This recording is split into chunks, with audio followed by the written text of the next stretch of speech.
finding intermediaries, there are examples, for example, with Ebola virus, where we have not yet found a clear intermediary, despite looking very hard. And no one thinks that came about from a lab accident, decades ago. So I think it's still an open question. I think everything does need to be explored. There's always opposing points of view here that need to be weighed, and not all hypotheses are weighed equally. Yeah, I think it's interesting you talked about them being highly mutable. I assume they can be mutable in a lab. Dr. Redfield, are you an advocate for a moratorium on gain-of-function research, particularly research on potential pandemic pathogens, and why? Yes, I am. I think that, again, I think the people that are advocates for gain-of-function research do believe that by doing this research, they somehow get ahead of the curve. I'm of the point of view that we don't need to make pathogens more transmissible or more pathogenic in order to get ahead of the curve. We can begin to deal with those pathogens as they evolve. I don't think this should be a decision made by scientists alone. This is a societal decision. There should be a broad debate about whether this research is really necessary. And if so, we should decide how to do it safely and responsibly. I remind people, when I was CDC director, one of the most difficult things I had to do as a 20-something-year Army vet was shut down Fort Detrick. It wasn't very popular. These people were my friends. I knew them. But our inspection showed that they were cutting corners in their biosecurity requirements. And I felt that we weren't going to take that chance with the Frederick community and beyond. And so I shut the lab down for 4 to 6 months until they corrected their biosecurity. So I think this is much more complicated than people think. And if we are to go down that path, I would argue there's a few labs in the world that should be with multiple redundancy in containment to do this. But I'm not convinced it's to an advantage, and this is why in the Wall Street Journal op-ed I did, I strongly recommend that we have a moratorium on gain-of-function research, similar to what we had in the Obama administration.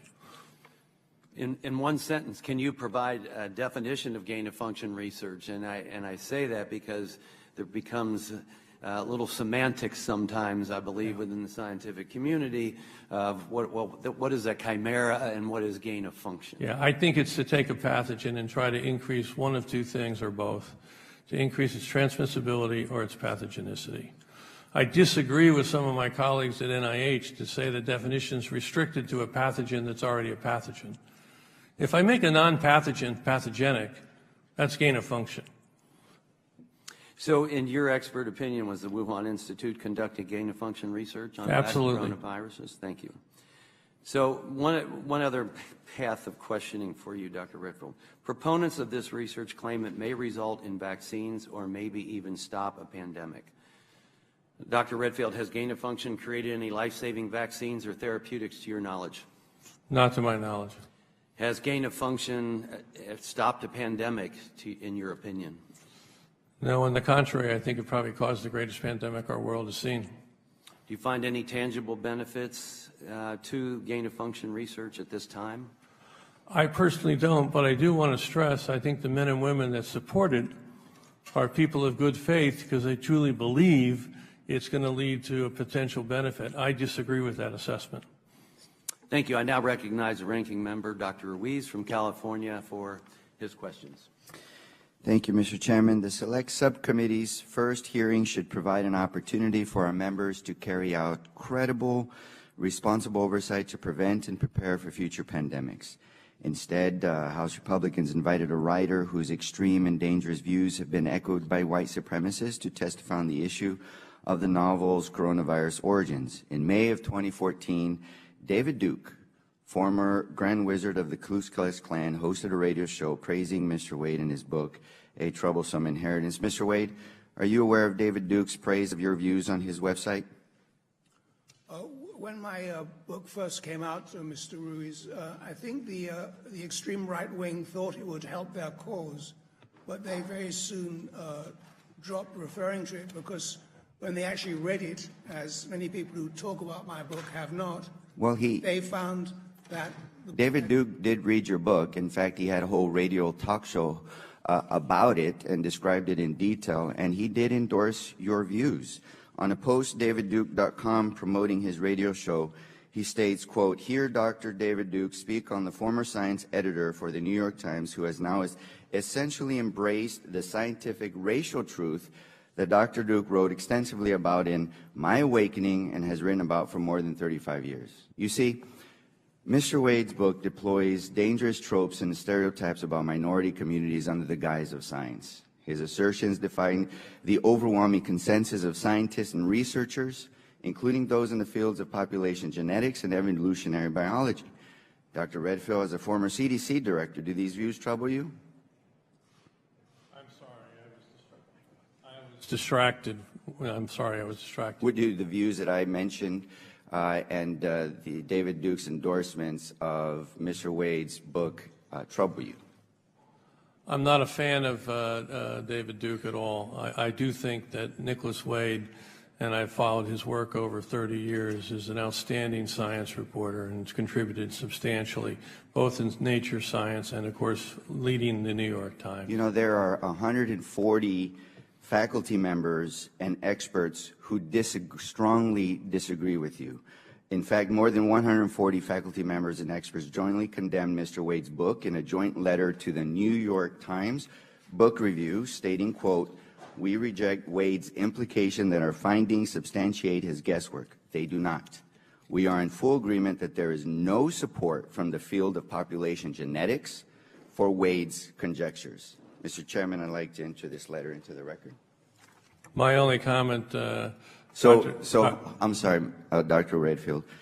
The point is inviting someone with discredited and dangerous views like Mr. Wade's to testify on the origins of this pandemic, which has disproportionately harmed communities of color, is not responsible and credible oversight. Instead, it undermines the credibility of this Select Subcommittee. Now let me turn to you, Dr. Allwater. You are a practicing physician, a professor of medicine, and the former president of the Infectious Disease Society of America, representing more than 12,000 physicians, scientists, and public health experts who specialize in infectious diseases like COVID-19. For the sake of putting people over politics, what credible steps can be taken to advance our understanding of the novel coronavirus's origins in order to prevent future pandemics? I think building trust among scientists and public health communities is essential because pathogens can emerge from where we least expect it. We need to have the tools available to rapidly analyze and then develop tests. I had dealt with patients very early in the pandemic where we were making educated guesses whether they had COVID-19. We need to have tests that can be widely dispersed quickly and treatments. Dr. Allwater, is it possible that we will never have the concrete evidence to determine with certainty the origins of COVID, whether it was a lab leak or animal transmission? Well, I think that's entirely possible, and therefore we need to focus more on also be forward-looking as well as looking back. So having said that and being forward-looking, would it be responsible to start coming up with solutions to deal with whether it was a lab leak or animal transmission? For example, is there an international body that promotes safety guidelines and has the authority to have inspections and incentivizes foreign nation labs to have transparency so that we can be assured that labs are safe in foreign countries, especially in not so friendly foreign countries? Yes, and I think, as already been hinted, that I think is essential for general protection. In my research, I couldn't find one. Do you know of any such body that exists? No, but I'm saying that's absolutely necessary. And what can we do if it was an animal transmission, looking forward to save lives? What can we do to better our ability to prevent that? I know it's difficult. Identify it early and contain it in other countries before it spreads. What can we do? Well, you know, there were efforts a few years ago to build surveillance labs under prior administrations in an effort to anticipate and work with other countries. And what happened to those labs? I believe they were dropped or discontinued due to lack of funding. Okay. Thank you, and I yield back. Thank you, and I thank the ranking member for transitioning to questions germane to the hearing today. I now recognize Dr. McCormick from Georgia for 5 minutes of questions. Dr. Allwater, you said in your testimony that investigations into the origins of COVID-19 should be objective and driven by appropriate scientific and intelligence experts who present unbiased findings that are not politicized. According to evidence in previously released emails on February 8th, 2020, Dr. Anderson, who authored Proximal Origins, stated, "Our main work over the last couple of weeks has been focused on trying to disprove any type of lab theory." Would you consider this statement objective and unbiased? I really don't have enough of a frame of reference to really make a comment on a single statement. All right, let's switch then. You talked to, you cited a couple papers last summer in Science that talked about the evidence of natural origin. These papers claim to show dispositive evidence against lab leak. Now, I went to medical school. I'm an ER doc. I served lots of patients during this pandemic until just recently. And I know how viruses work. They're specific to species for the most part, correct? They often are, but not always. There are some that are, coronaviruses are probably one of the most widely dispersed amongst the animal kingdom. Okay.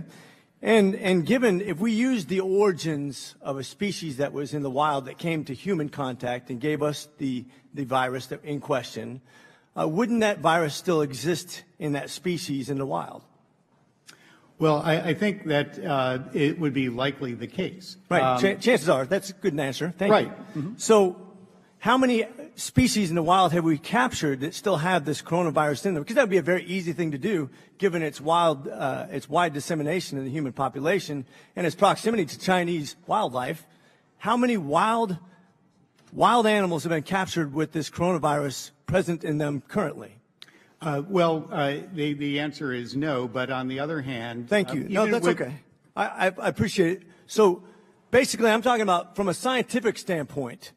We understand as a virologist and as a student of virology that a good professor taught me, just like yourself, who just said that the evidence is that diseases just don't go away in populations that are contained in the wild. And yet we've extensively tried to capture. The Chinese government would benefit greatly from showing us that this exists in the wild and came to human population, yet not one evidence of a certain species, whether it be dog or bat, has ever been shown to have this virus that somehow or another transferred to human. Yet that is our main evidence and theory to disprove that, albeit the Wuhan lab that actually stated what they were going to do and then had the same problem occur, that's a less likely chance in your mind. Is that correct? Well, I think the hypotheses remain very open at the moment. So which one do you think is more scientifically based on what we just discussed? Well, I'm not privy to intelligence community information. So you don't have an opinion? Well, I think it is more likely at the moment, just based on my reading, of a zoonotic, that is an animal-based. So based on the fact that we need to attend to both. So you would tend to favor the hypothesis, even though it has no proof whatsoever that it actually exists in the animal genome, or that you're going to favor that over the fact that a Wuhan lab that said they wanted to do this and then had an outbreak about the same time, that's less likely. Got it. First of all, when you talk about having trust, that's the most important thing you just stated in answer to Mr. Ruiz's statement. The most important thing is trust. How do we build trust when there's no transparency from the CCP when it comes to investigating the origins of this disease? How do we build trust based on your statement? Well, I think amongst scientific communities, that is probably not as high a barrier, but for the politics, I'd have to leave to others. But you just stated that's the most important thing. Correct. But yet we don't have transparency on something that would be pretty easy to investigate if we had transparency, correct? Again, I would leave to others foreign policy. But scientifically, right? We need to have transparency to investigate something, correct? Absolutely. Okay, and we don't, right? Well, I think this has been brought up. Yeah, okay, so we agree on that we have no transparency on the one thing that we need trust on to investigate the less likely cause of this disease. So it's just totally coincidental. So with that, I will state that he pretty much agrees with me when it comes to the origins, just doesn't want to admit it. Thank you very much. I yield. I now recognize the ranking member of the full committee, Mr. Raskin from Maryland, for 5 minutes of questions. Thank you, Chairman Wenstrup and Mr. Ruiz, for this important hearing. The COVID-19 pandemic came to America in 2020, of course, when Donald Trump was president. And that president's policy failures, magical thinking, and total recklessness caused, according to his own special advisor on COVID, Deborah Birx, the unnecessary death of hundreds of thousands of Americans. Now, apart from the urgent question of how to improve our pandemic response from the debacle that he presided over, is the question of how the COVID-19 pandemic began. This, too, is a critically important question to answer to help us prevent and prepare for future pandemics. Answers must come from objective, fact-based investigations informed by doctors, scientists, and public health experts. At President Biden's direction, the intelligence community is also taking sweeping action now to understand the origins of the virus and to bring all relevant facts to light. Whatever the origins of COVID-19, whether it is bats or bureaucrats, no finding will ever exonerate or rehabilitate Donald Trump for his lethal recklessness in mismanaging the crisis in America, which cost us more than 1 million lives. Indeed, if COVID was actually the product of a lab leak or the worst bioweapon of mass destruction ever invented, as some have argued, and obviously we don't have the scientific evidence to say any of this yet, it would not only not remove Donald Trump's culpability, it would only deepen his culpability in the most profound way. Now, why do I say that? Because over the course of the crisis, beginning in January of 2020 and lasting through the spring, on more than 42 different occasions that we have identified so far, President Trump openly praised and defended the performance of Communist Party Secretary and Chinese President Xi in his handling of COVID-19 and boasted of how closely they were working together and boasted of Xi's openness and transparency. On January 22nd, 2020, when the first case of COVID was identified in the U.S., Trump stated, I quote, "We have it totally under control." When asked if he believed the U.S. would, quote, "know everything we need to know from China," he said, and I quote, I do. I have a great relationship with President Xi. January 24th, he posted on Twitter, quote, "China has been working very hard to contain the coronavirus. The United States greatly appreciates their efforts and transparency. It will all work out well. In particular, on behalf of the American people, I want to thank President Xi. March 21, in a briefing, he assured us China has been working very hard to contain the coronavirus. He added, the United States greatly appreciates their efforts and transparency. It will all work out well. March 27th, he posted on Twitter, just finished a very good conversation with President Xi of China, discussed in great detail the coronavirus that is ravaging large parts of the planet. China has been through much and has developed a strong understanding of the virus. We are working closely together. Much respect. Because of time, I'm just giving the committee a tiny taste of Donald Trump's fawning, starstruck, sycophantic embrace of everything the Chinese government was telling him in 2020, but I will happily offer a lot more for any colleagues who think that the hunt for the origins will somehow absolve the last administration for telling Americans that COVID would magically disappear at Easter time, or everybody should just take hydroxychloroquine, or refusing to wear a mask, or never developing a national plan to defeat the disease. Whether it was bats or leaks or bureaucrats who caused it, Donald Trump was the biggest apologist in the United States of America for President Xi and the Chinese Communist Party. He could have directed the intelligence community to lead a COVID-19 origins investigation back in March of 2020, 3 years ago. He did not. He wasted precious time minimizing the risk of the virus and lavishing his praise on President Xi. He could have taken the origins of the pandemic seriously and held the CCP accountable. He could have pushed back against the CCP for interfering with the WHO's investigation into its origins, and he could have asked our intelligence community to intervene. He did none of those things. And everyone should remember that. Let's take the politics out of it, and let's get to the bottom of what happened. Thank you, Mr. Chairman. I yield back. I now recognize Ms. Maliotakis from New York for 5 minutes of questions. Thank you, Chairman. For 2 years, myself and the other Republicans on this subcommittee connected the dots. We exposed the evidence supporting our strong belief that COVID was developed and leaked from the Wuhan lab. And during those same 2 years, the same Democrats that sit on this committee, they only hindered, they obstructed, they refused to hold hearings and get to the truth. Now we see mounting evidence supporting the COVID-19 originated from the lab in Wuhan, China, run by the Communist Chinese Party. And this hearing is about getting to the truth. I thank the chairman for making this the very first hearing, because the American people who have seen just as many fellow Americans die from COVID, as nearly as many die from COVID, that died in every war since the American Revolution combined, deserve to know the truth. Dr. Redfield, you pointed to the lab leak theory even before we did.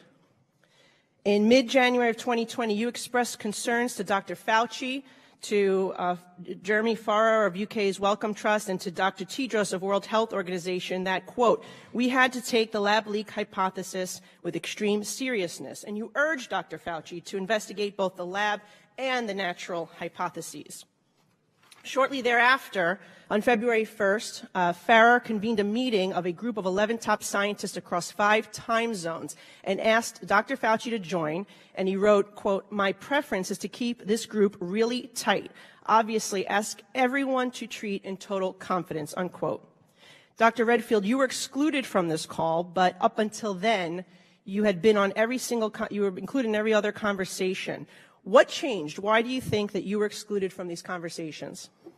Thank you very much. I think just to emphasize, in early to mid-January, I did have multiple calls with Fauci, Farrar, and Tedros about how important I thought it was that science get engaged in aggressively pursuing both hypotheses.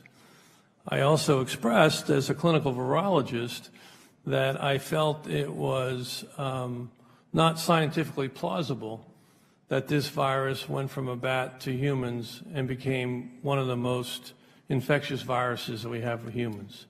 All viruses are not the same. So when you look at coronaviruses, for SARS and MERS, for example, when they entered the human species, which they did via an intermediate, they never learned how to go human to human. Even to this day, they don't know how to go human to human. So you can't equate Ebola with a coronavirus. Now, why do you think you were excluded from those calls?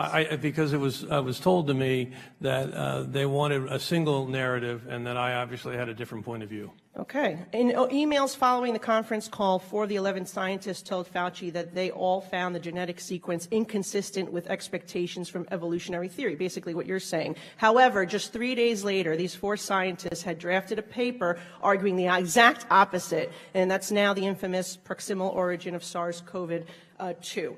Our investigations show that this paper was prompted by Dr. Fauci, among others, with a goal to disprove the lab leak theory. What is the likelihood that these scientists came across additional information just 3 days after making these statements to conclude with such certainty that COVID-19 came from nature instead of the lab leak that they thought it was 3 days earlier? Yeah, I think it's unfortunate. Again, I've said this before, that this whole approach that was taken on February 1st, and subsequently in the month of February, if you really want to be truthful, it's antithetical to science. Thank you. Science has debate, and they squashed any debate. Thank you. Given what we know now and looking at all the conversations in February of 2020 and before the release of the paper, do you think that Dr. Fauci used this paper to hide the gain-of-function research created this virus? I can't talk about Fauci's motivation. Do you think that the paper does hide the truth? I think it's an inaccurate paper that basically was part of a narrative that they were creating. Remember, this pandemic did not start in January at the seafood market. We now know there was infections all the way back into September. This was a narrative that was decided that they were going to say this came from the wet market, and they were going to do everything they could to support it, to negate any discussion about the possibility that this came from a laboratory. I got 20 seconds left. Dr. Fauci was affirmatively told in an email that NIAID had a monetary relationship with the Wuhan Institute through EcoHealth Alliance. He was told this in January 27th of 2020. Do you think that Dr. Fauci intentionally lied under oath to Senator Paul when he vehemently denied NIH's funding of gain-of-function research? I think there's no doubt that NIH was funding gain-of-function research. Is it likely that American tax dollars funded the gain-of-function research that created this virus? I think it did, not only from NIH, but from the State Department, USAID, and from DOD. I'm out of time. Thank you very much. Now recognize Ms. Dingell from Michigan for 5 minutes of question. Thank you, Mr. Chairman. During the height of the COVID-19 pandemic, I found it very disheartening to see public health professionals across this country vilified and attacked for supporting COVID-19 mitigation measures, basic safety measures, and later vaccines. They were trying to keep people safe and prevent deaths. I want everyone to know I take this committee very seriously.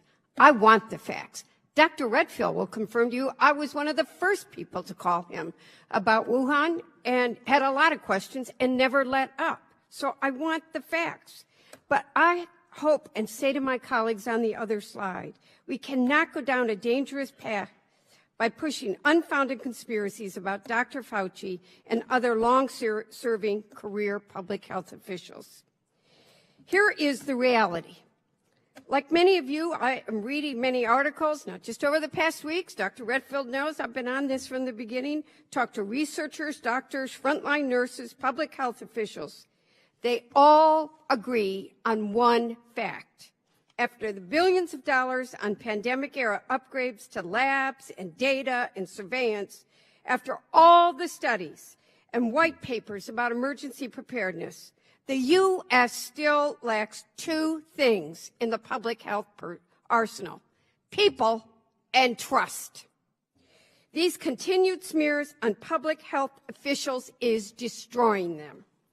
I strongly urge everyone on this committee, but my Republican colleagues specifically, from rehashing unfounded theories and other public health theories that Dr. Fauci and other public health experts have blocked investigations into the pandemic origins. Let's get the facts. Dr. Fauci has said that we need to get the bottom of how the novel coronavirus originated, and has said, and I've heard him say, like I talked to Dr. Redfield, he has an open mind about the virus's origins.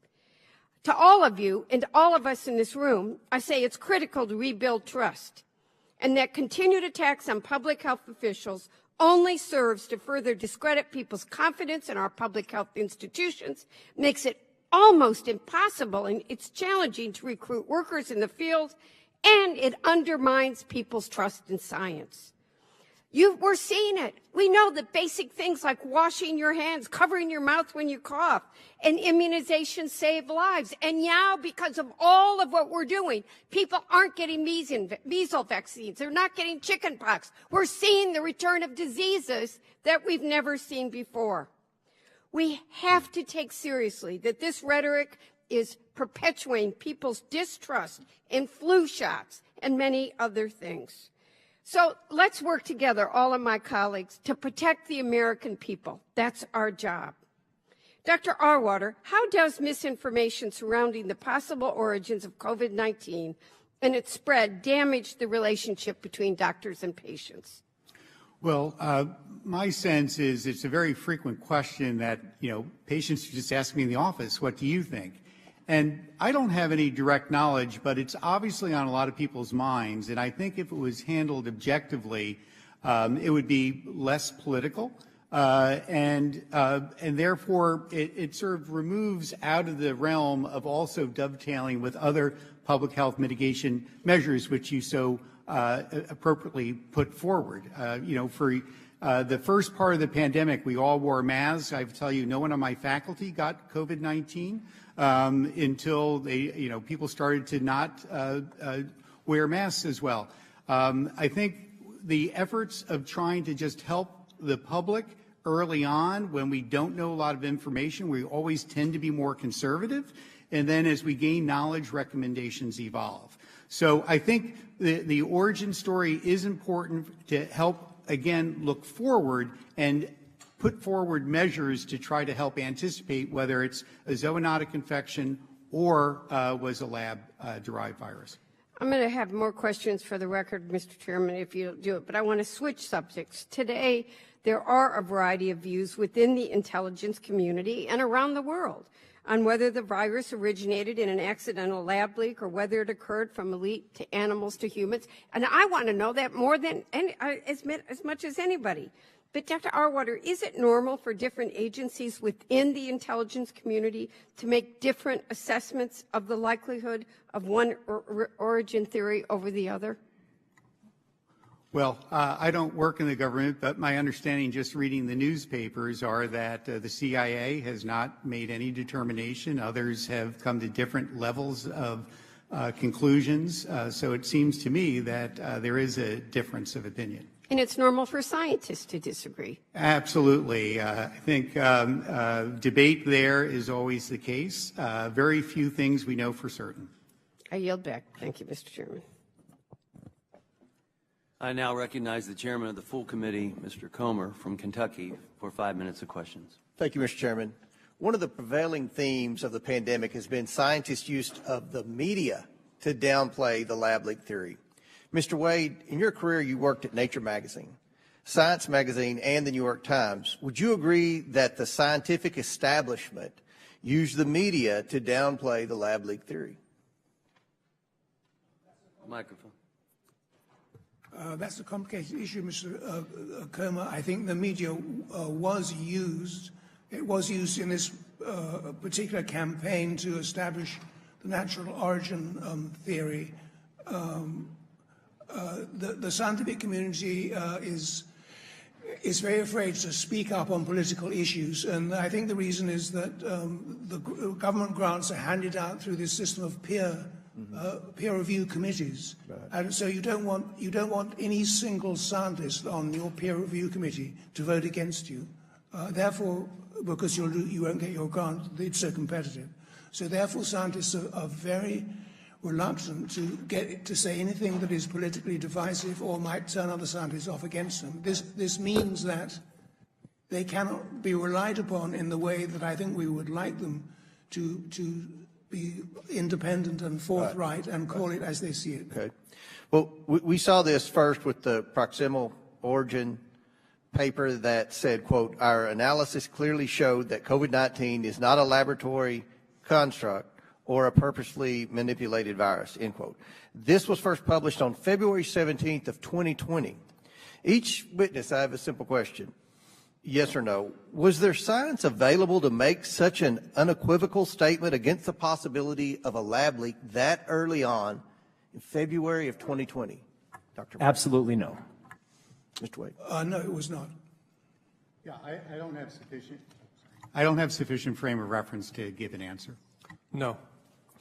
Next, Peter Daszak of EcoHealth Alliance orchestrated a letter in The Lancet, a prestigious journal, on February 19, 2020 that said, quote, we strongly condemn conspiracy theories suggesting that COVID-19 does not have a natural origin, end quote. Each witness, yes or no, is the possibility COVID-19 leaked from a lab a conspiracy theory? Dr. Absolutely not. No. I would say no, but also it has been approached as such. No. Dr. Redfield, I want to stick with you. You have said before that you were locked out of conversations about the lab leak by Dr. Fauci and Dr. Collins. Do you think they kept you out of the conversations because you believe COVID-19 may have come from a lab? Yeah, I think I made it very clear in January to all of them why we had to aggressively pursue this, and I let them know as a virologist that I didn't see that this was anything like SARS or MERS because they never learned how to transmit human to human, that I felt this virus was too infectious for humans. There was a lot of evidence that lab actually published in 2014 that they put the H2 receptor into humanized mice so it could infect human tissue. I think, we had to really seriously go after the fact that it came from the lab, and they knew that that was how I was thinking, although I thought we had to go after both hypotheses. And I was told later, I didn't know I was excluded. I didn't know there was a February 1st conference call until the Freedom of Information came out with the emails, and I was quite upset as the CDC director that I was excluded from those discussions. Why would they do this? Because I had a different point of view, and I was told they made a decision that they would keep this confidential until they came up with a single narrative, which I will argue is antithetical to science. Science never selects a single narrative. We foster, as my colleague here just said, we foster debate. Mm-hmm. And we're confident that with debate, science will eventually get to the truth. This was an a priori decision that there's one point of view that we're going to put out there, and anyone who doesn't agree with it is going to be sidelined. And as I say, I was only the CDC director, right, and I was sidelined. Well, I think Dr. Fauci and Dr. Collins got caught with their hand in the cookie jar. They got caught supercharging viruses in an unsecure Chinese lab. They wanted to push the envelope, and so they got together to cover themselves, cover up their story, and wipe their fingerprints of the virus that has killed more than 1 million Americans. To quote Jurassic Park, they were, quote, so preoccupied with whether or not they could, they didn't stop to think if they should, end quote. I look forward to the rest of the testimony today, and I look forward to the great work of this subcommittee. Mr. Chair, I yield back. I now recognize Mr. Mfume from Maryland for 5 minutes of questions.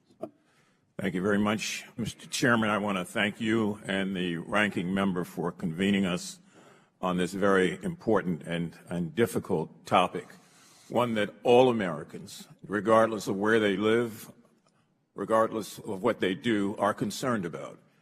And I had come to this hearing expecting, Mr. Chairman, that we would find a way to peel off the things that didn't matter so that we could get to the things that did matter, whether it was a lab leak or infection through animals. I think we've got to pursue both of those paths if we are ever to get the truth. However, I must go back to what my ranking member said, that I am a bit appalled that this hearing now gets layered over with the issue of race in a very strong way with the presence of Mr. Wade. And Mr. Wade, I have read your book, and I'm appalled by it. And I would hope that giving you this platform does not paint or taint the issue that we're trying to get to and deal with here. You're not a physician. You're not a physician's assistant. You're not a scientist. You've never done a peer-reviewed paper, and yet you've got an opinion, which is fine, except that it's steeped in this conspiracy theory that somehow or another minorities are so genetically different that they are culpable in some sort of way. And I don't like that at all. In your book, The Troublesome Inheritance, you talk about a number of different things, and David Duke talks about it and says that he really endorses your position on blacks and Jews. The book was championed by the infamous white supremacists Jared Taylor, John Devonshire, and Steve Saylor. The book has been promoted on a neo-Nazi forum that is linked to almost 100 racially motivated attempted murders over the last 5 years. And it troubles me that, and I'm going to ask unanimous consent, Mr. Chairman, that the New York Times piece for which you wrote actually said that your theory has come off at the wheels, particularly when you talk about East Asians and their genetic makeup. I'd like to ask that the David Duke statement and the copy from his website be entered into the record. And I'd like that the Southern Poverty Law Center, which tracks these things annually, and their assessment, which is similar, be added to the record. Without objection. Now, I got to tell you, I spent 5 terms in this body.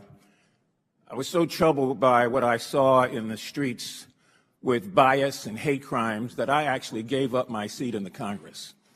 And I went back to work in community groups.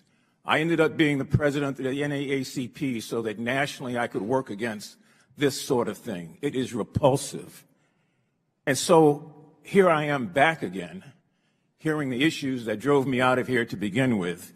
And I don't want to take away from this hearing. I don't want to take away from what I said earlier, that we've got to go down both paths. But it just burns me that I would know that I'm doing that on a forum where somebody with these sort of beliefs is also a part of. Mr. Arward, I want to go to you for a minute. I know you don't represent Johns Hopkins. You're representing the Association on Infectious Diseases. I have a lot of... Excuse me, sir. Do I get a chance to respond briefly? It's my time. No, you do not. I know. No, you do not. Okay. I have a lot of respect for Hopkins. I spent 10 years on the Board of Trustees there. I'm a graduate of the institution, and I know that you speak with a great deal of background. And even though in this instance you're speaking on the Association of Infectious Diseases, I take all of that very seriously. And I want to just ask you one quick thing here about going down both of these paths. And how much, can you say in a short period of time, does the information obtained through this hearing and other hearings and the intelligence community, how very important is that to bolstering the efforts to prepare for any future pandemics? Well, I think obviously getting to the origins is on everyone's minds, but also understanding what happened should also help prepare us for moving ahead. And I can't overstate the needs in our public health, which have been generally less well funded than other measures and other diseases to help protect our country. Thank you. I've got to reclaim the little bit of time I have left. And Mr. Wade, let me just say this personally. For a race of people who have suffered, endured, and survived 3 centuries of slavery, oppression, deprivation, degradation, denial, and disprivilege, I'm absolutely offended that you would have the opportunity to take this platform and to add anything of significance to it. I yield back. Well, I don't have anything in common with the views of Mr. Wade, white supremacy. Mr. Wade, hold on a second. I do think that Mr. Wade deserves the opportunity to take 2 minutes to respond to accusations made, but I do want to get back to the topic at hand, which is the origins of COVID-19. Thank you, Mr. Chairman. I'm sorry for this distraction from the work of the committee. I'm sorry, too, that Ms. Mfusi did not like my book. I'm not a racist. I don't have anything in common with the views of white supremacists. Just because They love you, though. Just because David Duke likes my book. All of them love you. I mean, maybe he likes Betrayal, Mr. too. Mfumu, would you please let him respond? He did not interrupt you. I didn't know that he got time to respond. Chairman's It decision. seems a not very good argument that David Duke likes my book. Maybe he likes many things. That doesn't mean to say they're all wrong. I did not write my book for him. I also like to make the clearest possible distinction between writing about the biology of race, which is a purely scientific issue, and racist statements with which I have absolutely no sympathy. My book is explicitly anti-racist. I stress the fact that we are all variations on the same human genome, which I think is a very important and unifying fact. I think the arguments made against the book were for entirely political reasons. The minority member referred to the 120 scientists who attacked my book in Science. Well, there's a nice story about Einstein that someone told him that 100 scientists had written a book saying he was wrong, and he replied, well, if I were wrong, one would have been enough. That's how science works, not on the number of people against it. It works on facts. And those letter writers could point to no mistake in my book, so I don't think their criticism should be taken carefully.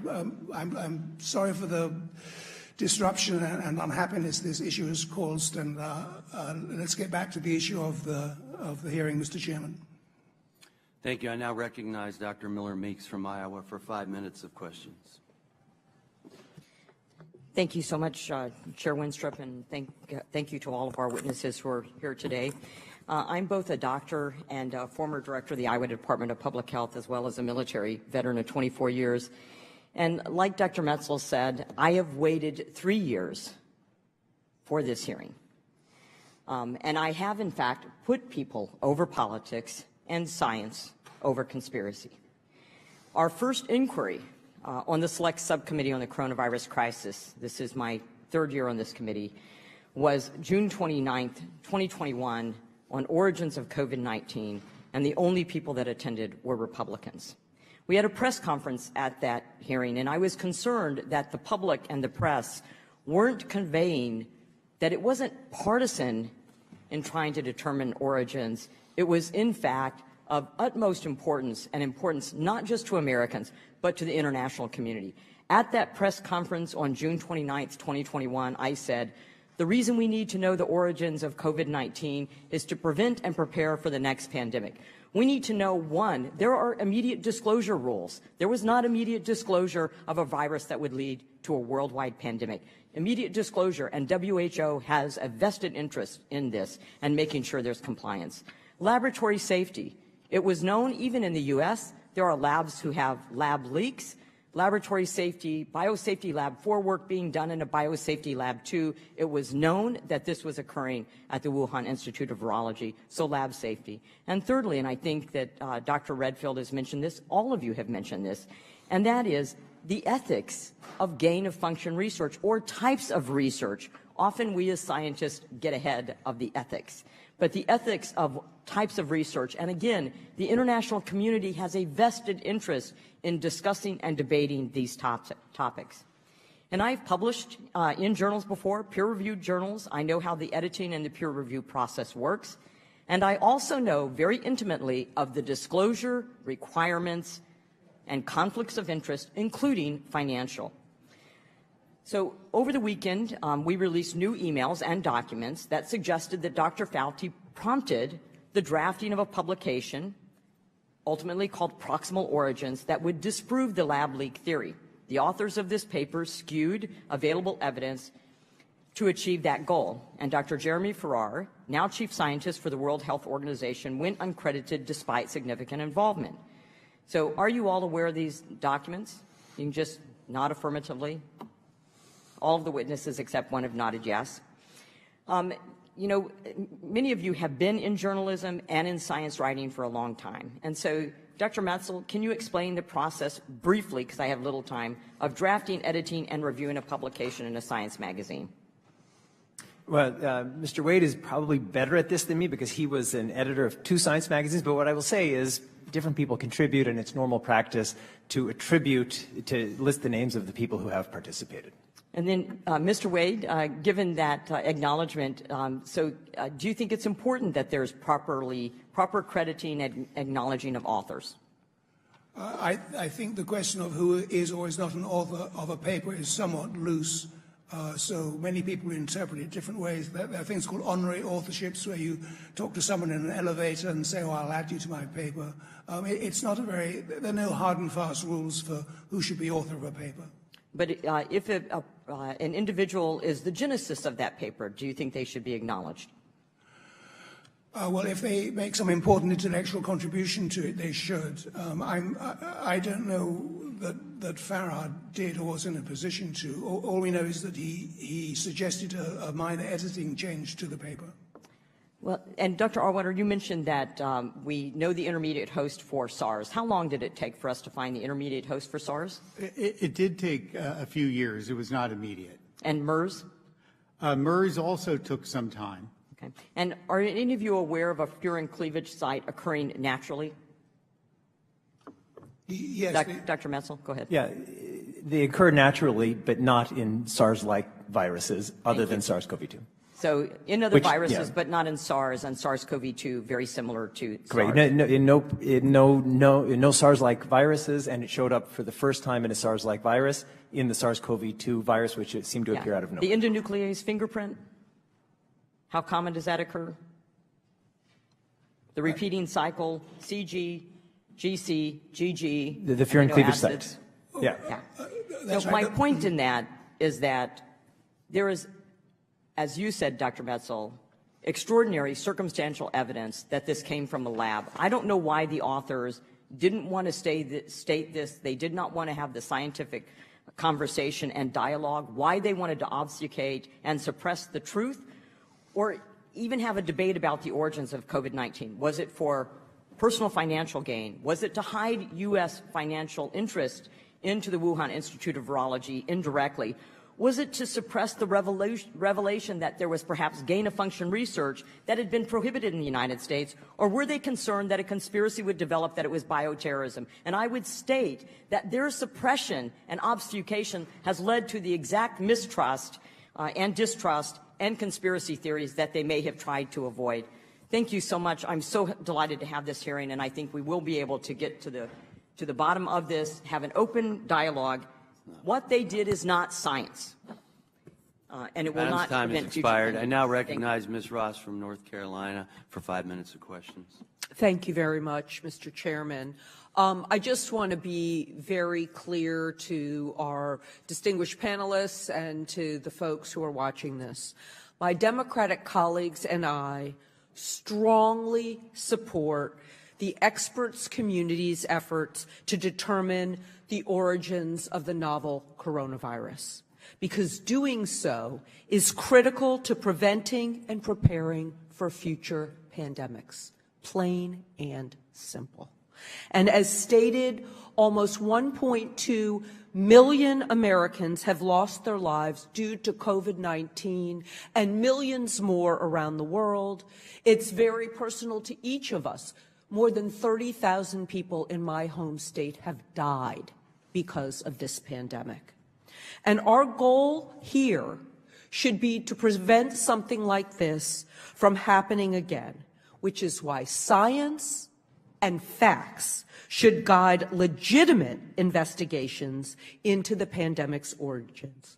And as has been said by my colleague on the other side of the aisle, we must put people over politics. So, Dr. Auwaerter, I just want to ask you my first question. How does promoting our understanding of the novel coronavirus's origins help us prevent and prepare for future pandemics?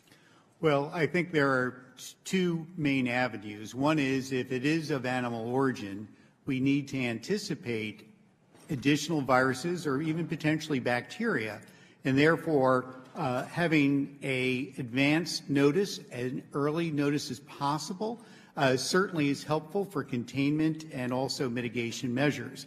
This, no doubt, would need to be cooperation with other countries, public health agencies, to build that infrastructure.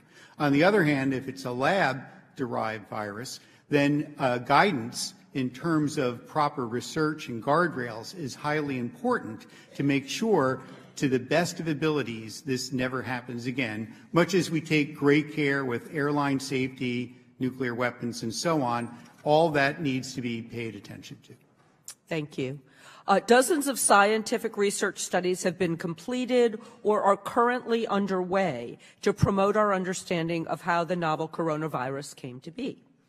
Under President Biden's leadership, and we heard a little bit from our colleague, Mr. Raskin, about President Trump's initial response to this, but under President Biden's leadership, the intelligence community has taken decisive action to get to the bottom of the novel coronavirus's origins. And we have seen some new releases from different departments about their ongoing findings. Dr. Auwaerter, can you tell us about the importance of the objectivity of these investigations?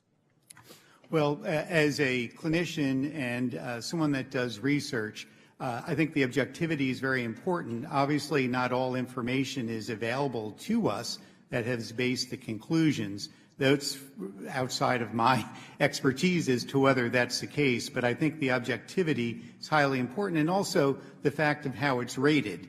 You know, low confidence means exactly what I think it means, that there's a fair amount of uncertainty. Okay. Final question. Congressional investigations designed to villainize or discredit public health experts undermine our public health institutions and sometimes can spread dangerous misinformation, which itself can metastasize.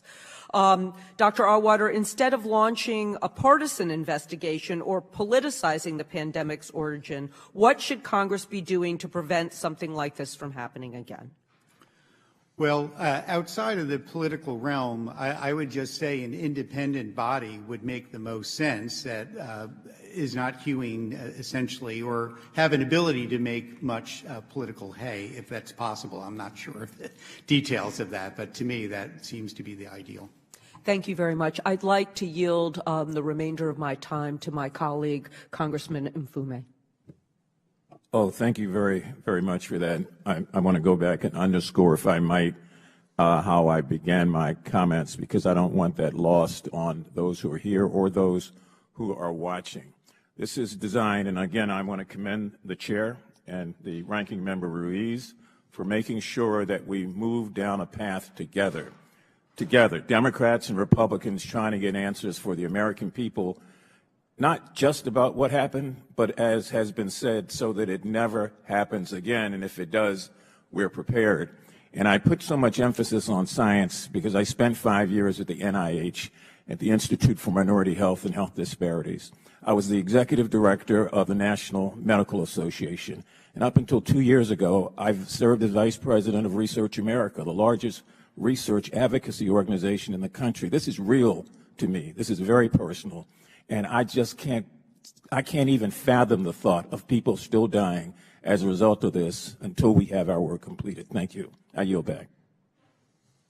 Thank you. I now recognize Ms. Lesko from Arizona for 5 minutes of questions. Thank you, Mr. Chair. In Rep. Ruiz's opening statement, he said he doesn't want the COVID investigation to be political. I couldn't agree more. Yet in the next breath, he accused one of the witnesses of writing a white supremacist book, which is political salvo designed to discredit the witness. Then his first question wasn't about COVID-19 at all. It was all about a non-COVID related book that Dr. Wade wrote in the past, and a poster board was held over his head designed for political theater. Then Rep. Raskin went after President Trump for 5 minutes instead of asking a question. With all due respect, I contend that some of my Democratic colleagues are the ones making the COVID investigation political. Why they don't want to investigate the origins of COVID-19 that killed millions of people, I will never understand. My first question is for Dr. Redfield. A witness in our roundtable last week said that it was a no-brainer that the virus came from the Wuhan lab. When you were director of the CDC, did Dr. Fauci ever explain to you why he didn't believe the virus came from the Wuhan lab and why he actively worked to silence that theory? Dr. Fauci's position, as those who thought a spillover, took the position that it was most likely a spillover event because that's what happened with SARS and that's what happened with MERS, right? And I think it's important to look at, prior to 2012, we didn't really have another mechanism other than nature. We weren't doing gain-of-function research, right? I'm a clinical virologist. I tried to explain to Dr. Fauci, who's an immunologist, that this virus, SARS and MERS, when they infected man from the intermediate host, civet cat in the case of SARS and a camel in case of MERS, they never learned how to go human to human. So those original outbreaks were less than 1,000 people, and the epidemics died. And so when everyone thought this was SARS-like, well, it's gonna die too. But this virus was immediately the most infectious virus, not the most, I think probably right behind measles, virus that we've ever seen infect man. So I immediately said, wait a second, this isn't natural. And then you go back and look at the literature and you find in 2014, this lab actually published a paper that they put the H2 receptor into humanized mice so it can infect human tissue. And then you learn that the new COVID, which came from bats, now can hardly replicate in bats. Yeah. So how does that happen? So I said that my view as a virologist, again, my hypothesis, and I never discredited them for their hypothesis, it's the spillover, was that this was most likely to come from the lab. And we need to aggressively investigate both hypotheses. Thank you. Thank you very much. I have another question for you, Dr. Redfield. In a recent Energy and Commerce Oversight hearing, I asked the NIH acting director about the NIH's gross negligence in monitoring the EcoHealth Alliance grant and subgrant to the Wuhan Institute of Virology. He admitted that we might not have had all of the information and research reports from WIV and EcoHealth. He insisted, however, that he was sure that the coronavirus research at WIV was completely unrelated to SARS-CoV-2. With the information we know and the fact that China deleted data and asked NIH to delete data, do you believe that we can have certainty that the virus did not come from the Wuhan lab and that U.S. funding was not used for COVID-19 related research? Yeah, absolutely, we can't do that. I will say, if you go back and look, it's declassified now, and I'm sure you'll all have your classified briefings, but the declassified information now, in September of 2019, 3 things happened in that lab. One is they deleted the sequences. It was highly irregular. So researchers don't usually like to do that. Second thing they did was they changed the command and control of the lab from the civilian control to the military control. Highly unusual, and I've been involved in dual-use labs when I was in the military. And the third things they did, which I think is really telling, is they let a contractor redo the ventilation system in that laboratory. So I think clearly there was strong evidence that there was a significant event that happened in that laboratory in September. It's now been declassified. You can read it. I'm sure there's more classified information around it. Thank you. Dr. Redfield, the New York Post reported that you stated, I could use the word cover up, but I don't know that, so I'm not going to speculate that. Do you believe there was a cover-up? And if so, why would federal agencies work with legacy media to silence scientists and other Americans asking questions about the origins of SARS-CoV-2? Yeah, I'm not a big fan of quoting the New York Post. I don't think I used the word cover-up. Okay, I think there was an attempt to misguide, redirect the debate, but I wouldn't have used the word cover-up. Thank you very much. And I yield back. Now recognize Dr. Barra from California for 5 minutes of questions. Thank you, Mr. Chairman. From day one of this pandemic, unfortunately, politics has kind of infused a lot of this. And I know this, obviously, Dr. Redfield, you and I had many conversations. In my time in Congress, one of my focus areas has been global health security, pandemic preparedness. Have sat on national task forces at CSIS to prepare for global health security. We put out our recommendations, unfortunately, in the fall of 2019, and have pushed to put that framework in place.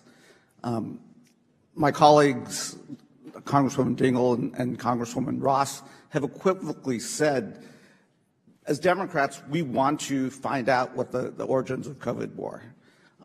Early on in the pandemic, in January of 2020, I pushed personally as hard as I could on the Trump administration to do everything they could to get our scientists to the hot zone, to ground zero, to actually get a sense of what was going on. I'm not going to defend how the Chinese Communist Party has handled this pandemic. They've stonewalled us. They've played politics. Dr. Metzel, you talked about the importance of the WHO. They played politics with the WHO recommendations, and until we actually can get to the hot zone, until we, I don't know that we'll ever get the data. This is not a partisan issue. In fact, on the Intelligence Committee, which the chairman is on, we marked up the COVID-19 Origins Act in a nonpartisan way. It passed, out of markup with a voice vote. We will all get a chance to vote on that bill on Friday. I think you will see a strong bipartisan vote encouraging the intelligence community to declassify as much information as possible so the public can see the information that we have. It's not conclusive, but we've got to continue to try to find the COVID origins. I think it is reprehensible that we're disparaging, some of our greatest public health individuals, Dr. Fauci, who I've known for a long time, and Francis Collins, who I've gotten to know. Both are outstanding scientists and so forth. They may have had a different hypothesis, we should entertain all hypotheses, and we should do it in an objective way to find the answers. I also hope we don't, as a body, take the wrong lessons from this. Dr. Metzel, you talked about the importance of the WHO. I'd like your opinion on international collaboration is extremely important, not just in pandemic preparedness, but also in biosecurity work and so forth. We have to have the systems in place to identify pandemics fairly quickly, to think about how we address it, because whether this was man-made or naturally occurring, bad actors are out there who just saw what a virus did to the entire planet. Those technologies are readily available. You come from a national security background. How important is it to work with our international partners here? It's absolutely essential that we work with our international partners and with the WHO, and as has been said repeatedly, when those international partners or potential partners themselves are bad actors, which is absolutely the case with China, that makes things a lot more difficult.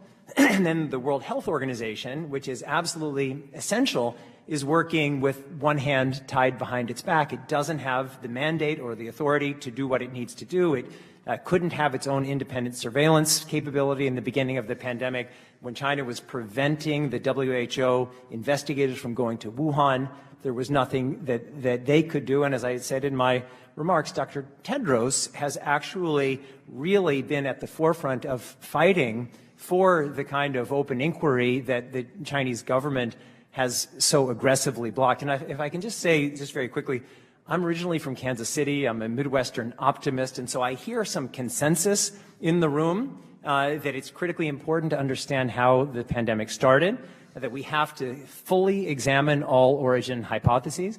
It's my view, as I've said before, that China must be the primary focus, but we also have to look at everything, including ourselves. But if we make this process primarily about Dr. Fauci, even though we need to look at everything, if we make it primarily about Dr. Fauci, we will be inappropriately serving the Chinese government a propaganda coup on a silver platter. I couldn't agree with you more. Let's get to the facts. Let's discover the origins. Let's do what we can to prevent the next pandemic. Let's increase our safety and biosecurity.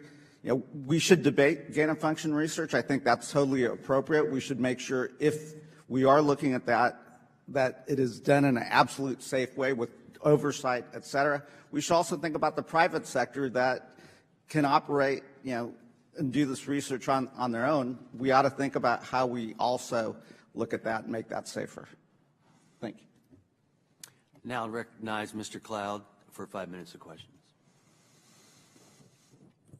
Thank you, Chairman, and thank you all for being here. Thank you for your work in science and for yielding your wisdom in this effort to us today. Dr. Metzel, I wanted to ask you, you mentioned that there were scientists who refused to be silenced, insinuating that there were efforts to silence, and I was just wondering if you could kind of brief what some of those efforts were. Sure. So when a small handful of us in the earliest days of the pandemic began raising the possibility of a possible lab origin, there was just, as I said, ferociously strong headwinds. There was this manufactured consensus, and I kept digging. And like I said before, I'm a lifelong Democrat. I consider myself a progressive person, but I kept digging. I couldn't find the justification for these strong arguments, calling people like me investigating, looking into pandemic origins in good faith conspiracy theorists. And it was very difficult. So we had a small group that formed later in 2020 that others have called the Paris Group. All of the members of that community were aggressively trying to place scientific papers with journals and had zero success. So there was a wall that was extremely difficult to get over, which is why what I said to this group is, look, we have to try to get around that wall, and that's why we published our 4 open letters that I believe played a significant role in along with other things, of starting to shift this conversation. But it took more than a year of this kind of aggressive work to even start to begin that type of change. And some of that pushback came from our government, too. Is that correct? Well, it was mixed. I mean, certainly from what we've heard, there were leaders of the United States government who, Dr. Fauci had said he was open to all possibilities, but then the next sentence was the preponderance of science suggests a natural origin. I'm a fan of Dr. Fauci, but I don't like to scream at the television, but when I heard those words, I would say, well, no.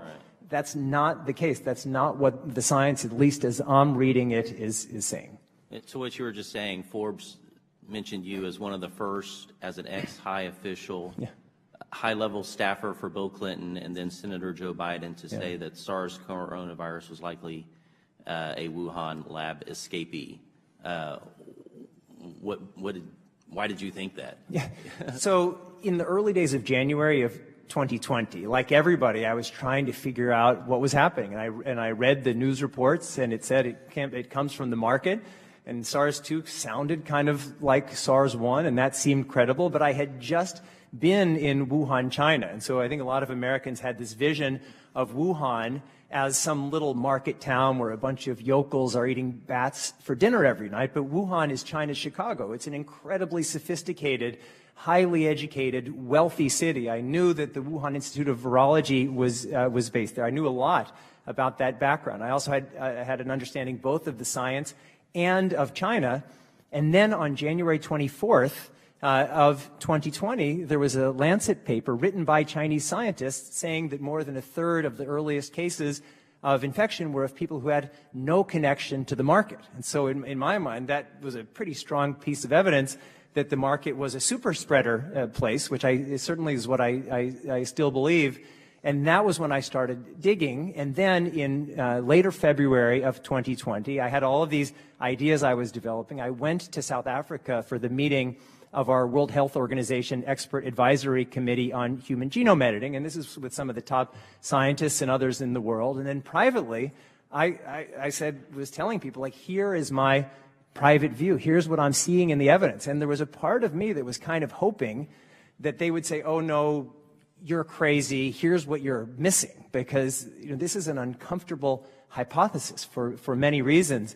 That wasn't, certainly nobody was saying that. And that was why when I came back after those meetings, I became very, very public. And then I launched my website and wrote a number of editorials in March and early April. I want to try to get another question here.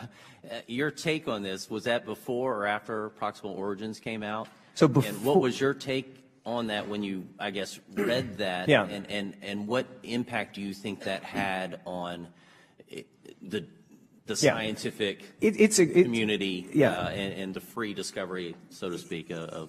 It's a great question. And just, I don't mean to be overly reference my own background, but I'm pro-science, pro-vaccine. I believe climate change is real. But when I saw that, I was monumentally, I'll say upset, angry, because without the available evidence, these absolute claims were being made. And I was really digging, and there just wasn't the evidence to make those assertions. So the right position in the beginning was what everybody is saying now. It could have been a natural origin. It could have been a lab origin, and we need to actively and aggressively investigate all relevant hypotheses. And it's very unfortunate that wasn't the case. Yeah, and of course, the question we'll have to get to later is why was this, all the data deleted and everything? I now recognize Mr. Garcia from California for 5 minutes of questions. Thank you very much, Mr. Chairman. I want to thank, of course, all of our witnesses as well for being here. We all care deeply about the work of this Select Subcommittee. I think it's critical, and we all can agree that we learned as much about the COVID-19 origins as we can. We know that preventing future pandemics saves lives. That's what this is all about. That's what this committee is all about. We've lost over 1 million American lives in this country, many more across the world. A lot of folks know I lost both my mother and my stepfather to the pandemic early on, so that I understand the human cost and tragedy of this virus. I'm very grateful that in May 2021, President Biden ordered the intelligence community to investigate the origins of COVID-19. He specifically requested the Department of Energy be brought into as part of this important assessment. This has been discussed today. We know that this is critical work that's been happening. We also know that one way or another, we don't have clear proof about the origins of COVID-19. And this has been shared by our witnesses and, of course, in the many reports that have been produced by our agencies. Now, we can make convincing cases, of course, for both a potential lab leak or if there was transmission from animals, but no one can say for certain where exactly the origins are today. And I think I want to repeat that so they can be very clear to the American public as far as where we're actually at in this process and in these investigations. Multiple federal agencies have supported both sides of the question and none with high confidence. One of the most important lessons that we can learn from the origins of COVID-19 is how we can better respond to future viruses and future pandemics, because there will be future pandemics. We've seen the mass death, the devastation this has caused our economy and the American public and the global public. And we also need to know and understand what mistakes were made in the past so that we can correct them in the future. We know, for example, that President Trump's own advisor in COVID-19, who we heard a lot from during the pandemic, Dr. Birx, had said that the previous administration's policies early in the pandemic possibly cost us hundreds of thousands of American lives. And I want to also note something that was said. We know that more than 20 separate occasions, President Trump defended President Xi and his handling of COVID-19. We've been talking a lot about China and Chinese origins, so it's important to talk also about what the former president's comments were. So even as we had concerns about China's lack of transparency early on in the crisis, President Trump would consistently praise President Xi, in fact, on 20 separate occasions. I want to quote something former President Trump said, quote, "Last night I spoke to President Xi. We talked about the experience that they had in China and of all the things that have taken place. And we learned a lot. They've had a very tough experience and they're doing well and he's doing well. President Xi is doing very well. But we learned a lot and we have great communication together. We're going to be sent great data from China," end quote. Now, it's very clear that that great data actually never came, and there was never really the cooperation that the former administration said that we were going to have. And over again, President Trump's administration coddled the Chinese government and told us that this was all going to work out just fine, even though his doctors and scientists disagreed. If members of this subcommittee are as concerned about the role of the Chinese government in the origins of the pandemic, then we also need to take a serious look at why the former president repeatedly praised China and downplayed a virus that was gone on to kill over 1 million Americans. That is the work that the subcommittee should also be focused on. Dr. Redfield, I know you mentioned in a New York Times interview that your greatest disappointment was lack of constant public health messages from civic leaders. And so my question is it fair to say that misinformation was a major public health threat? I think that getting accurate information to the American public was really important. I was extremely disappointed as CDC director that I was restricted from being able to communicate to the American public. I thought that was a disservice. And do you think that politicians who spread misinformation make the pandemic worse? And would it be fair to say that politicians who promote vaccine hesitancy actually cost lives? I think that there's a number of issues. Clearly, vaccine hesitancy is one of our greatest threats. As you know, as a CDC director, I took it on head on when I found out that, we had over 360,000 people die of flu in the decade before I was CDC director, and less than 50% of American public takes the flu vaccine. So try to get over that. I do think, and this is different, I do think one of the ways you promoted vaccine hesitancy, though, that wasn't the intent. I do think when we got into vaccine mandates, that helped reinforce vaccine hesitancy. So vaccine hesitancy is a threat. We need to address it. Thank you very much, sir. And I think that's important to also note. Vaccine hesitancy has been promoted actually by some members of this committee is actually very dangerous. It's been said by you and many doctors across the country. Yeah. Just quickly, Mr. Redfield, according to your March 17th, 2022 transcribed interview with the Select Subcommittee on the Coronavirus Crisis, you had a team of CDC investigators prepared to go to China in early January 2020. Is that correct? Correct. But President Trump was not successful in deploying this team to China. Is that also correct? Correct. Well, thank you very much, Mr. Chairman. I yield back. I now recognize Dr. Joyce from Pennsylvania for 5 minutes of questions. Thank you for yielding, and thank you to our witness panel for appearing here today. Dr. Redfield, thank you for appearing and discussing these important matters. One of the biggest problems for our country going forward has been the erosion of public trust in our public health authorities, both at a national and at an international level. I believe that the work this committee will do on getting to the bottom of the origins of this virus will be critical in restoring that trust.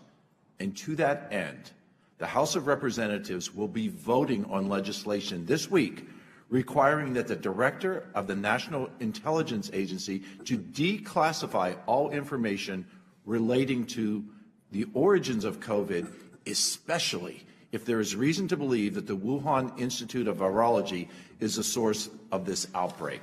Dr. Redfield, how important is this level of transparency to restore trust with the American public? You know, I've thought about this a lot of how we're going to get to the answer that you're striving to get to. What is the origin? I don't think that answer is going to come from the scientific community. I think that answer is going to come from the intelligence community. And we need to get the intelligence community, and you all have the way to do that. I'd like to have you have each of them show what data they have, where they got it, who their informants were, and what their conclusions were. Because as you know, a number of them are on the fence. They don't say yes or no. You got the FBI and the Energy Department, which I have a lot of respect for, because when you look at those two departments, the FBI and the Energy Department have the strongest scientific footprint of any of our intelligence agencies. And I think the way they got to the answers at low probability, moderate probability, is their internal scientists did the science. So yes or no, do you support the declassification of all information relating to the origins of the COVID virus? I think declassification is very important. The only caveat that I would say is there are some method and sources issues that I think you guys are going to have to wrestle with to see if they're compromised by some of the declassification. And I think that the erosion of the trust of the American people needs to be reestablished, and part of that is obtaining. I agree with you. I agree with you. I also mentioned that there's a loss of trust on international levels, and I constantly hear that from my constituents back home in Pennsylvania over the issues specifically regarding the World Health Organization. By kowtowing to the Chinese Communist Party, who showed at every step an unwillingness to be honest and transparent about the timing, the severity, and the origins of the outbreak, they badly damaged their reputation.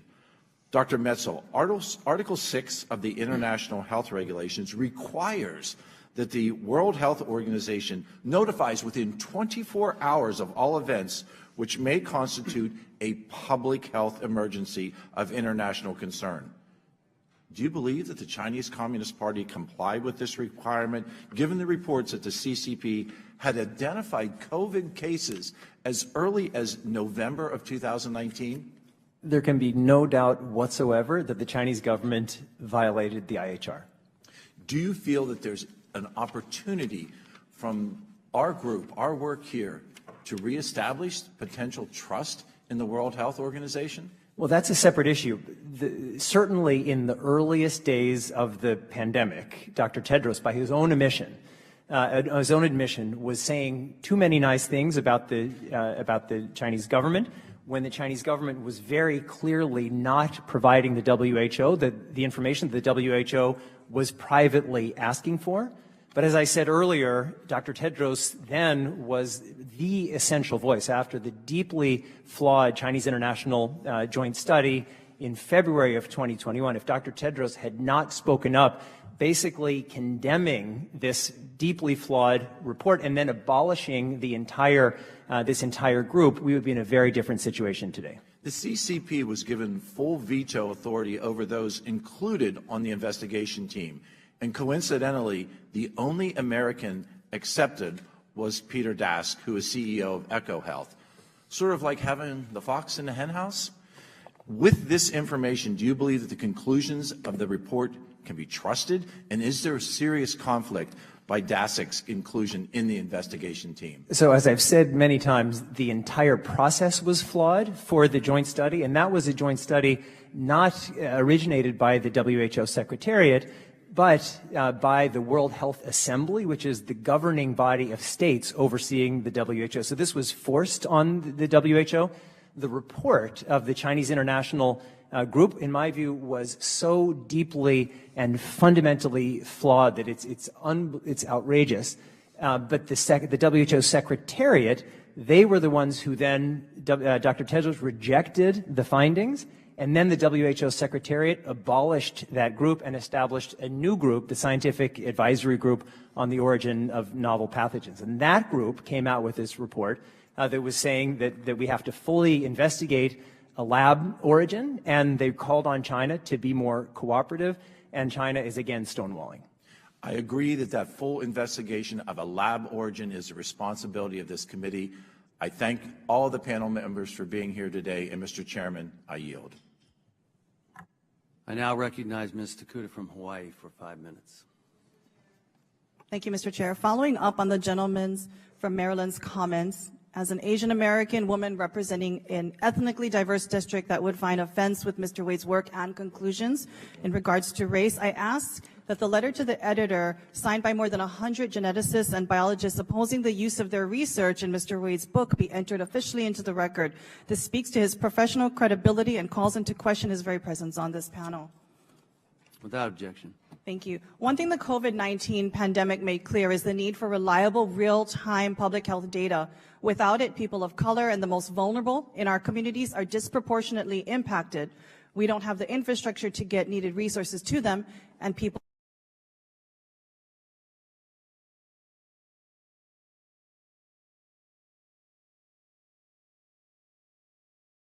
basements across the world. Jane, a Gold Star wife who lost her husband Chris in Afghanistan. Will, a double amputee fighting to save the interpreter who saved his life on the battlefield. And dozens, even hundreds more. We helped hundreds of allies, but thousands were left behind, and at great cost to this vulnerable veteran population who had already given so much.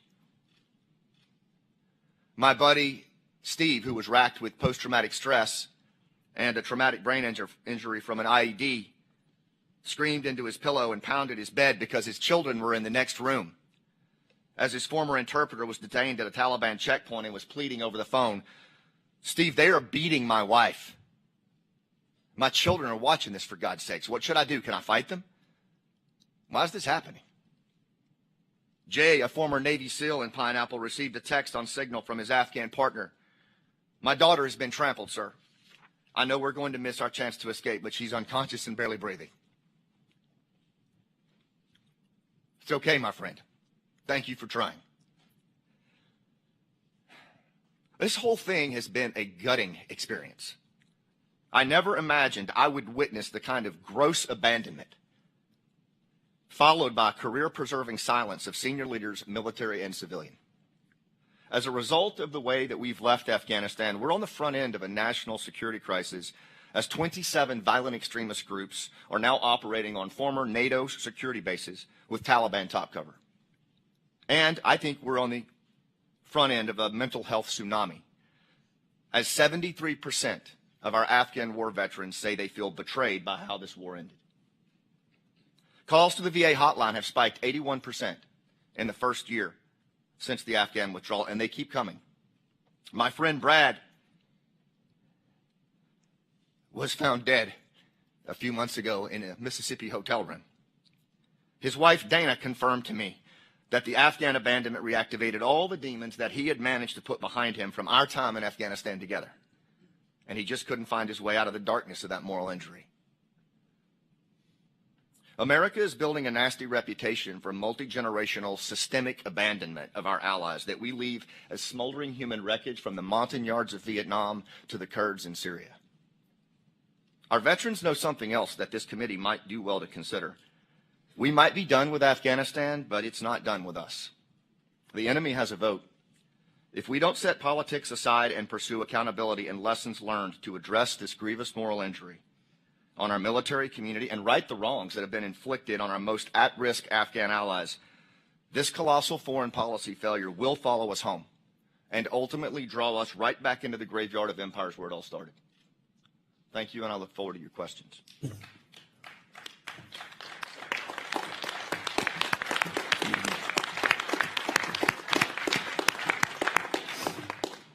Thank you, Lieutenant Colonel Mann.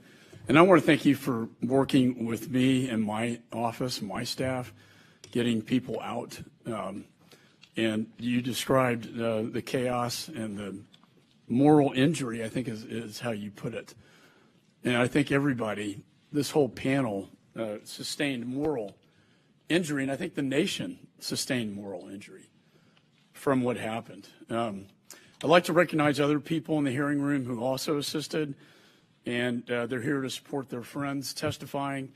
I ask unanimous consent to have written statements of the following people who have assisted with the evacuation be entered into the record. Anna Lloyd with Task Force Argo, Ben Owen, President and CEO of Flanders Field, Christopher Purdy with Human Rights First, Catalina Gaspar, COO of No One Left Behind, Mary Beth Long, former Deputy Assistant Secretary of Defense for Counter Narco-Terrorism, Jeff Fanif, Director of Advocacy at No One Left Behind, Thomas Kaza with the 1208 Foundation, Sergeant Eric Haight, retired, and Lieutenant Colonel Ernest Nispero with ACES and 8. Without objection, so ordered. I now recognize myself for 5 minutes of questioning. It's hard to even know where to start, but I want to turn to you, Mr. Sergeant Vargas Andrews. You described the scene as chaotic, that the State Department was not prepared, that they would completely shut down processing every evening and into the morning, leaving you and your colleagues with a nightmare, you called it. Could you describe that? Yes, I can, Chairman. So for us, obviously, ground forces at Abbey Gate were routine, and I'm sure it was like this at other gates as well, but at Abbey, helping process between, 7 of us in our sniper team, we would go down, and if we weren't on the gun or we weren't catching a few winks, we would be down processing nationals and civilians and, talking with everyone down there. And from us, we were passed from our chain of command, throughout the evening to halt processing Afghans, to stop searching them. We kind of had to keep control of the crowd that was left over in the evening throughout, I would say, sundown to sun up. There was no plan in place throughout the evening, and the State Department would not take Afghans that we processed or searched, so eventually we just stopped throughout the evening.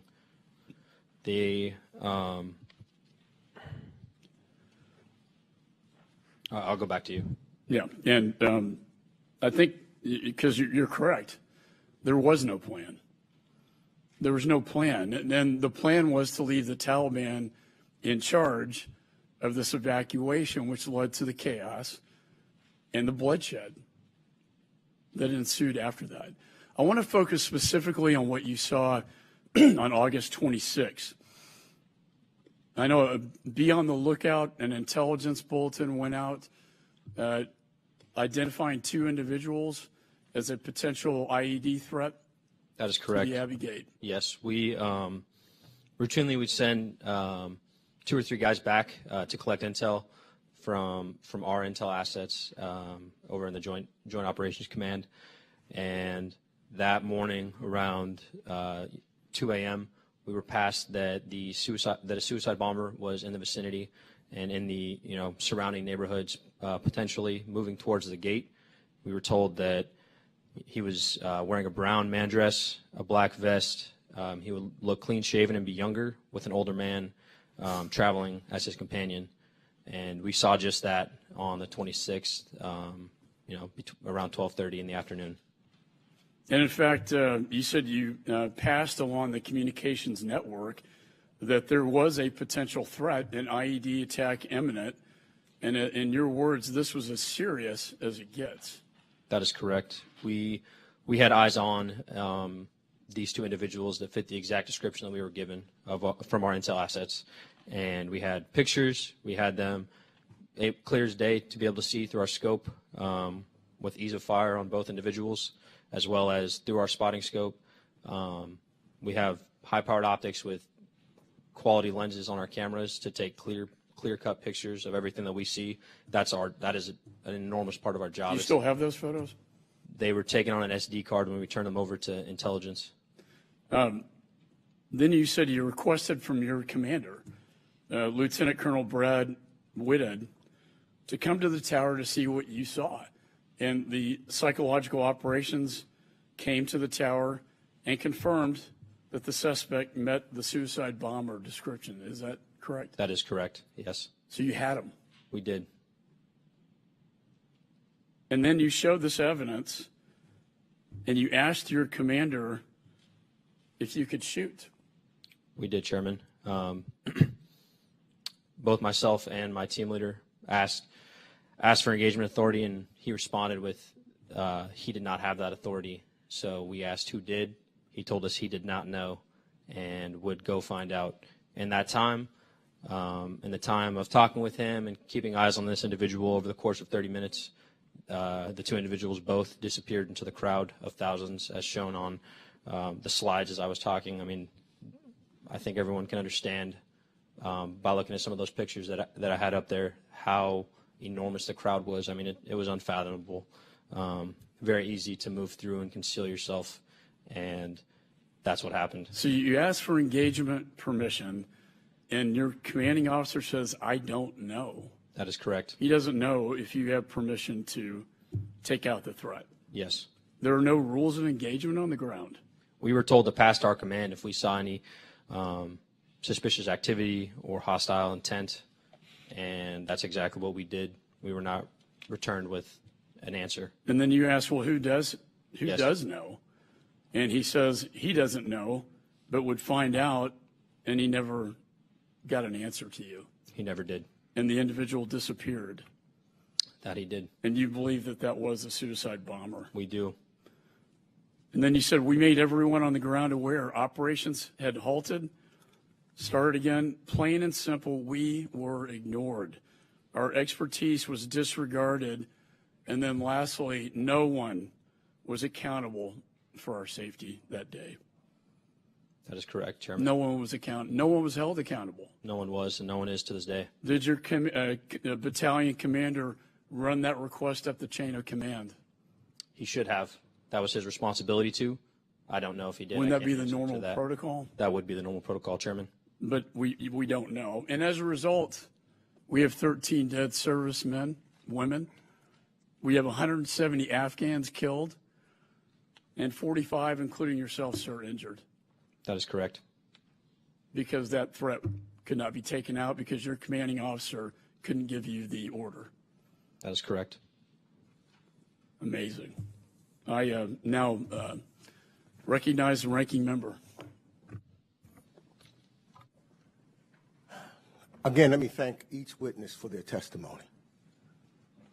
Each member for your service to our country, for your being courageous. I've listened very intently. And in listening, I started thinking about a number of members of the service, many who had served in the military, and I've had conversation with several Gold Star family members who lost family members in Afghanistan. And I began to think then, what is the one real question that I have, and I want to address it. I guess I'll address it to you, Peter, and then to you, Lieutenant Colonel Mann. The one decision that I know that the President of the United States made was to stop the war in Afghanistan, to leave, to exit. So, Mr. Lucia, the question is, should the President have made the decision to exit the war in Afghanistan, in your opinion? Yeah, thanks for the question, Ranking Member. And Lucifer happens all the time, especially with, back in the day when we used to get, telemarketers on the landline. So it's a good question. It's a difficult one. It's one that I struggle with. Prior to all this, I took actions and spoke to some members of Congress here today about how I felt about how the war had been conducted and where we ought to go. Should we have stayed in Afghanistan? Strictly in my personal opinion and experiences, that war was a frustrating one in 2011. Conducting counterinsurgency operations felt vague, without direction. So it was difficult, and seeing the violence and the lives lost and the friends I lost during that conflict and then after, it's tough. Ultimately, that's not my decision to make. I'm not sure that I have the right answer. Afghanistan was incredibly complex. It's surrounded by regional partners. There's nuclear folks in the region. It's hard. Making those decisions is hard, and that's what we ask our elected leaders to do. Congressional oversight was lacking for 20 years of war. Budgets were passed year after year with little examination of how the war was going. So there was little pressure for the way that we were conducting the war to change. So it's a good question, but ultimately the work that I do as an advocate and with the organizations that I do is focused on helping those left behind. We can't change that decision, but there's a lot of people on my list who are trying to get here, and there's lots of things that we could do to help them that aren't being done. So I want to get to that because we've got to talk about also the things that we can do. But I do want to give Lieutenant Colonel Mann an opportunity because I think that's a fundamental issue. I know, as I said, we lost 2,461 Americans, including the 13 that were killed, all of which, each and every one of them breaks my heart. But I know I had difficulty in talking to some even before the evacuation as to what are we doing there. And ultimately the president had to make a decision. Either we stay, as the prior administrations had to make a decision. President Trump, President Obama, these other they had to make a decision. Do we escalate or do we not? And that's something that a commander-in-chief has to decide. But I guess each of us may have our own personal opinions. What's yours? I appreciate the opportunity to answer that question, Ranking Member Meeks, and I would just say, like Pete, I'm not a policy guy, but what I will say is, as a career Special Forces officer who spent a good amount of time in Afghanistan helping to build capacity for the Afghan security forces to be an antibody to violent extremist groups, so that we didn't have to do it. That was, for the Special Forces, the community, that was something very near and dear to our hearts, especially when what happened on 9/11 pointed so directly to the absence of a ground intelligence capability and a viable partner force. And so we fought and we bled for 20 years to build an Afghan Special Operations Forces capacity. And while I know the meta-narrative is that the security forces withdrew, didn't fight, the reality is the Afghan Special Ops did 95% of the fighting and fought to the very end. Most of them ran out of bullets. Many of them were overrun. And so my point on that is I believe that could have been a responsible antibody to violent extremist groups with a small footprint that do advise and assist. And I believe that we could have maintained that. But instead, we allowed the contract air to go away and all of the maintenance. They were left without any air support, any medevac, and they were not able to do what special operators are great at doing. So I believe that they could have stayed in an advisory capacity. And now what we're left with is 27 violent extremist groups on the rise, unfettered safe haven, and only the National Resistance Front as the antibody to it and nothing else. I had a follow-up, but I know I'm out of time, so I'll do that. Chair recognizes Mr. Smith. Thank you very much, Mr. Chairman. Thank you for calling this extraordinarily important hearing. Lessons learned without accountability. We have to have accountability. This is, I think, perhaps the most important hearing that we have had, and I want to thank you for convening it. Let me just add a couple of questions, very limited time. Sergeant Vargas Andrews, in early September of 2021, a National Security Council spokesperson characterized the Taliban as acting business-like and professional. And in your testimony, obviously, we just heard it. You talked about how countless Afghans were murdered by the Taliban 155 yards in front of our position, day and night. and that the Taliban would routinely murder people under our observation at their checkpoint. We communicated the atrocities to our chain of command and our intel assets, but nothing came of it. Colonel Mann, you pointed out, and again, all of your testimonies are extraordinary and so helpful and heartbreaking. But you pointed out that your buddy Steve, the former interpreter was detained by the Taliban. He was pleading over the phone. They're beating my wife. My children were watching this. For God's sake, should I fight them? Why is this happening? You talked about it being a gutting experience. And then you go on to say, I never imagined the kind of gross abandonment followed by career preserving silence of senior leaders, both military and civilian.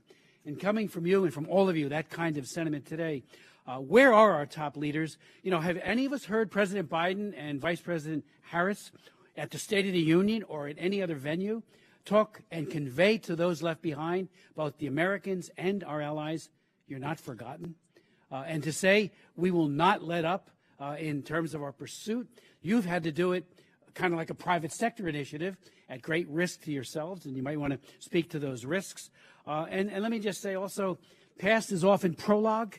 We know that, and I read People's Daily and Global Times every day, and they have one editorial after the other telling the people of Taiwan right now, look at what Biden did in this egregiously flawed exodus to the people of Taiwan. America will not have your back. And, it's important that we always have the back of our friends and allies. These are people who bled with you, lost their lives with you. So if you could speak to any of those issues, I would appreciate it. But, who's the one person who got held to account? An officer who went on social media criticizing the exodus. They threw the book at him. Why weren't there more truth tellers in all of this? So if you could. Sergeant? Can you clarify what you're asking? Well, I am asking about this lack, the two sets of information that went out. People telling us that they were professional, that they're acting, with decorum, certainly and businesslike.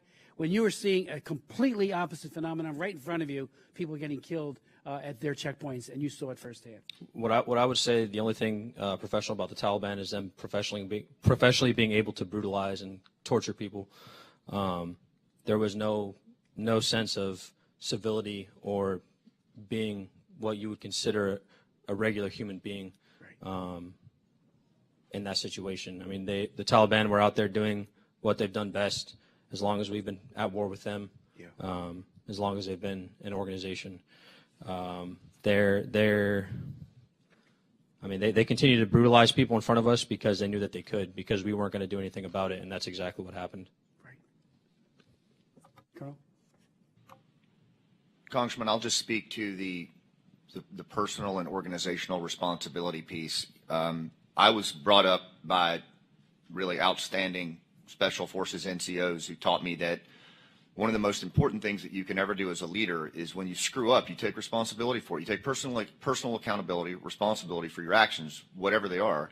And I think most of the veterans sitting out here today would agree with that, regardless of their politics. And one of the things that I know, I made tons of mistakes in this war that I'll have to live with for the rest of my life. There's some folks that are not here because of some of the mistakes I made. But I think where we are now is this moral injury that has been heaped upon not just our veterans, but our Gold Star family members, our families of the fallen, our military family members that are trying to look around right now and figure out what this was all about. What did this sacrifice matter? And when we have a violation of what we know to be right by those that we trust, it doesn't matter where that comes from. The fact of the matter is the only way to move from moral injury to moral recovery is for leaders to step forward first and foremost and take responsibility for what happened. There's no way that we can ascertain lessons learned or where we go from here if leaders don't responsibly step forward and own it.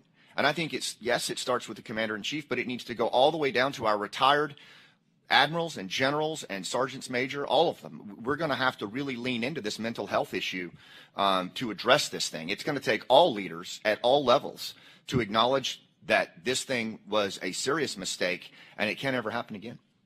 I see I'm out of time. Thank you so very much. Chair recognizes Mr. Connolly. Thank you, Mr. Chairman. And thank you to all of our witnesses. It is sobering and very moving to hear you. And Mr. Vargas, Andrews, your pain and your sacrifice, I want you to know will stay with us for a long time. And I hope will guide us as we make life and death decisions about war and peace.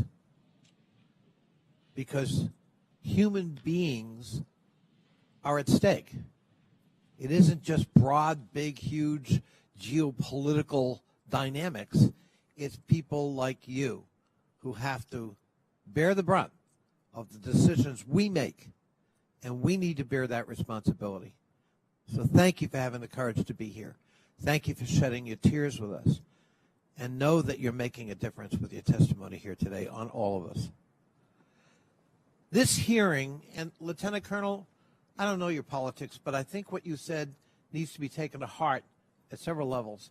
But let me pick the one about the reputation of the United States with respect to being a faithful ally. I couldn't agree with you more. I think that's really important, and it goes back to 1975, at least, in the fall of Saigon, which, by the way, was very messy. Not a pretty sight at all. Talk about faithlessness. All kinds of people were left behind in a very ugly and public way. And for years thereafter, it remained chaotic. Boat people coming from Vietnam, primarily, to get away from the communist regime. And you're right to point out the question of, will we be faithful to the Kurds? And what is our obligation to those Afghans left behind? I also want to say, I hope this hearing doesn't descend into just let's pick on the other party's president, because that is a revisionist view of history and serves no purpose and does not bring honor to the table. As you said, Lieutenant Colonel, mistakes were made over a series of administrations, going back to George W. Bush deciding there were weapons of mass destruction and Iraq was a priority, and we took our eye off what we were trying to do in Afghanistan. It wasn't President Biden who decided to meet with the Taliban and to exclude the government we were supporting from those negotiations in Doha. It was President Trump. Imagine what that did to the Afghan morale in the military and their government. To know that the United States, their chief patron and supplier and ally and partner in the field, had decided to only meet with what you've just described as a murderous, torturing, amoral force at best, the Taliban. It wasn't President Biden who set an absolute withdrawal date. It was President Trump. And everything unraveled from that. President Biden inherited that. Yes, what happened in August of 2021 was messy and violent and something to be avoided at all costs if we could. But it didn't happen sui generis in August of 2021. It had a history. There was a context, and there were previous decisions made that led to that tragedy. And to try to now make this a partisan advantage cheapens the experience of so many who gave so much, including our Afghan allies. And I hope we keep that in mind, and I hope we can use this hearing to good purpose instead of narrow partisan political purpose, which in my view serves no purpose at all. Thank you, Mr. Chairman. I yield back. Gentleman yields back. The chair now recognizes Mr. Wilson. Thank you, Chairman Mike McCall and Ranking Member Greg Meeks. And we certainly appreciate the service of each of you and the other veterans who are here today. And I agree with President Donald Trump, and that is that the Afghan abandonment was the most colossal military and foreign policy mistake in the history of the United States. We had 13 of our service members murdered. We have had an unknown number of our allies and Americans left behind in Afghanistan to the murderous Taliban. It's inexcusable. I had the opportunity to visit with our troops 10 times in my service, and I saw the great work that you did. First of all, the veterans of Afghanistan, you kept us safe for 20 years after 9/11, and we should have learned from 9/11 that Osama bin Laden operated out of a cave in Afghanistan. We're setting our country up, Colonel, as you identify, with 27 different terrorist groups in a safe haven to attack America again. And the thought that we would not have had, as Congressman Smith and I were just talking about, President Trump made it clear that he would maintain Bagram Air Base. With that in mind, my 10 visits, I first went and there was rubble. The Soviets had destroyed the country up to the just one lane of traffic. I saw the roads clear. I saw the roads paved. I saw the sidewalks built. It was so inspiring to see young boys going to school in groups with baseball caps, and then to see young girls going to school in white scarves. We saw a society being developed, and then sadly, it was abandoned.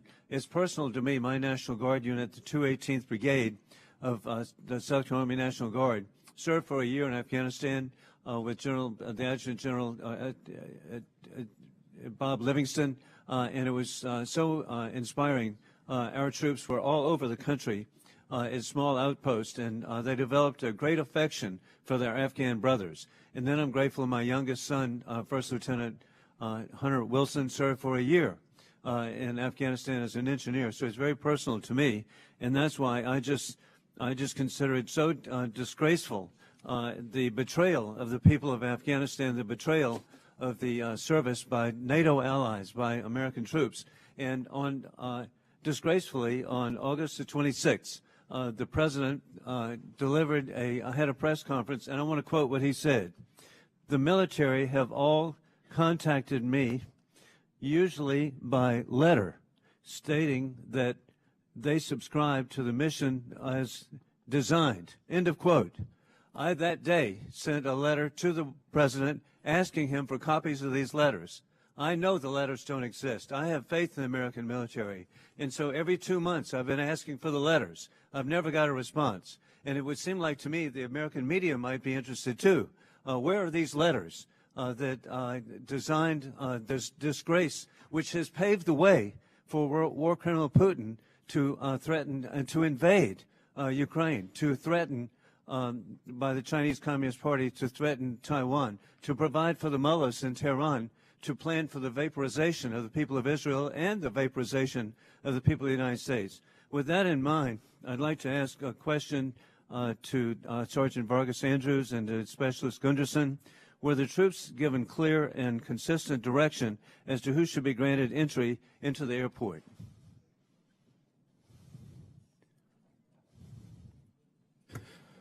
Can you say that one more time, Congressman, please? Your question. The question I have is, were you given clear and consistent direction as to who should be granted entry into the airport, and did the State Department fulfill their responsibility to properly screen and admit Afghan allies?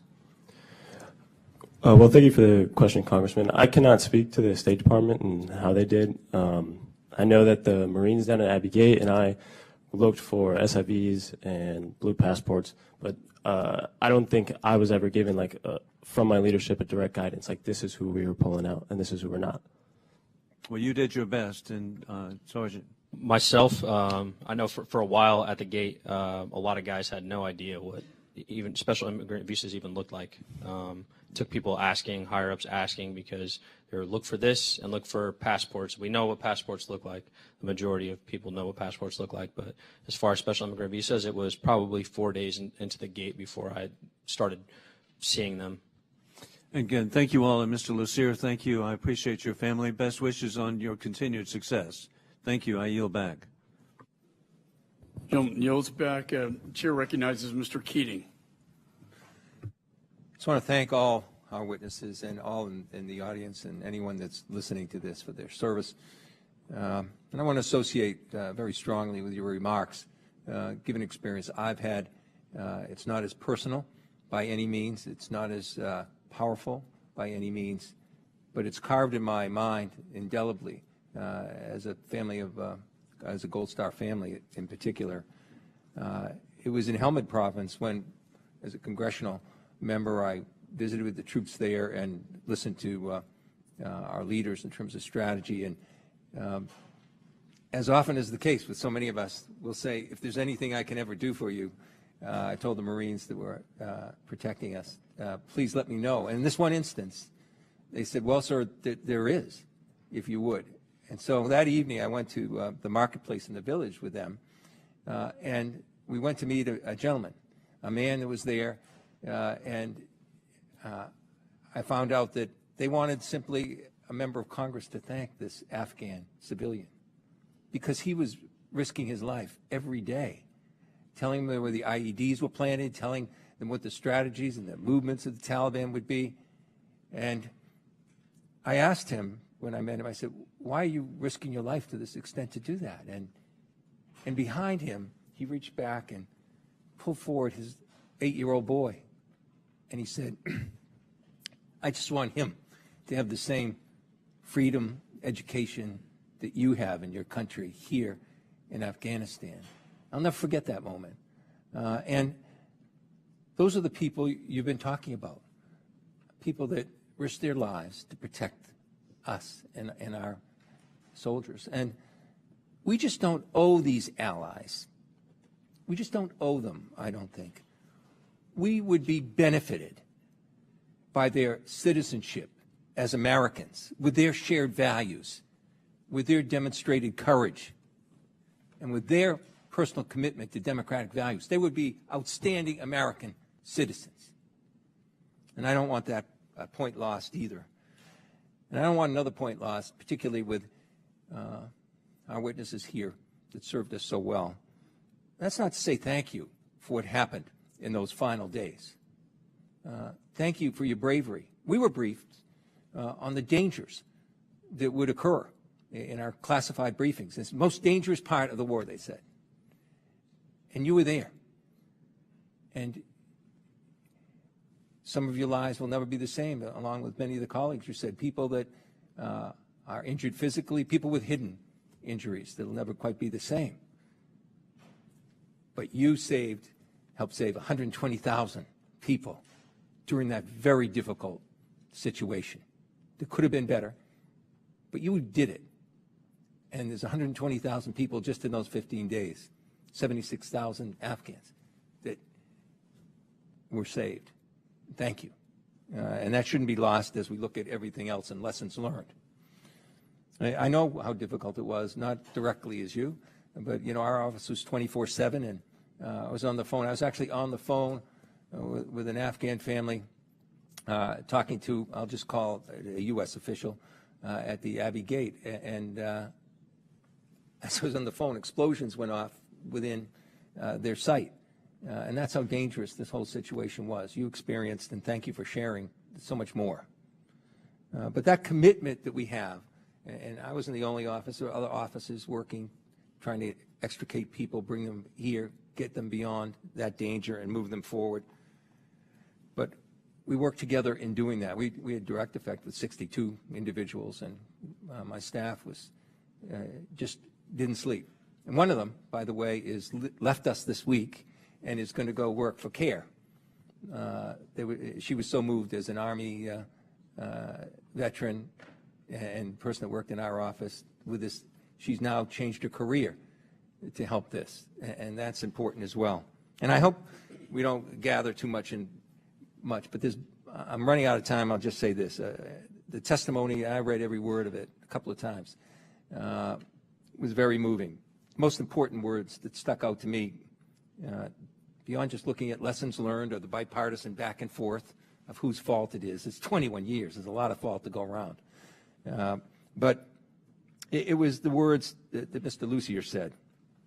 It's not too late for us to evacuate our remaining Afghan allies and settle them in the United States. It's not too late. So I'll work with all of you, I pledge, not just as a co-sponsor, proud co-sponsor of the Afghan Adjustment Act last Congress, and wanting to do that again in this Congress, and continuing to work with groups as we have, like Afghan EVAC, going forward. The purpose of this hearing, as was your purpose in serving, was to help other people. So let's take this hearing and put aside the who did it, and for once, in a bipartisan way, let's say, take the words that I just quoted Mr. Lucier of. It's not too late to go forward, and let's do that. And I yield back. Gentleman yields. Chair recognizes Mr. Perry. I thank the chairman. I want to submit the following items for the record. The Senate Committee on Foreign Relations Minority Report titled Locked Up, and the Special Inspector General for Afghan Reconstruction Report titled Why the Afghan Security Force Collapsed. Without objection, so ordered. Thank you, Mr. Chairman. I want to thank the individuals that have spent the time, the energy to come here today. It's important that we hear, that we listen and hear your message and feel your message. It is important that you get to tell your story. But I'm frustrated. Today, you should be here telling your story, and there should be some other folks here to hear your story. The Secretary of Defense, the Secretary of State, the Chairman of the Joint Chiefs of Staff. Where are they? Mr. Chairman, there better be a hearing with the full committee with them here. This is the biggest foreign policy failure since we left Vietnam.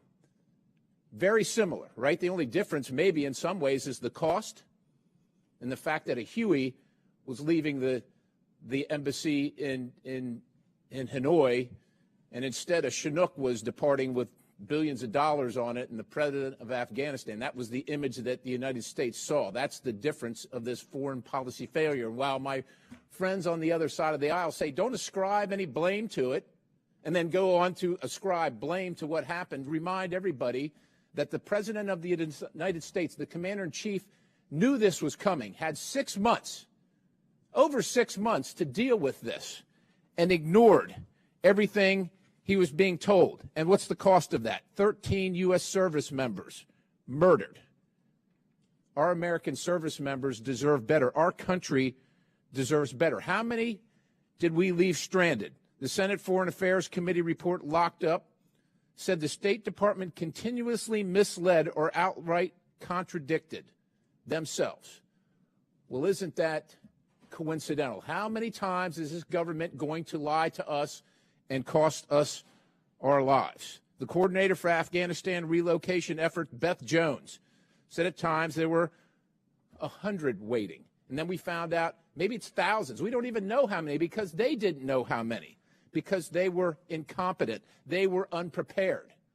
And these folks did the work that our government would not do, forced into a position because of incompetence and lack of preparation and, quite honestly, lack of care.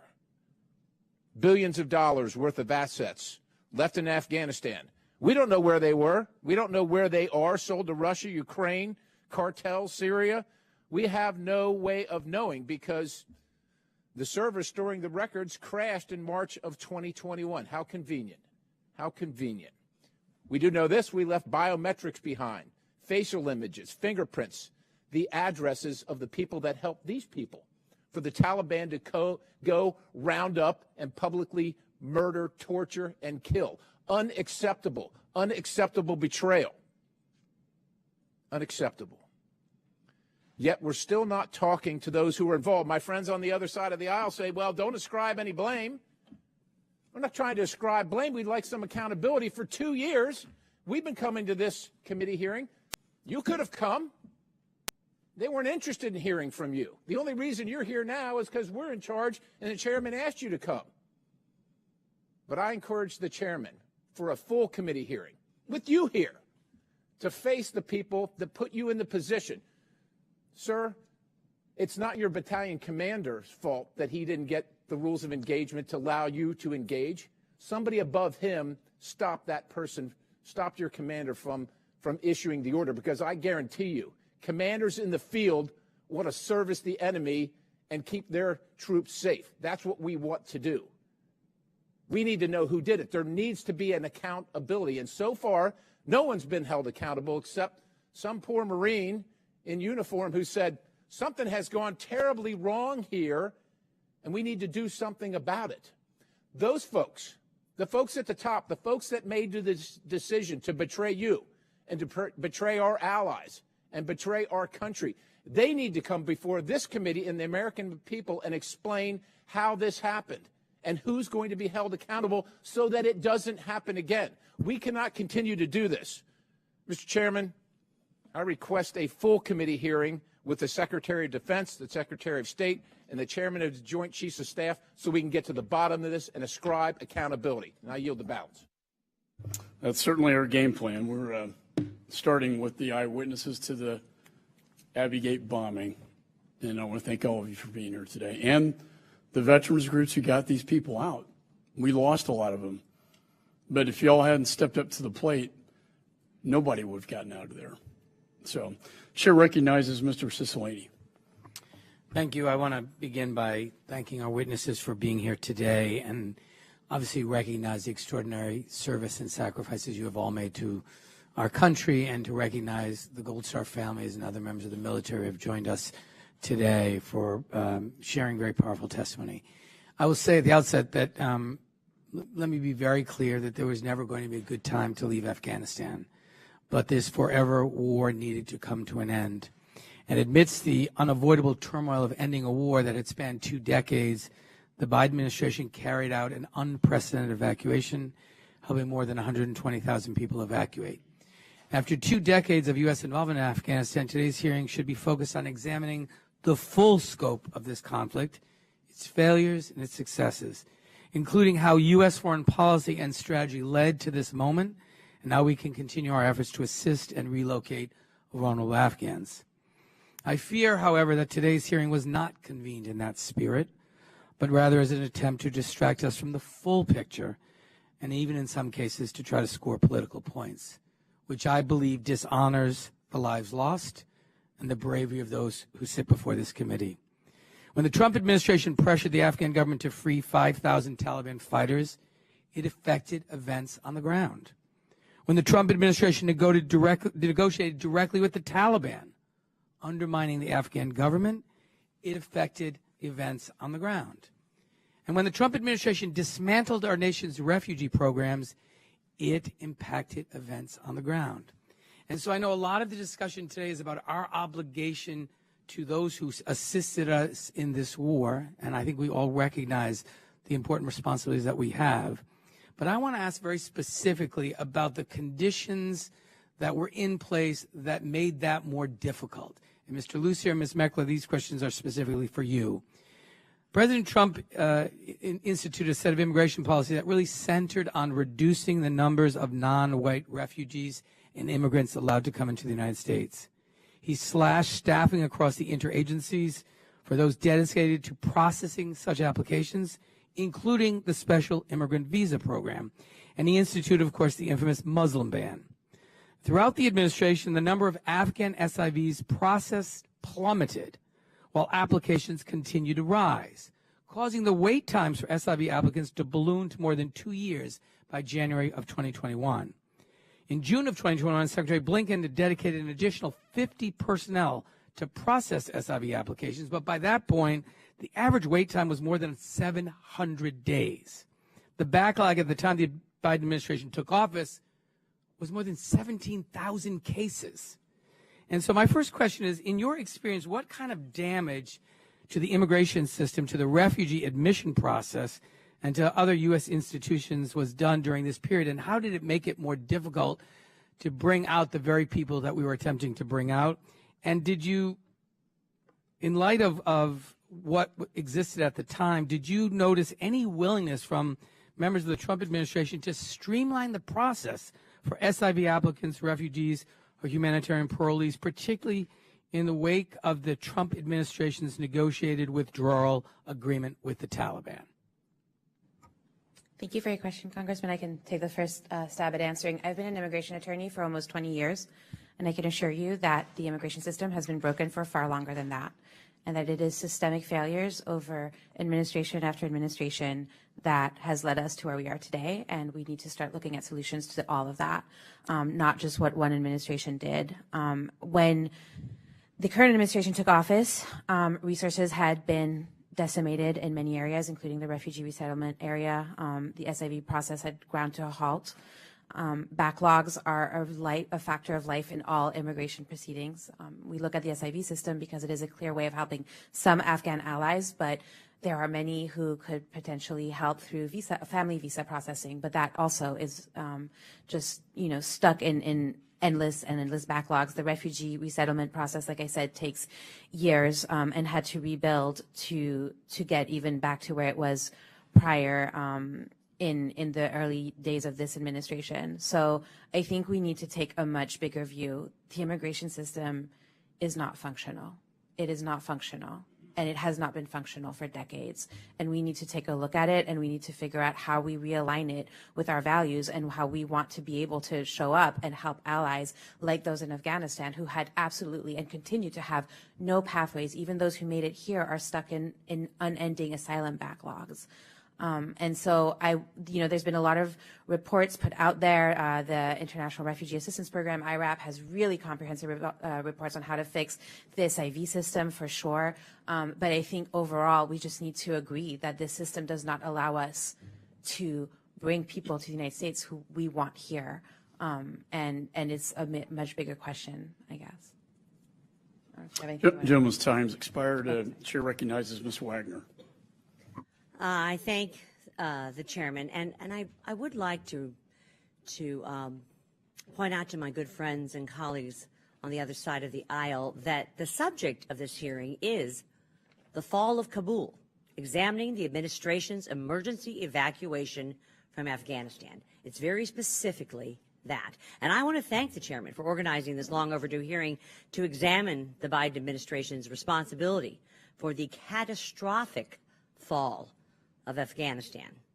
In the 118th Congress, Democrats held a grand total of 2 hearings on this critical issue, leaving the American people, I think, confused and frustrated. I'm hopeful, I'm confident that under Chairman McCall's leadership, we will get to the bottom of this tragic debacle. I want to thank our witnesses for sharing their heart-wrenching experiences with us today. And I want to recognize their courageous service and sacrifice in Afghanistan. I'm deeply grateful, along with my colleagues, all Americans, for your heroism and your testimony. My eldest son, Raymond, an Army Ranger, served as a combat infantry officer in Afghanistan during Operation Enduring Freedom. In fact, he attended the same St. Louis Catholic High School as Mr. Lucier did, graduating just 1 year apart. I suspect you share the same fundamental motivation, Mr. Lucier, that brought you, both my son and you, to Afghanistan from St. Louis, that Americans, and indeed all men and women, should be free of tyranny and able to live without fear. U.S. service members' achievements in fighting terrorism, protecting human rights, and advancing women's equality should be celebrated as an example of America's compassionate leadership and dedication to human dignity and to our own safety and security. The Biden administration's dishonorable flight from Afghanistan was a betrayal of our service members and the brave Afghans who lived, worked, and fought alongside them. It made America less safe, and it created a human tragedy of unthinkable proportions. The administration's needs to take responsibility for its staggering failures. Secretary Blinken sat in front of this committee in one of the just 2 hearings that we had while American families mourned 13 sons and daughters tragically killed in the terrorist attack on Kabul airport. Others worried and prayed over the dozens and dozens of injured. The secretary had no answers for us. A St. Louis area family, the Schmitzes, buried their son that week. He was killed at H-Kaya, Abbey Gate, at just 20 years old. American soldiers acquitted themselves with incredible valor in an unimaginably dangerous and chaotic and traumatic situation. Sergeant Vargas Andrews, Specialist Gunderson, I want you to know that every member of this committee is honored to be with you today and listen to your story. Thank you. The American people deserve answers to understand why these tragedies unfolded. Service members and their families deserve answers. We have to hold the administration accountable. Lieutenant Colonel Mann, I am so grateful that you shared the story of Hasina Safi, former Minister of Women's Affairs. Today is International Women's Day, and it is heartbreaking beyond words to think of thousands of brave, smart, capable Afghan women and girls barred from their schools and workplaces, confined to their homes, prevented from accessing basic necessities and even life-saving health care. Why did it fall to Task Force Pineapple to extract Minister Safi? Should the Department of State have made every diplomatic effort to bring her out of danger? Thank you, Congresswoman. We were very surprised when the bulk of our focus was on Afghan special operators, and when we learned that Minister Safi was on the run, it came as a real shock. What I do know is that Ambassador at Large Kelly Curry, who had worked Women's Global Affairs, was helping to guide her along with a range of other women leaders. And they had tried time and time again to include reaching directly out to Washington, D.C. I mean, understand that Hasina Safi was the Minister of Women's Affairs. She was one of 4 female ministers in the entire country, and arguably the most wanted and hunted woman in Afghanistan at that time. Her ministry actually became the Ministry of Virtue and Vice as the Taliban took over, ironically. And so she was on the run. No one from the State Department brought her in, and so what she ended up doing was it was coordinated for her to move into what we call the Pineapple Express, which was moving through the open sewage canal with her family and up to a point of recognition where this young man right here and a couple of other paratroopers pulled her inside the wire. And one thing I'll just say, I have to throw a shout out to the 82nd Airborne on this one. She had a terrible fear of soldiers from when she was a child as a refugee. The Russian soldiers, the Soviets, had really abused her father. So when she learned that it wasn't the sewage canal that terrified her, it was going and having to be confronted with NATO soldiers. And she was terrified about it. And it was his First Sergeant, Jesse Kennedy, who in the middle of the night reached down and grabbed her hand and pulled her out. And he said, "My name's Jesse, you're safe now." And Hasina says that when she went into that canal, she had 5 brothers, but when she came out, she had 6, and they're still in contact to this day. So I don't know fully why a sitting minister was not brought in by the State Department, but I do know that had it not been for the 82nd Airborne and the people right there at that hole in the fence, that she probably wouldn't have made it. I thank you all. I appreciate the chair's indulgence. I yield back. Chair recognizes Mr. Sherman. Thank you. One of the most difficult things for our intel community to do is to apprise will to fight. They can look at the number of weapons and capacity and see who can fight, but the question is who will. And they've gotten it wrong a couple times in just last couple of years. They analyzed the Afghan army, determined that they could fight successfully for at least, say, 4 months. And then they looked at Ukraine and they thought the Ukrainian people might cave in 4 days. Turned out to be wrong in both cases. That doesn't mean they're not the best in the world. It just means determining the will of a soldier to fight is very difficult. One of the things that strikes me not only about this evacuation but others is American citizens go to a war zone and they say, I just want to go anywhere I want. My government's supposed to protect me. And there are limits on what the U.S. government can do. So I put forward the SAFE Act, and I'd like to have some more co-sponsors when I do it again this year, to say that if Americans go to a war zone, they would register. They're encouraged to now, but we would require them to register.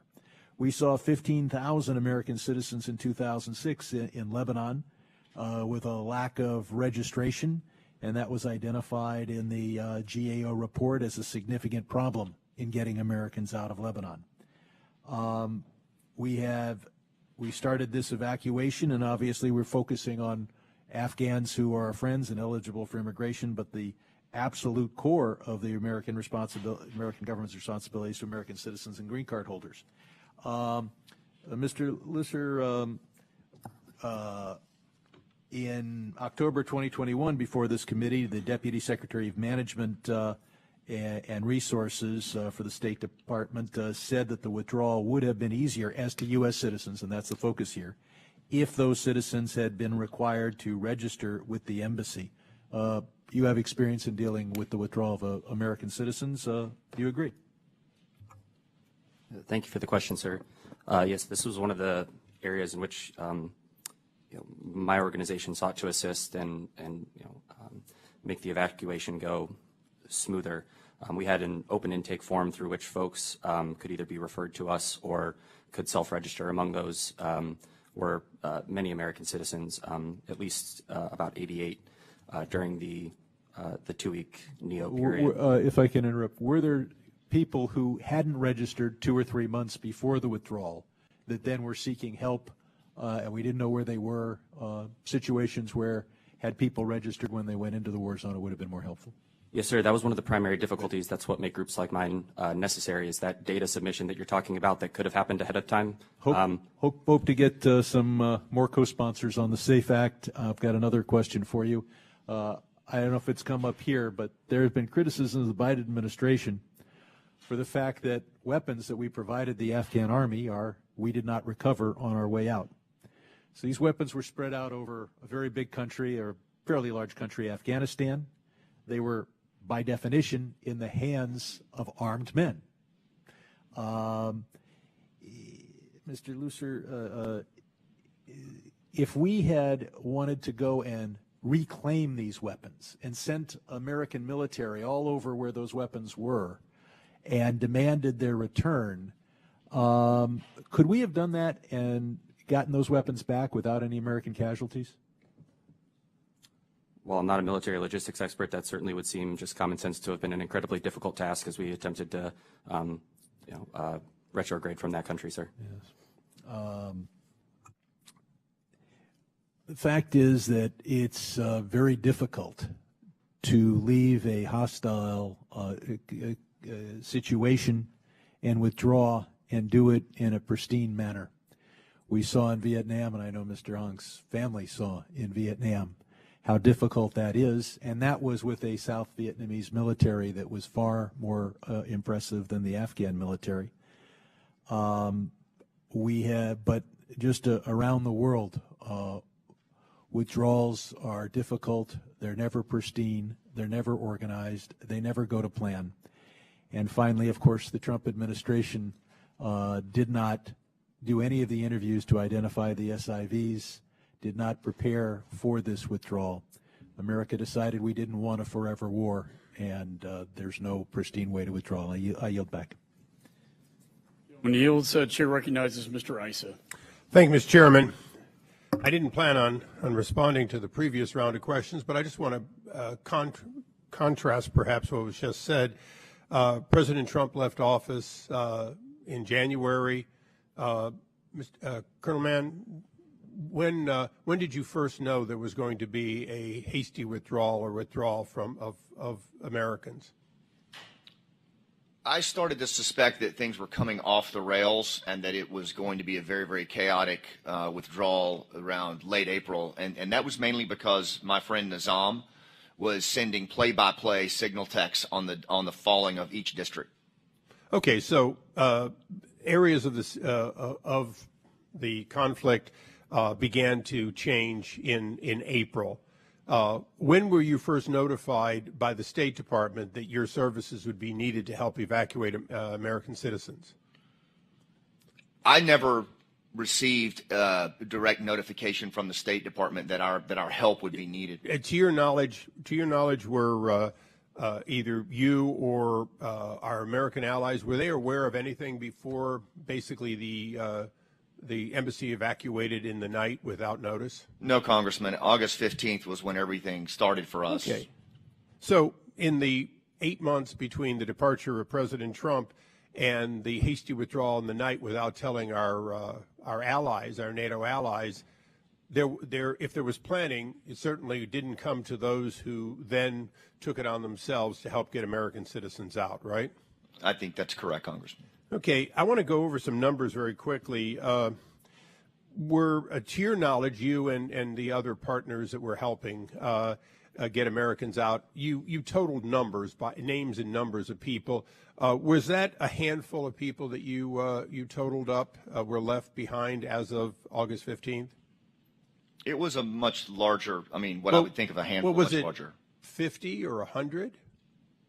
It was in the hundreds, probably pushing closer to 1,000, not in Pineapple, but in the various groups as we talked to each other. Okay, so various groups who reported, as you did, to the State Department and coordinated with them would give numbers. That number was greater than 100 or 200, greater than 300 or 400, actually greater than 500 or more by name of American citizens, right? Memory's a little foggy, but I would feel comfortable saying greater than 500. So how is it the State Department and the president's spokesperson were talking about numbers that were always less than, a handful and then later less than 100? Did you give your numbers and did the other organizations give their numbers to the State Department and thus to the administration? I can only speak for, I know for Pineapple, we were consistently submitting names and information on American citizens and green card holders that we were helping. Okay, and the only way somebody got out essentially was after the fall was names were given, the State Department then passed that on to the Qatar government, and they allowed them to be manifested onto those planes coming in from Doha Airlines, right? Qatar Airways. Well, the first challenge during the period of the NEO was to actually get them inside the perimeter. For us, that was an even bigger challenge than getting them on an airplane, was getting them inside the wire. Did you ever get, or you or your people ever get to the fence with blue passports in hand and be turned away? Yes. So American citizens got to the fence. There's American or NATO person on the other side, and they were unable to get through the fence. Why was that? Just to be clear, the American citizen that we were helping was told to go to a specific gate by the State Department. When he got to that gate, thinking he was going to load a bus with his family, it was actually a Taliban checkpoint, and they were beaten. And so Taliban turned him away. Correct. Yes. Okay. One of the challenges that I keep asking, and I'm for any of the one on the panel is, did any of you get or participate in any part of planning of this, what Mr. Sherman called a always chaotic withdrawal? Did any of you participate in April in any planning for withdrawal of Americans? Did any of you participate in May? Did any of you participate in June? Just raise your hand if you participated in June in planning for the withdrawal. We didn't participate in the planning, Congressman, but starting in April, we started calling for the inclusion of Afghan allies in the withdrawal of troops. And we had a sustained advocacy strategy that crescendoed over time and culminated on August 15th when we had to pivot to the civilian-led evacuation. Right, but I'm talking about the actual plan for the embassy personnel to leave, the base to be closed. So at any time before August 15th, did any of you have any contact with American leaders, DOD or state or other agencies, that gave you an alert and the ability to to plan the withdrawal of American citizens? So it's fair to say that the administration's chaotic withdrawal certainly included the fact that they didn't, the very people who got Americans out after August 15th, none of you were informed or given any opportunity to prepare prior to August 15th. Is that correct? Well, Mr. Chairman, I know there's a lot of other things we're going to delve into, but I think the one fact that I would hope that we get to from the administration is, if they were planning between January, when they said that they were given this requirement to get out, and August when they left, if they were planning, I would like us to have the record of who they were planning with, so we would know why our NATO allies found themselves without transportation in addition to those Americans. And with that, I yield back. Yeah, duly noted. Chair recognizes Ms. Titus. Thank you, Mr. Chairman, ranking member, and thank all of you for being so brave, for what you did before and what you're doing today to tell your story. and you deserve our attention, and we want to hear from you. There's been a lot of pontificating up here with no questions, but you are the ones who really can advise us and inform us. I'd like to pick up on the last question about the communication between the administration and any of you all. Communication is a two-way street, and I know you have influence. You were in a previous administration. Mr. Mann, we've heard about all the connections you have. Did any of you, the two of you I'd ask first, reach out to the administration and express concern that, like the Inspector General's report, that this agreement that we were going to pull out was really abandoning Afghanistan, or that the Taliban would take over? You're in the field. Did you express that concern to them as part of the intelligence that they gathered, Mr. Mann? Congresswoman, I did not explicitly engage the Biden administration or any of the governmental organizations. And the reason, if I could offer it, was leading up until August 15th, I really didn't intend to get involved with this. Well, how about the Trump administration when the agreement was first made that set all this in motion? What I will say is that I was very vocal publicly about both administrations and how they were handling the withdrawal, and that it was going the wrong direction. But that was the extent of my involvement with it. Mr. Hung? Congresswoman, prior to August 15th, 2021, I had retired to private life and was not involved with policy matters at this level anymore. Okay. And it was only because of the urgent need that myself and many of the volunteers you see seated behind me saw that we jumped back into the fray. All right, well, thank you. Sometimes hindsight's 20/20, and if we'd gotten involved earlier, it might not be able to have so much to criticize later. You know, you talk about abandoning the Afghans. I don't want to abandon them again. So I'd like to ask you, every one of you, how you feel about the Afghan special immigrant visas. We heard from Mr. Cicilline how it took longer. There was a backlog. A lot of them had been cut out. We know that members of this committee, including 16 Republicans, voted against speeding up the Afghan special visas. Would that not be helpful now to maybe right some of the wrongs that occurred back August? Just go down the row and tell me if you do support extending those visas. Yes, I think the SIV program is a very important program to help our Afghan allies. I think that there is a tremendous need to enable the executive branch to increase both the throughput and capacity to process those visas and transport the people who have been granted a visa or approval for a visa out of Afghanistan post-haste. I know the immigration problem is bigger than this, but let's focus on this. I mean, we could be talking about temporary protected status or other things, but just this particular program. Do you I would support agree. that? I would agree with extending SIVs continued as long as individuals are properly vetted and not bringing more threats into America. Okay, so you feel comfortable with those people getting to come and be here and be by our side and have pathway to citizenship or whatever? As long as they're properly vetted, yes. Okay, thank you. I mean, yes, I support expanding the SIV system. It needs to be fixed. There's a lot of different fixes that we can get into in more detail at some other time. I would also say that SIVs are a very small slice of the Afghans who are left behind. Only a very small number of those would qualify for SIV visas as it's currently written. Well, do we need to reform that process and expand that visa so that more people would qualify for it? Reform, expand the definitions of who is included in a family member would be a start. And we can do that while still answering the question for gentleman next to you about keeping people safe and secure. There is no more highly vetted individuals in this country than anybody who goes through our immigration system. The multiple checks at every layer for every kind of immigration status is insane. And what most Americans don't realize, and the SIVs are even more doubly vetted because they had to be requalified to work with our military every 6 months. Exactly. So why would somebody vote against it? Go ahead.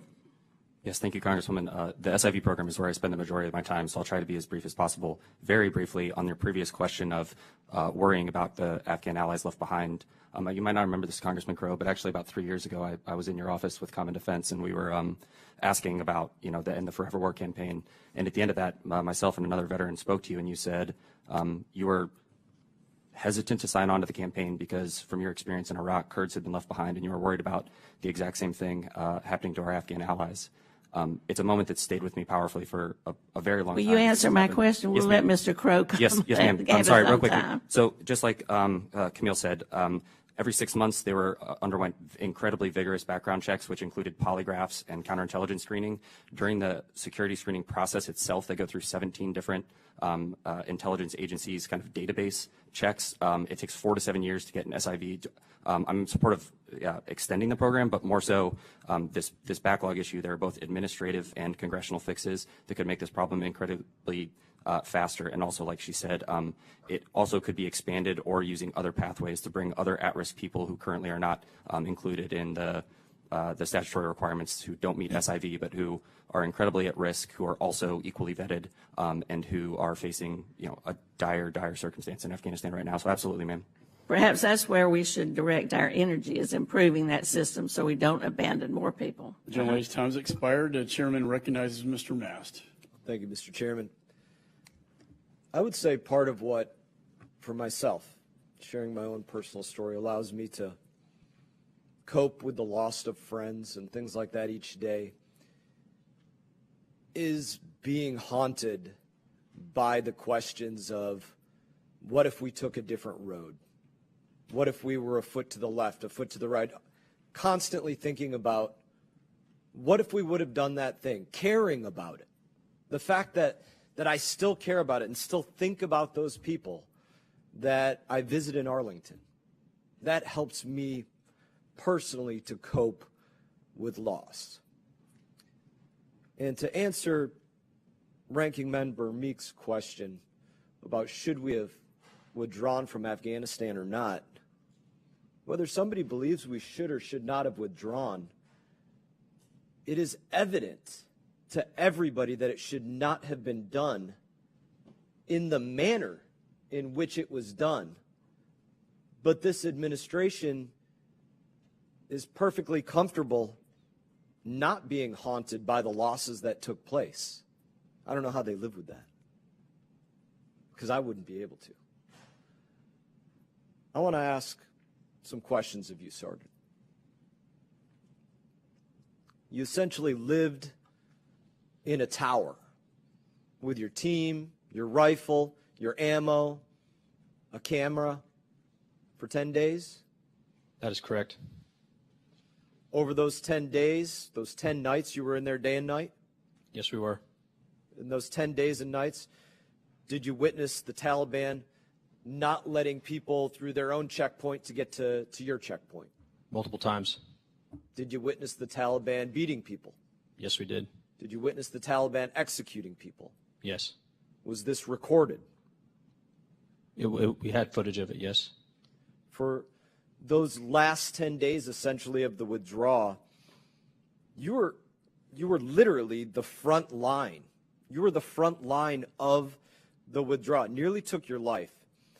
So since that day, and in the 558 days and a wake-up since that time, have you ever been interviewed by any part of the United States government about what you witnessed on the front line? Not by a single individual or organization. So the Pentagon has never come to you and say, hey, you were in front, you were with your team, you were looking through the scope on your rifle. What did you see from those thousands of individuals out front? Never. The Marine Corps never asked you when you woke up in Walter Reed, hey, Sergeant, can you tell us from your perspective what took place? No, they did not. The State Department, Secretary Blinken, others, they never came to your room in Walter Reed and said, hey, can you tell us what did you see about the SIVs or others that were trying to get through to be processed? No, they did not.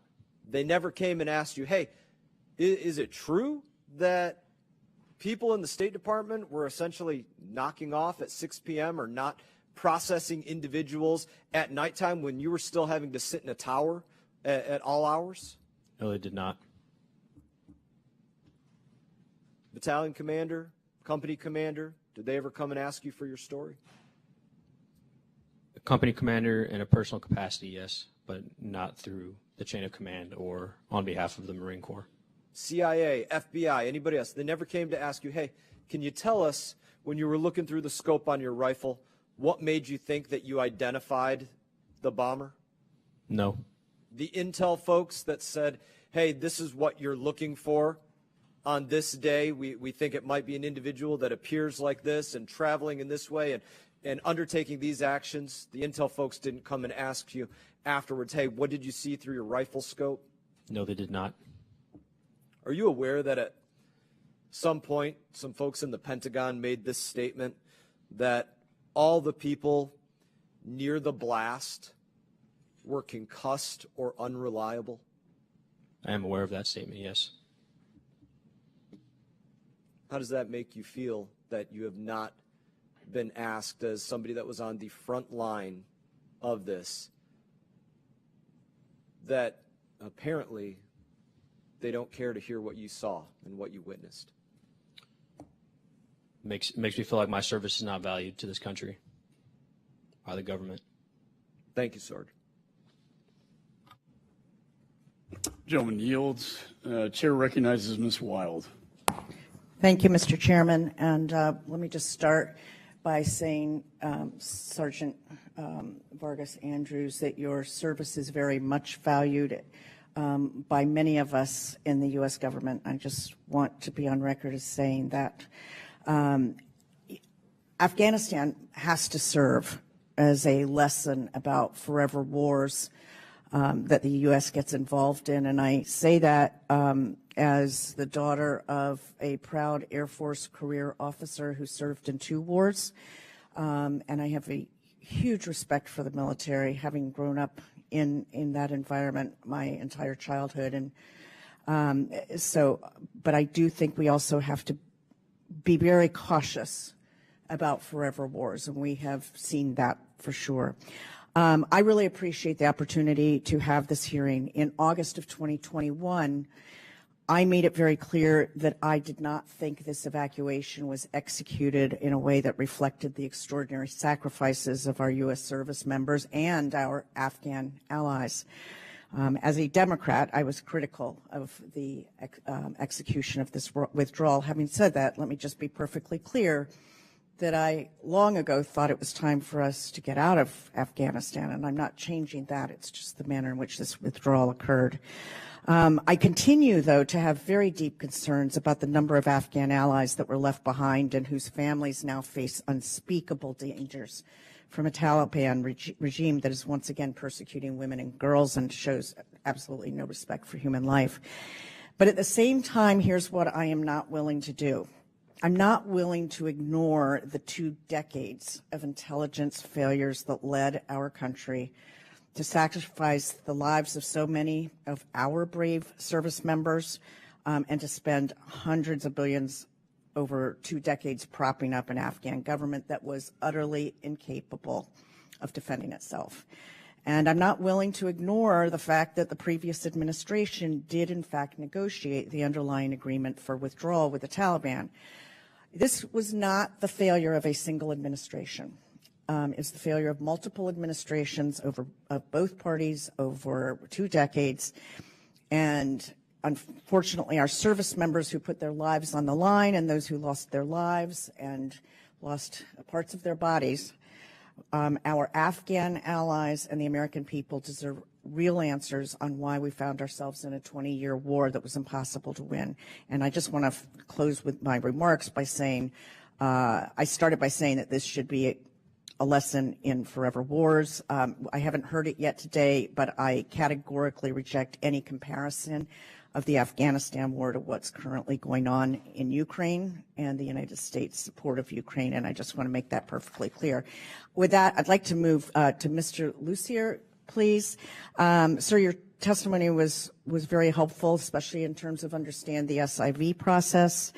And in the interest of brevity, I'm going to just ask you, you write in your testimony about the impact of the previous administration's travel ban and so-called extreme vetting policy against Muslim-majority countries. Can you help us understand what the impact of those practices was on the SIV program during that time, and what kind of fixes could be made? Absolutely, and thank you, ma'am. So when we look at the SIV process, prior to the fall of Kabul, we were looking at an average of 4 to 7 years from submission of a COM approval application to issuance and ultimately travel, usually assisted by IOM, which SIVs qualify for. So how do we get to those 4 to 7 years, which is much longer than the 700 days earlier quoted, which constitutes the State Department processing time? So during the previous administration, one of the ways in which we saw this number particularly grow, COM adjudication and that approval process does take a very long time. But in the previous administration, what we really saw was a wait for folks who had submitted their DS-260 visa applications and were waiting for interviews, or after their interviews, a long time waiting for visas. So long, in fact, that SIVs are unique among all IV applicants, and that they will wait to do their medical panel screenings until they've been notified that they've passed security vetting, because medical panels expire after 6 months.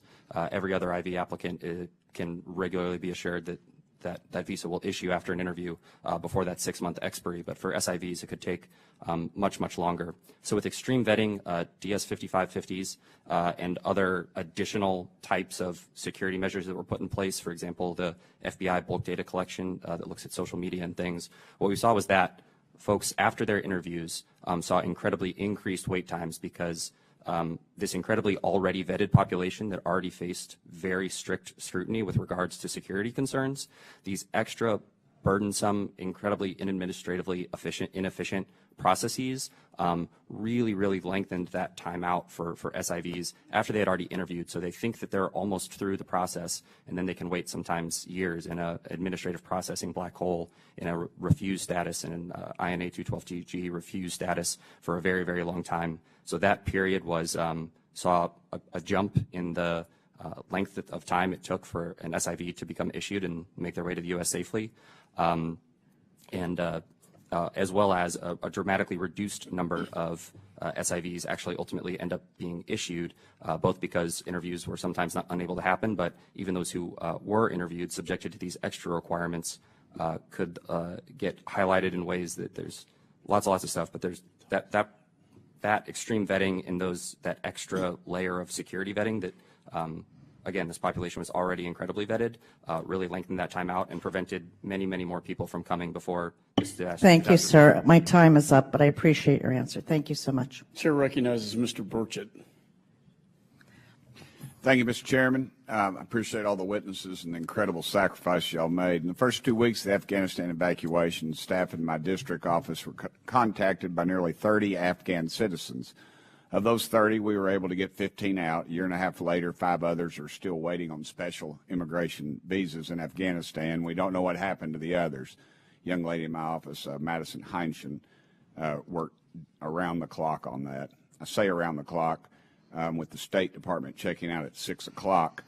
A lot of the calls remained unanswered. And on August 26, as you know, a suicide bomber attacked innocent civilians near the Hamid Karzai International Airport in Kabul.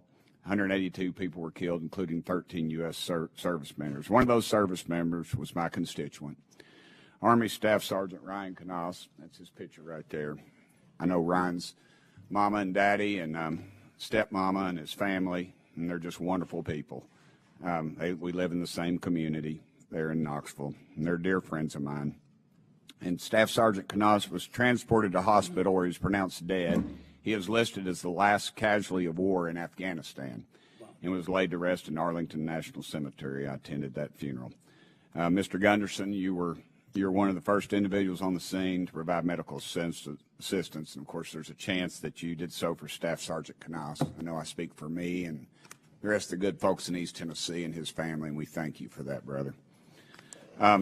Sergeant, it wasn't in my notes, but your testimony was very compelling to me, and I'm not sure the proper way to do this, Mr. Chairman, but I'd like to make an official inquiry into how his requests were denied, from the State Department to the U.S. military, and I'm sure I'm stepping on some toes, which is purely intentional, and I'd like to, maybe we can get to the bottom. That will be the part of our investigation for sure. I would love that, and I'd appreciate that, and I want to make that in the form of an official inquiry. Due to Mr. Mass' questioning, that brought a lot of things to mind. But let me switch gears again. Colonel Mann, what is at stake for Afghans who worked with the U.S. if they're unable to get out of Afghanistan? Congressman, I wish you had time to ask every one of these people sitting behind me, because they're leading groups right now that are still on the phone talking to Afghan commandos, Afghan Special Forces, Kas-Kateha, Special Mission Units, the National Mine Reduction Group, who went in front of IEDs as we went on missions. These people are being hunted down systematically, methodically by the Taliban. Most of their homes of records have been compromised. Their records have been compromised. They've been ratted out in large degrees. They can't get a job, because if they go and get a job and present any type of credentials, they're immediately identified as a member of the Afghan Special Operations community. And we have seen scores of these individuals who have disappeared, who have been detained, who have been tortured, and who have indeed been executed. And many times these veterans behind me, who have seen a lot of combat and a lot of trauma, they're getting these pictures as they're sitting at the breakfast table with their kids and trying to find some way to help the family out. So what I would say is that the Afghan Special Operations community in particular, and even higher than that, the National Mine Reduction Group, the small group of Afghans who stood between special operators and IEDs, are at extremely high risk right now of being hunted and killed as time goes on. Thank you. Sergeant Vargas, can you explain to me a little bit about the mental toll that the withdrawal has had on our veterans? Yes, I can.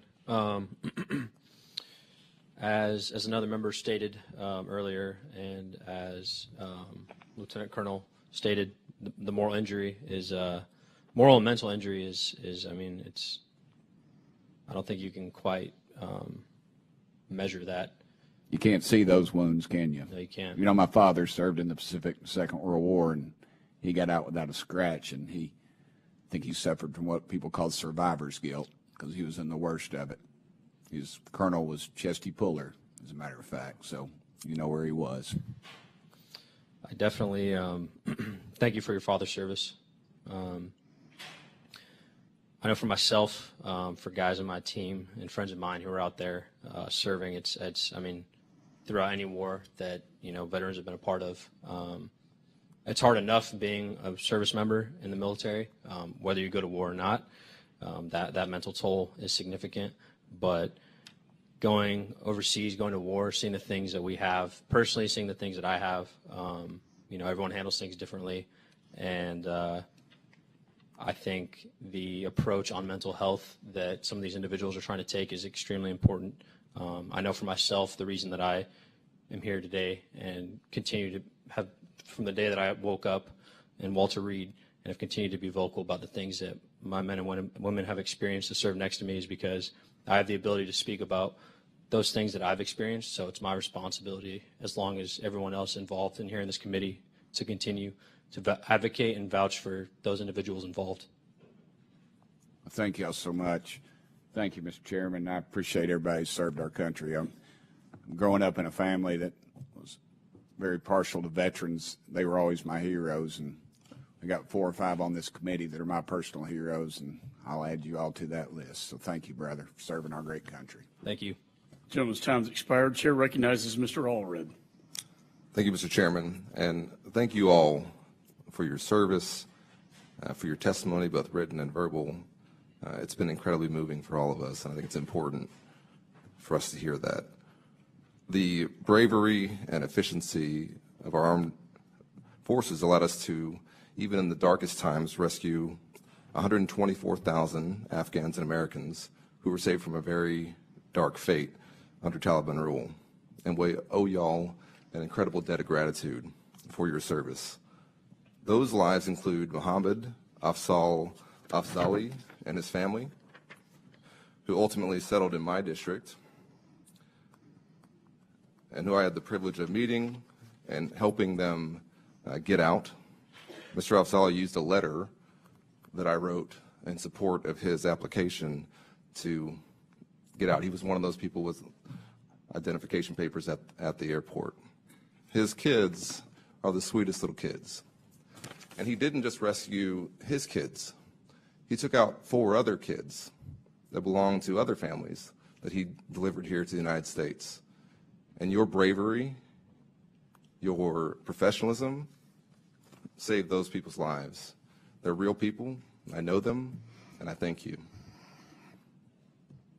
It's true that those were dark days, but I also felt that watching our servicemen and women care for babies and families, to me, represented the very best of America. The professionalism, the empathy, the humanity that y'all showed, I think, set an example for the world. It's also true that you should not have been in that position. The fact that American troops found themselves dependent on the Taliban for perimeter security and assistance is a disgrace. But we have to come back to the question of how we got to that point. And that answer is not one, honestly, that just begins with the final chaotic days of the withdrawal, but dates back to the decision to withdraw under the previous administration, a decision that I questioned when Secretary Pompeo was sitting in your seats in this committee 4 years ago this month. I asked why we had abandoned previous U.S. policy regarding negotiations directly with the Taliban, undercutting the Afghan government, why we were not insisting that they agree to respect the Afghan Constitution and its provisions protecting women and minorities. And Secretary Pompeo dismissed me on the record in this committee. And it's also true that ending our presence in Afghanistan was and is in our national interest.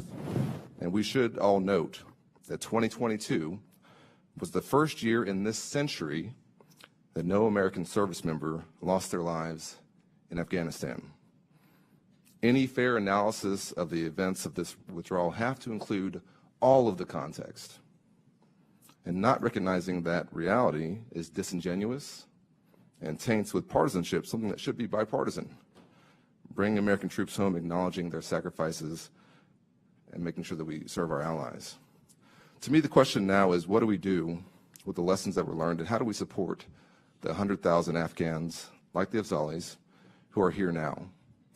So, Ms. Mackler, I want to thank you in your testimony for raising the Afghan Adjustment Act. I agree with you and the sentiments from others on the panel that we should support the Afghan nationals who put themselves in harm's way by supporting our mission and who are here in the United States now. So if you could, in the minute that I have left, discuss why you believe the Afghan Adjustment Act is important and what it would do. Thank you, Congressman, for the question. Briefly, when those 75,000 or so Afghans landed on American soil after the NEO, they had no pathways under immigration law to be admitted into the United States, and so they were here on a temporary permission called parole, which will expire for the most part in August of this year. They have no ways of staying here for the future without the Afghan Adjustment Act. They have no way of setting down roots. They have no way of simply having immigration legal status. And all that confers of maybe even one day becoming U.S. citizens. And so I think first and foremost, to give that permanency and the sense of welcome home that we are hoping to offer these Afghan allies, we have to pass the Afghan Adjustment Act. The Afghan Adjustment Act also includes fixes for the SIV system in part. It allows for Afghans beyond those who are evacuated in that first wave to settle here. And as I've mentioned over and over again in this hearing, we don't have we just do not have immigration pathways that are available to Afghans. I get asked every single day for somebody's help for an immigration option, and they do not exist. The Afghan Adjustment Act would at least serve this population to allow them to be here and to live in America safely, freely, and with all that comes with that. Thank you. I yield back, Mr. Chairman. Chair recognizes Mr. Green. Thank you, Chairman, for your persistent leadership on this issue, and thanks to our witnesses for being here today. Thank you for your service to our country. Rangers lead the way, Night Stalkers don't quit. Many of you may recall from the movie Lone Survivor, the Night Stalker helicopter that crashed attempting to rescue stranded Navy SEALs. All on board perished, including my friend Stephen Reich and another man I know well from the unit, Master Sergeant Trey Ponder.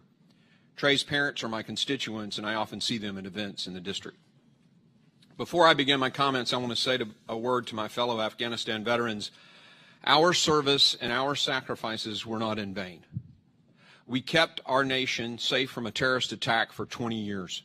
No one who served, and like myself, lost friends, should ever feel it was for nothing. We protected America. You protected America for 20 years. When I signed into the 160th Special Operations Aviation Regiment, one of the first guys to greet me was a guy named Corey. Corey was recovering from wounds he had sustained on Roberts Ridge. The Navy SEAL, Neil Roberts, had fallen from one of our aircraft, which was unable to rescue him. And so we live by the code. Leave no man, leave no woman behind. So 2 Chinook helicopters were dispatched with a massive quick reaction force. As they landed to attempt to rescue Roberts, both were shot down. And 40 or so Rangers, SEALs, and Special Operations aviators were stranded on that hilltop, surrounded by 250 Taliban. The intense battle that lasted almost 24 hours, 7 Americans gave their lives because they lived by the oath, leave no man behind.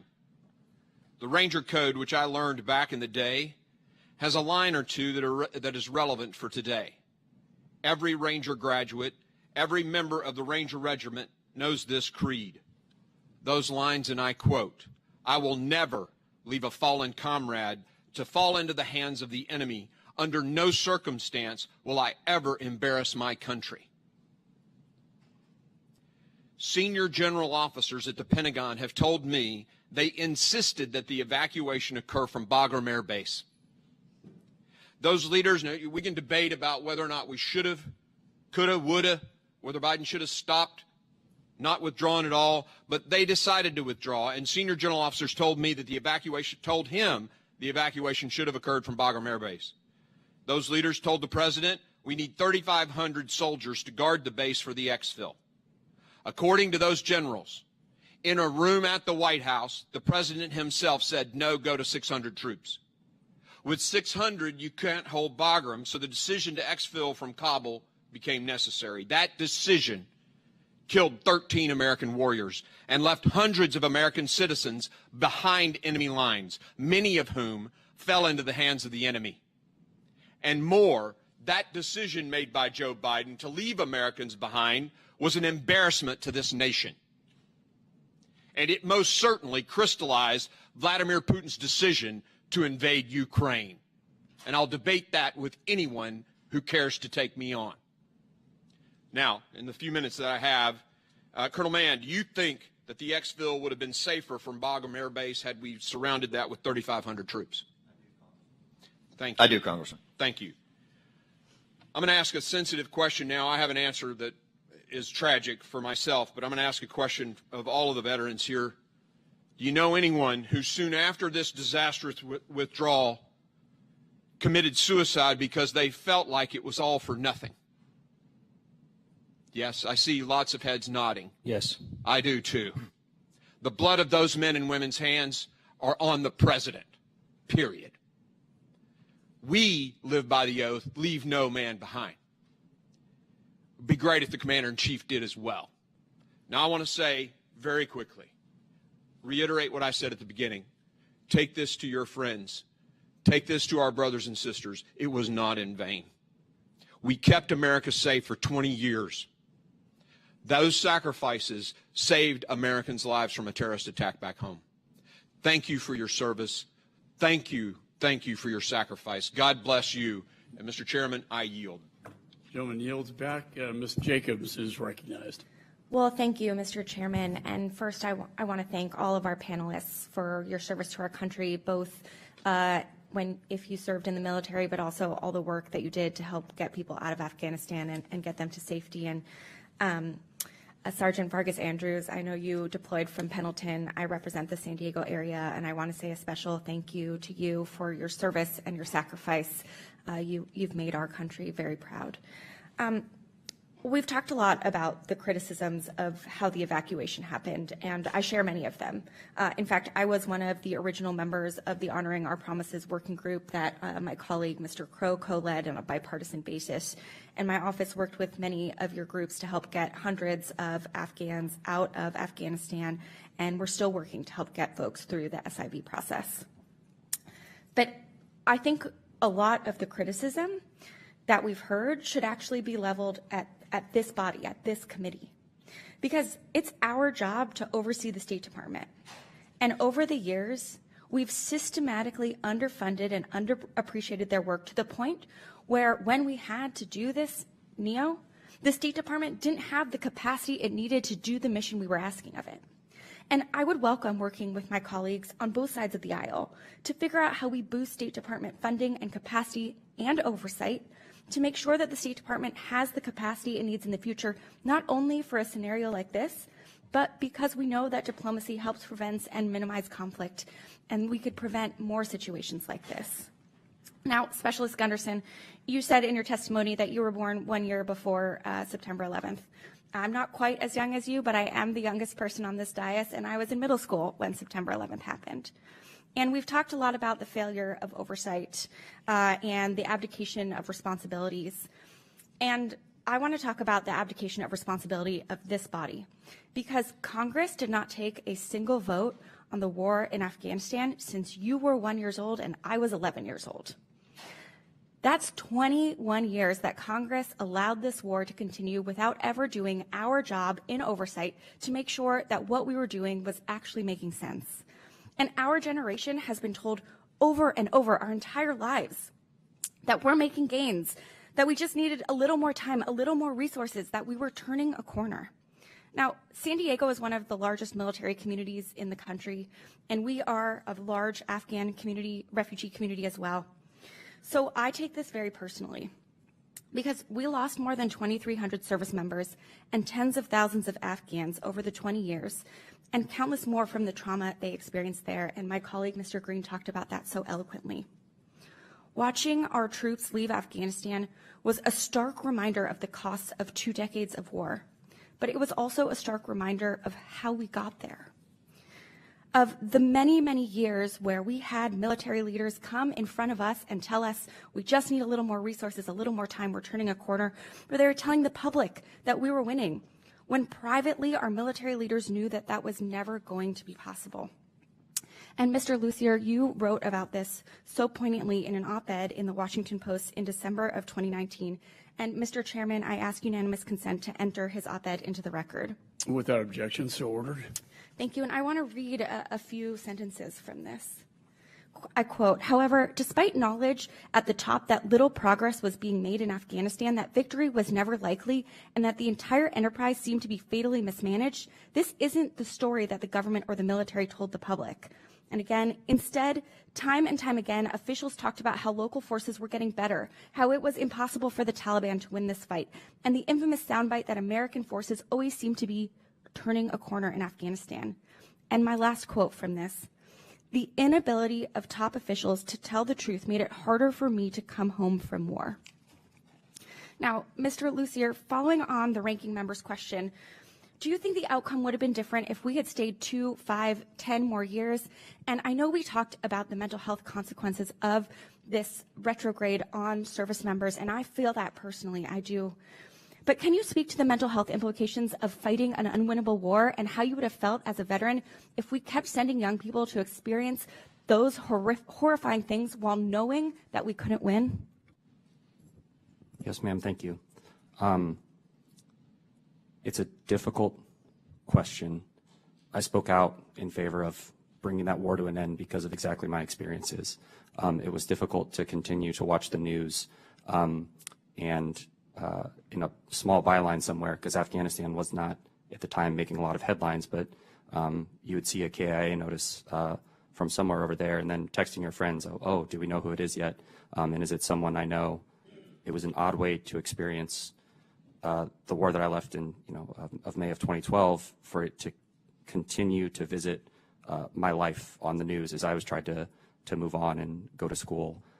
I don't know what the right answer was to ending that war. What I do know is that that lack of oversight that you cited, that we didn't have public conversations for the last 20 years, that congressional hearings on foreign policy writ large, but specifically Afghanistan, have statistically declined, and that we didn't have a robust public conversation about the war that I fought and that people were continuing to deploy to for the 10 years after I got home that had already been going on for 10 years, meant that we weren't as prepared to have a conversation about withdrawal.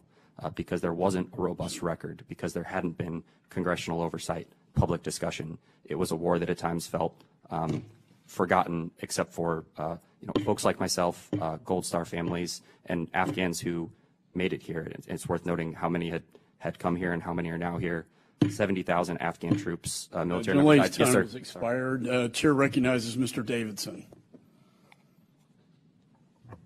I thank the chairman. A very heartfelt thanks for having this hearing.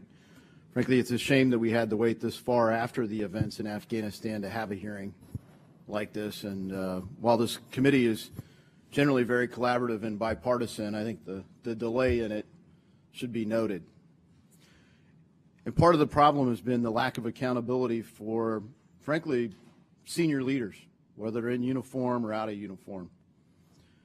People that were deployed on the ground were held accountable for all kinds of things, rules of engagement that often were incompatible with the missions that they were assigned to do, a lack of a clear mission. No one ever really defined what victory was for many years on the ground there, yet we kept sending people over. Each commander would define it a little differently. You don't have to have served in uniform to know that it's a bad plan to get the military out first and then try to get the civilians out. The fact that it turned out the way that it did is probably better than you would think if you took the military out first and then you got the civilians out. But I just wonder, Mr. Hong, if you could comment about the challenges you faced as a member of Congress, as the chairman highlighted in his open remarks. You know, I was dealing with people who were sending me copies of American blue passport holding citizens, dozens of them, in areas of the country, Mazar-e-Sharif, for example, trying to get out, desperately trying to get out, manifest with hundreds of people on planes, working with the State Department, and finally, the people on the ground there would get a safe third country to give them clearance to leave. And rather than help, our own State Department contacted the safe third country and worked to cancel the clearance so that people stayed on the ground. Now, I still can't figure out a motive for that, but I know that it happened. So I can't imagine the people that were stuck on the ground, the people that risked their own lives to help us accomplish our disjointed mission there over years, and some of whom were lost after they had to disperse and wait and hide and be hunted down because our State Department gave control of our embassy and all of our known allies over to the Taliban, and it basically turned into a hunting list. They hunted them down in their homes, and I just can't imagine that, but I know a lot of you had a hand in this, but you know, Mr. Hong, if you could comment on what it was like and the kind of role that you and others played, because frankly, the idea that we needed civilian dollars to come in and do this is mind-blowing. I mean, this is clearly the mission of the United States of America, yet we were trying to bridge it from people who felt a bond of loyalty and did. So thank you for doing that, but also just what were you confronting as you were dealing with that? Congressman, thank you. I appreciate the question. There's been a lot that has happened in the last year and a half that has shaken my faith in our government. There was a yawning gulf between our obligations to our allies and what our government was able to do in August of 2021. However, thousands of our citizens saw that yawning gulf and jumped in and helped. And they did it from their bedrooms, they emptied out their savings accounts, they took on challenges that they shouldn't have been in a position to have to take on. So my faith in America and Americans has never been stronger. It was unreal at times to get requests, and I'm not the only person on this panel that has received these requests, from congressional offices, from executive level agencies, from high-ranking officials asking for help evacuating their allies. Me, us, private citizens, receiving requests from our own government to assist what is essentially a governmental function. So it was humbling, it was terrifying, it was at times stupefying. Well, it's well said. And I just got to say, look, we had a conversation here. Republicans, particularly Republican veterans, came back here to Washington, D.C. to basically plead with the administration to make this an event-based exit, not a time-driven thing, but an event-driven thing. When do we get all of our people out? Well, okay, that's the last day there, and not until then. Instead, the administration stayed on a timeline of 31 August, and inconceivably to me, we had colleagues who wanted to deny that the missions that you guys were part of in the private sector, trying to save people in other parts of the country, were even happening. And but for the records that we preserved and were on State Department computers, I truly believe they would have continued to try to deny and lie and say that they weren't even there. Thankfully, we had the evidence, we had the proof, and your statement, we still have faith in the American people, is well-founded. And may God bless this country, the people who are still trapped in Afghanistan, and may we finally do the right thing. I yield. Gentleman yields. Chair recognizes Ms. Manning.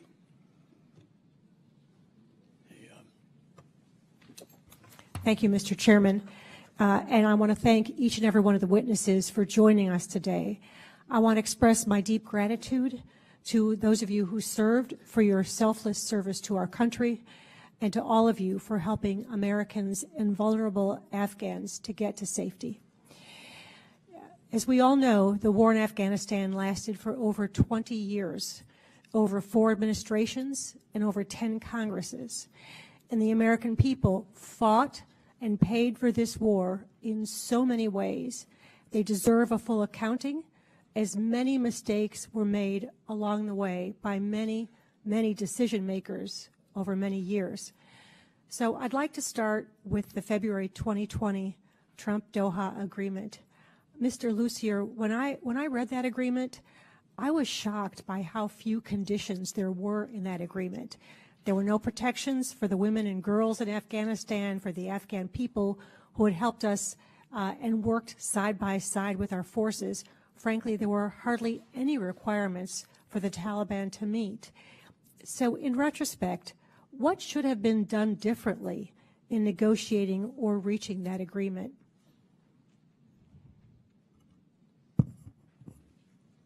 Thank you for the question. Like you pointed out too, I think robust safeguards and for vulnerable populations would have been helpful and prevented some of the situations that we see today. But again, just to pivot back, that I think some of my feelings about the war, how it was conducted and how it ended, are reflected in that op-ed and something that I've spoken about.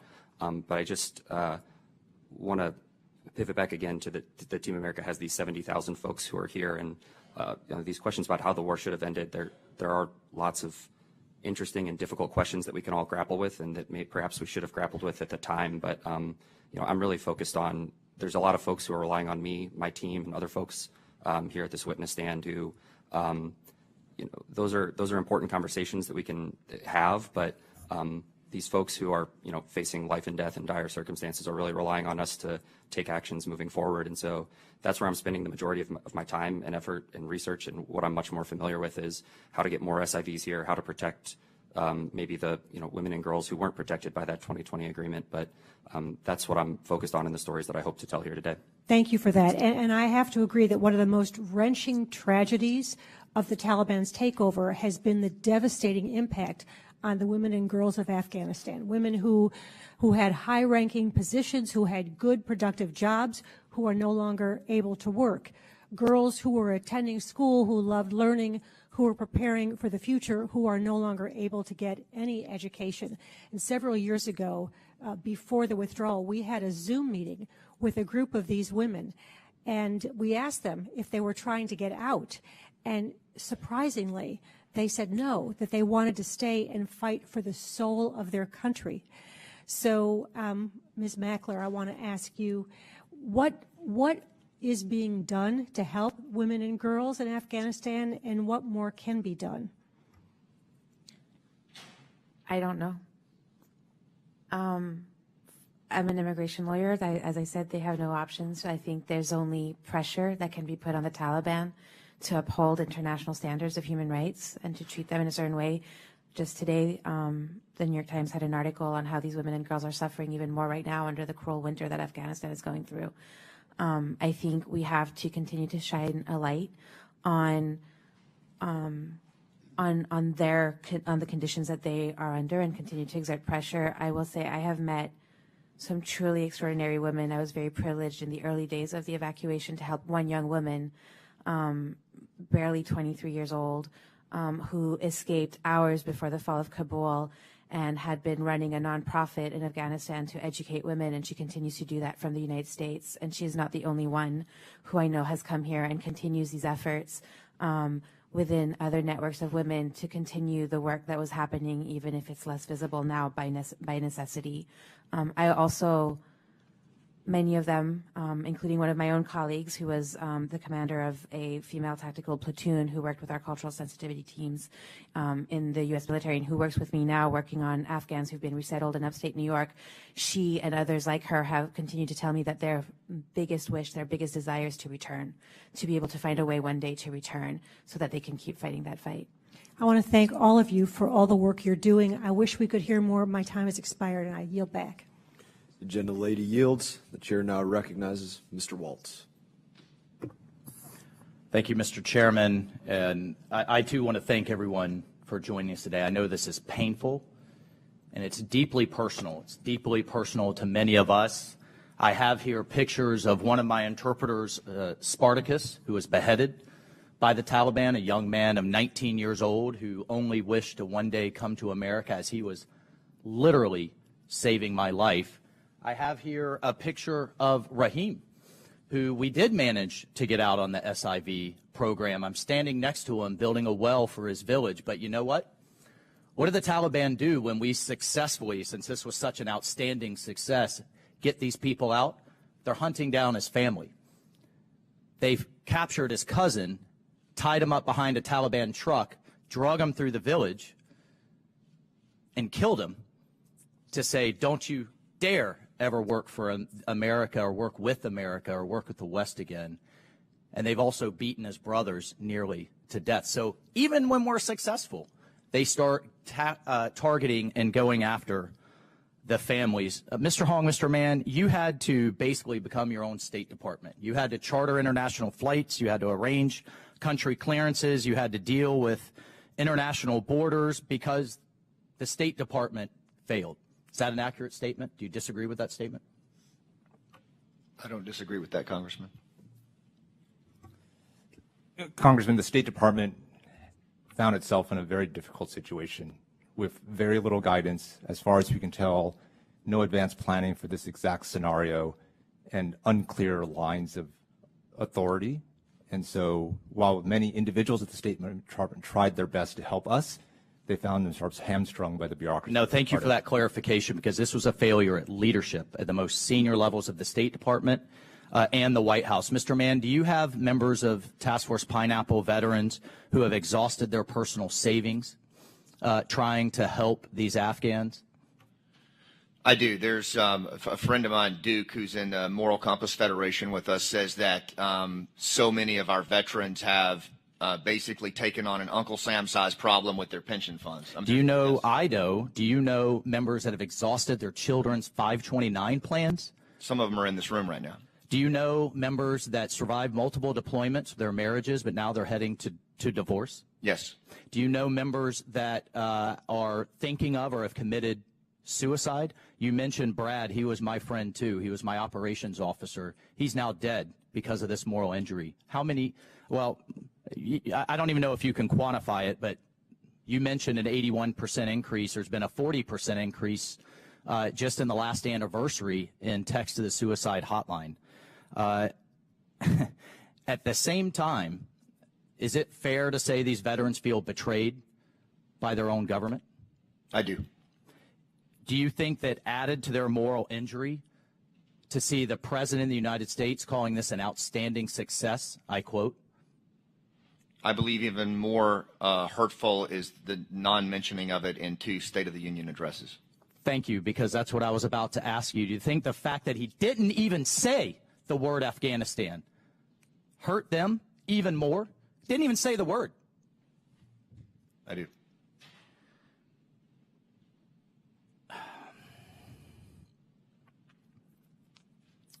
Mr. Hong, actually, for everybody on the panel, is this war over?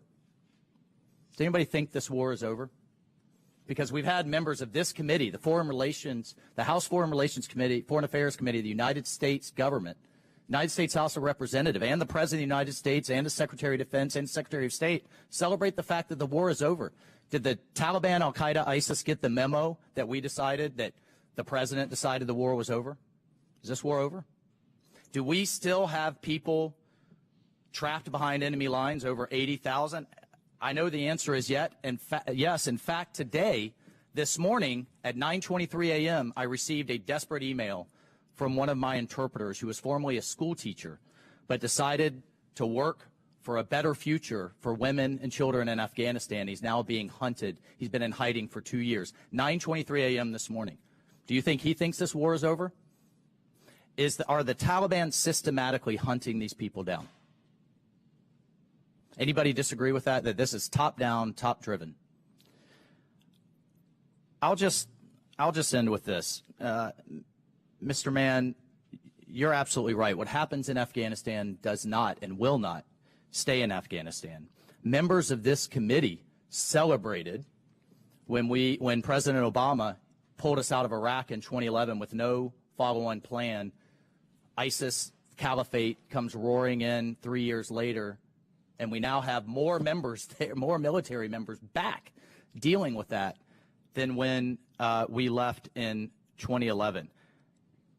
They were wrong then, and they're wrong now. And Mr. Chairman, I'll just close with saying I have never been more proud of my fellow Americans and veterans as I am with this group, but I've also never been more disgusted with my own government. This was a callous, cold-hearted, incompetent episode on the part of this administration, and it is not worthy of the men and women that we all carry on these bracelets and their sacrifice. I yield. Mr. Waltz yields back. The chair now recognizes Ms. Sherfilis McCormick. Thank you, Mr. Chair. I want to first start off by saying thank you so much for your courage, your testimony, and your service. More importantly, our focus is to get this right. We are dedicated to ensuring that you're supported, and the next time around that we hear your testimony, that we can actually move forward. And with that being said, I have a question for Mr. Lucia. Tell us about your experience helping American citizens to evacuate. In particular, what were the challenges and worked well? Thank you, Congresswoman. Yeah, happy to talk about that. So at Team America, as I said earlier, either friends and family of American citizens who are in Afghanistan or those who are there themselves identified themselves to us. And then our goal was to, do kind of a pre-verification on that data, make sure that they actually were blue passport holders in whatever ways we could, and then coordinate with government entities on the ground at the time in order to try and arrange for their safe passage to the airport, and then offer some guidance and the best intelligence and information available at the time to help them make that trip safely from their homes and apartments in Kabul to the gates, and have that coordinated ahead of time so that they could swiftly move through. It was a difficult process when you have folks self-identifying because of the lack of identification ahead of time, where they're not required to register with the STEP program. Lots of information was coming in very quickly. That was one of the challenges. Many folks self-identified as American citizens who weren't, in fact, not, because they thought it would get them through the gates faster. So having to kind of adjudicate that for 220 volunteers who had no experience adjudicating immigration paperwork was difficult and required a lot of oversight, cooperation. We had a relatively good amount of success and felt it wasn't perfect, but for the situation that was there, getting American citizens through the gate, my experience was that typically if we found the right person and were able to identify somebody and were able to kind of prove out that blue passport holder, usually heaven and earth would move. I think, like I said, we had 88 American citizens who identified who we were able to verify. At the end of the NEO process, only 4 were remaining, and all 4 had self-selected to remain. They had been offered multiple times that U.S. Special Forces and other types of operators would go out into the city to get them, but because they had extended family members who they could not bring with them, we call it a refusal to separate from those extended family members, they chose to remain in Afghanistan. That was my experience, and that's what occurred with Team America. I know that there are other stories, but that was mine. And really quickly, I'd like to talk about the story of one of those folks. At Team America, we have people assigned case numbers, but we called her Afghan Betty White. She was a grandmother, and she was with her grandchildren and other folks and nieces. And one attempt was made, I believe, to actually get to her, and then 2 more times she was offered that assistance, but she chose to remain. The Taliban knocked at her door. She yelled back at them. But Afghan Betty White also had diabetes, and she was unable to access her medication while she was there. We knew that. We urged her to leave, but she did not want to leave her family. But the opportunity was available, but she chose to stay, and it was a courageous act. Unfortunately, in December of 2021, because she did not have that access, she passed away. It was a tough moment and a tough day for Team America. We had all talked to her, and so it was hard for us, for somebody that we knew who was eligible to leave, but who chose not to and who made that courageous choice and ultimately, in a way, kind of gave her life for her family. So the process with American citizens was incredibly difficult. It was hard. We had to learn a little bit on the fly, but generally the cooperation with government on American citizens and with ACS, American Citizen Services at State, for us at least, maybe we were just lucky, was very good.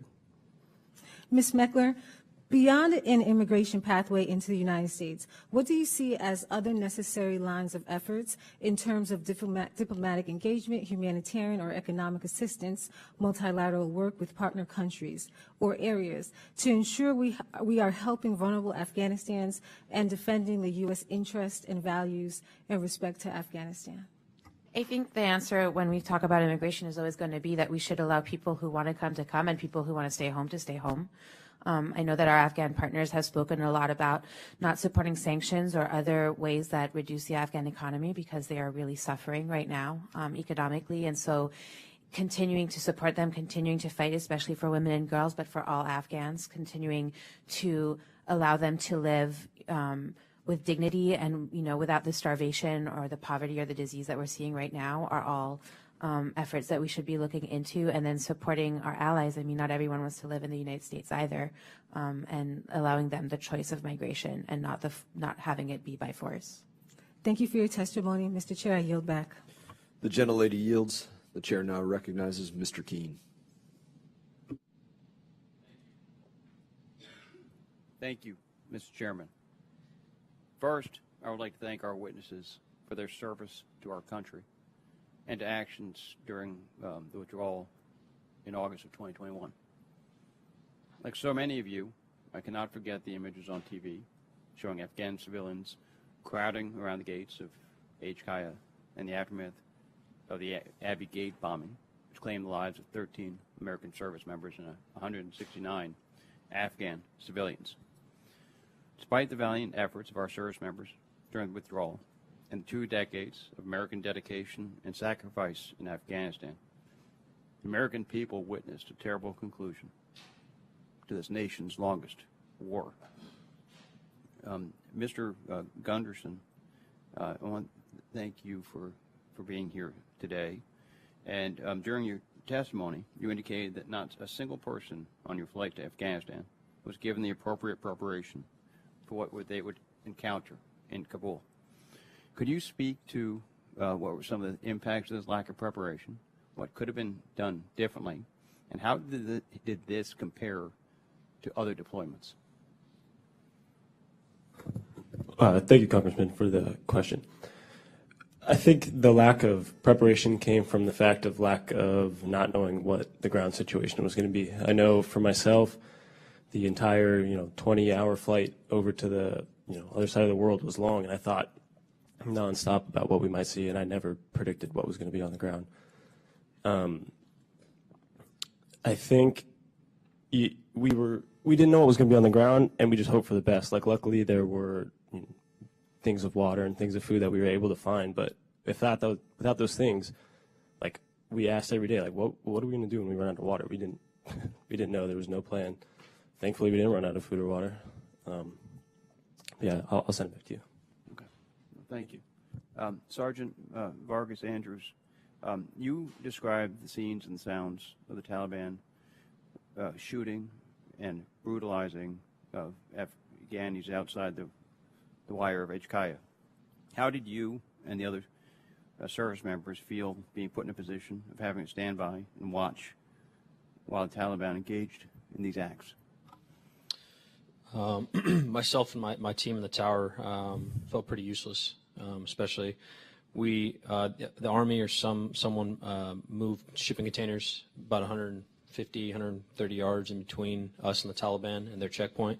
So guys on the ground didn't always see what was going on, but I mean, we were just helpless. We felt helpless. You know, we passed over to intel. We let people know what was going on, but unable to do anything. We've discussed, thank you. We've discussed today at length much of what went wrong during the withdrawal, and we've heard the witnesses share their stories about those chaotic and frightening days. My question to the entire panel is, what are some of the biggest questions concerning the withdrawal that have yet to be answered, and what do you think from your experience that we as lawmakers here in Congress need to be asking, and who should be held accountable? If you start, you, sir. The biggest questions for me remaining from the withdrawal are what are going to happen to I believe the number of the folks who made their way to America, 72,000 of them are on parole. What's going to happen to them? Right, like that question remains unanswered. And the second one is the care team that we've talked so much about that does so well. Their funding isn't secured right now, so the next administration could move away from that, and we would lose all of the lessons learned in the robust public-private partnership that has developed. So those two questions remain very large over this community, and until they're answered, our work will remain largely in this kind of nebulous, difficult period where we don't have certainty whether it's for the Afghans for how they'll continue to live in America, or what's going to happen to this partnership. Okay, Carl. Congressman, I would just say one of the big questions on my mind is how do we help all of these veterans and other volunteer groups hang up the phone? They've been on the world's longest 911 call since this happened, and as we've talked about, they've cashed in their pension funds and retirement accounts, and it is taking a massive toll, not just on their fiscal capability, but on their mental health, and they're not going to quit. They are never going to quit doing this until we figure out how to responsibly relieve them of what they are doing to provide this humanitarian support, and we've got to figure it out. Okay. Thank you. Gentleman yields. Chair recognizes Mr. Stanton. Thank you very much, Chairman.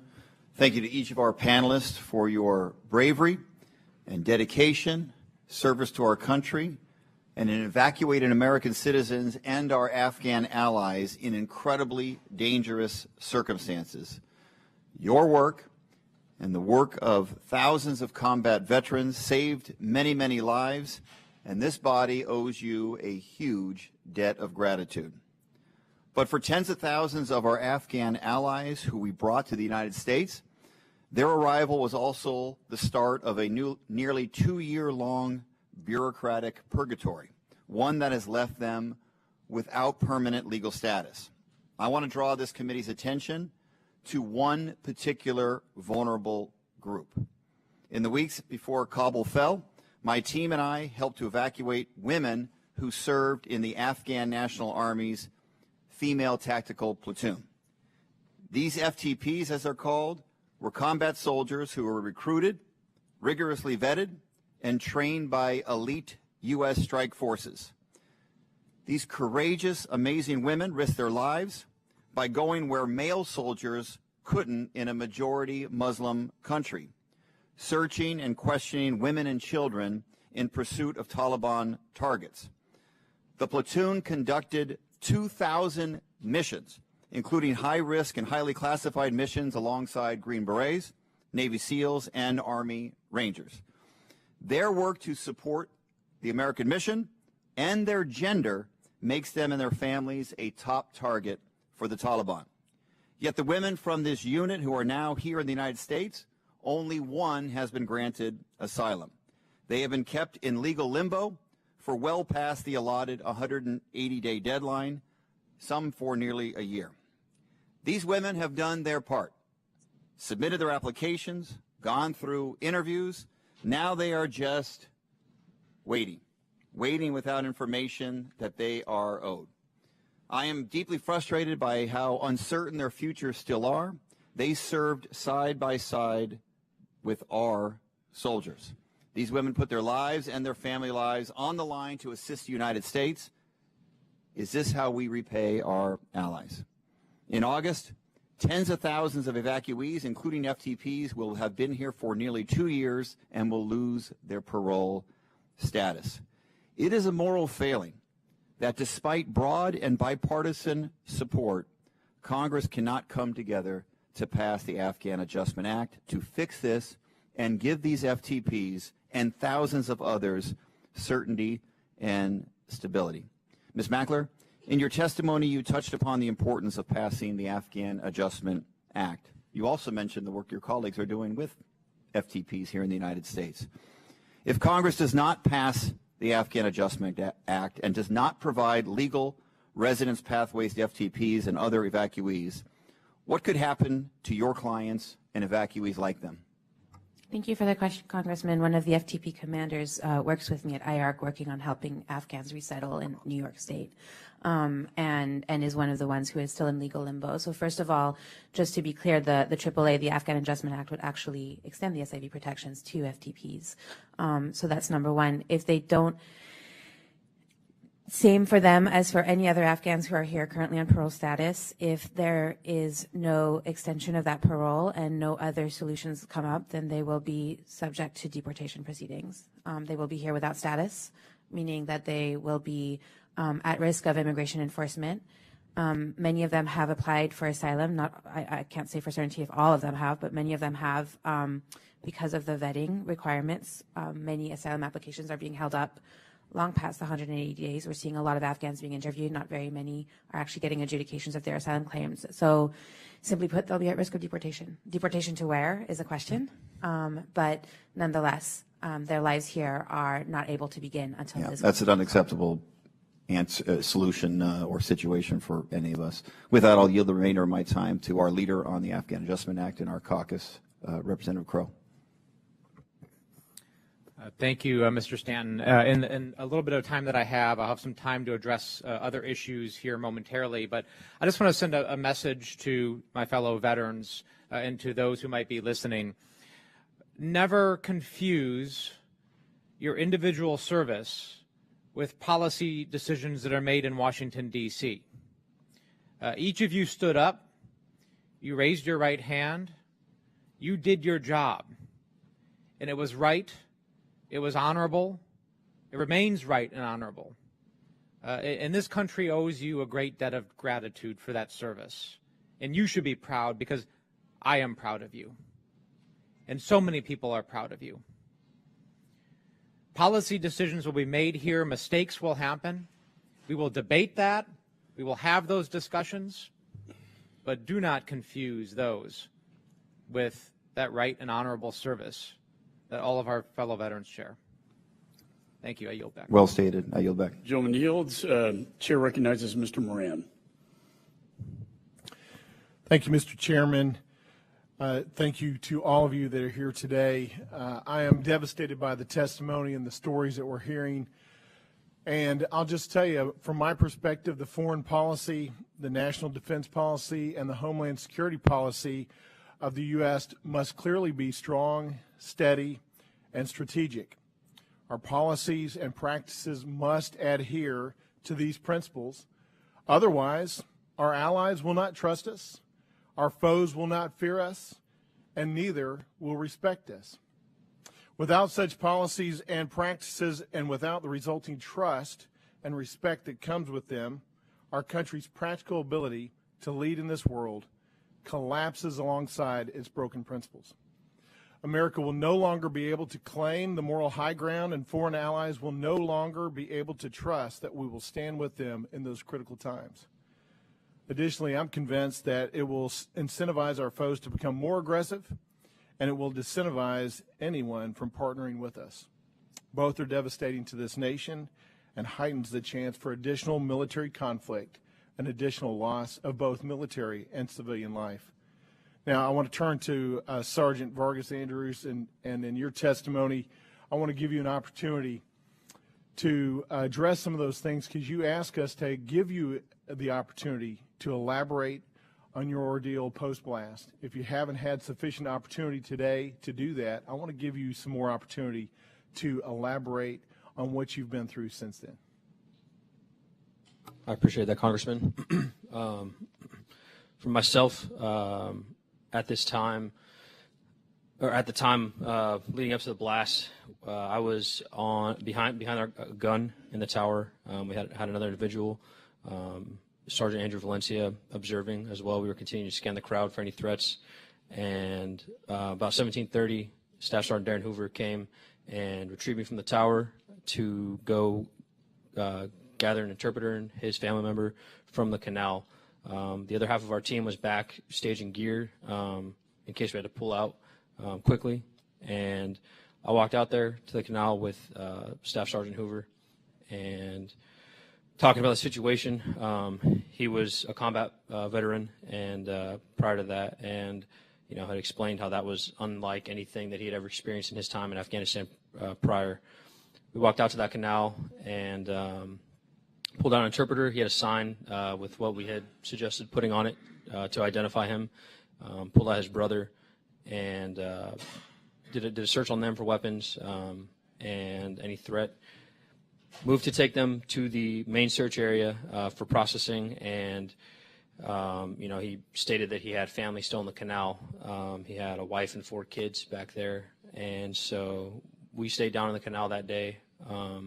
I told him, I assured him that he had proper documentation. I had passports for them, and I assured him that we would do everything we could to pull out his family, the remainder of them, and so that I would stay down there for 20 to 30 minutes, and then ensure another individual was helping him while we waited for his family to appear. I stayed down in that canal, facing the far side of the canal against the canal wall, and with Staff Sergeant Hoover, within 4 or 5 feet of me. About 10 minutes went by, and that's when the suicide bomber detonated. Post that, I opened my eyes. Finally, I knew right away what had happened, and started crawling due to the sound of gunfire from the neighborhood, and started crawling backwards. And over the course of a few minutes, could not. I was overwhelmed by my injuries, and but I was awake and aware. And the other half of our team had just come back. Charles Schilling and the rest of the guys had gone up to the tower to convene and make sure everyone was okay. He asked for bolt cutters that I carried on my pack, ran out there, disregarded his own life, got to me, and him screaming my name and getting to me and throwing tourniquets on me, as well as triaging me along with other Marines, saved my life. He cut open a hole in the fence at the base of that tower and cut down the casualty carrying distance probably by 120 yards at least, and to this day has not been recognized for that. So I wanted to publicly recognize him for that. Him and the actions of my friends that day saved my life. And I'll leave it at that. Back to you. I certainly appreciate that testimony. I know it's difficult for you. Mr. Hong, you were talking earlier about, I think you used the phrase, thank you for hope when hope becomes forlorn. As I recall, that comes from that speech, Duty, Honor, Country. And I want to ask you, when you think of those 3 hallowed words, duty, honor, country, do you think that our withdrawal in Afghanistan met with those principles in that moment? As I said earlier, I think that there's a lot that has happened that's shaken my faith in government. And there's a lot to be desired about the way our government executed that withdrawal. However, as I stated earlier, the way our Americans, my fellow Americans, stepped in and did what needed to be done when they saw our government falling short will forever inspire me. Thank you for that. And I'll just add, I think duty is what we do, honor is how we do it, and country is why we do it. And in this instance, I do not believe we did our duty with the honor that you deserve, that the American people deserve, and the people of Afghanistan deserved. Thank you guys today. Gentleman yields back. Chair recognizes Ms. Dean. Thank you, Mr. Chairman. Thank you, Ranking Member Meeks. Thank you to all of our witnesses today. It feels very inadequate to say, but thank you for your service to our country. and that includes so many in our audience, I know, and I don't know. This is painful, powerful testimony that is important for us to hear. So I'm glad you're here. I thank you for being willing to go through this repeated pain. We owe a tremendous debt to all of you. We owe a tremendous debt to the more than 800,000 servicemen and women who served our country over the course of 20 years. More than 2,400 lost their lives, more than 20,000 wounded, and I'm not even beginning to touch those who will never be the same in spirit and following post-traumatic stress. We've lost so many, as you've cited, to death by suicide. I come to this hearing awash with awe in all of you, sadness with the reality of this war and other wars, of course. But I also come to it with great humility, knowing that I can't get near what you do, what you've done, what you've sacrificed. I can't get near it. But I do think this is important to bring out the facts, the truth of the end of this war. As some have cited, it is not over. So I'll start with Sergeant Vargas Andrews. Thank you for your service, your sacrifice. It's inadequate to say I'm sorry. But man, oh man, we are proud of you. I wanted to follow up on two of the questions you wrote in your testimony that I had read, and then you also mentioned it again. You said, ask me about one little girl that I reunited with her family. Would you tell us that story? I would. Thank you, ma'am. You know, I think what I can say is for a lot of people out there, the actions that they had, specifically at Abbey Gate and around the airport, there were a lot of moments to them that were worth the mental strain to the service members. For myself, that first day at Abbey Gate, after we were working to push back the crowds, I was on the ground, and a little girl had squeezed her way through the crowd of about 7 or 8 years old, holding a 4-month-old, I would estimate, 4 or 5-month-old baby in her arms, and holding the hand of who I assumed to be her little brother, who was about 4 or 5 years old. And they were all dirty and bruised, I mean, tear-streaked faces. And kind of in this chaos, it was just like, I had tunnel vision and saw her, and I was like, I need to help them. It was just a very odd sight to see. And I picked up the baby and the little boy, and she followed me, like motioned for her to follow me. And to get to a safe area away from the crowd, I noticed that the baby's face was blue and purple. And so I went to the nearest person that resembled a medic and started asking if they had a small breathing bag, a BVM, to conduct CPR, because I didn't know if the baby had already passed, but assumed it wasn't breathing, and didn't want to, injure the baby by trying to perform CPR on it myself. And the individual, I don't know who it was, I sat there and watched them help resuscitate this baby, and face flushed pink, started crying, and then the little girl started asking for her dad, just crying and tugging on my uniform. I took her back to the gate and could tell that she was asking for her father, and climbed up on the SUVs overlooking the razor wire and held her up, and was just trying to ask her, do you see your dad, like Abba, like trying to, make her understand what I was saying. And she understood, and we sat up there for a minute or two, and in this crowd of hundreds of people below us, she just pointed in the direction, maybe 30, 40 people back, and there's just all these hundreds of people holding up papers, documents, whatnot, and there's this one individual just holding a bunch of family's luggage with his hands on his head, just crying and looking at her, and I was like, that is her dad. And I let the troops down right there at the opening of the gate know to help get this guy through, pulled him through, and the little girl hopped off the SUV and ran to him and hugged him, and he hugged her. Both cried, took and reunited them with the other 2 children, and he had paperwork for all of those families, showing their pictures and whatnot. And so for me, that was a moment that my personal injury was worth it. And I know those 3 little kids will have a life of freedom and opportunity now because of that. Thank you.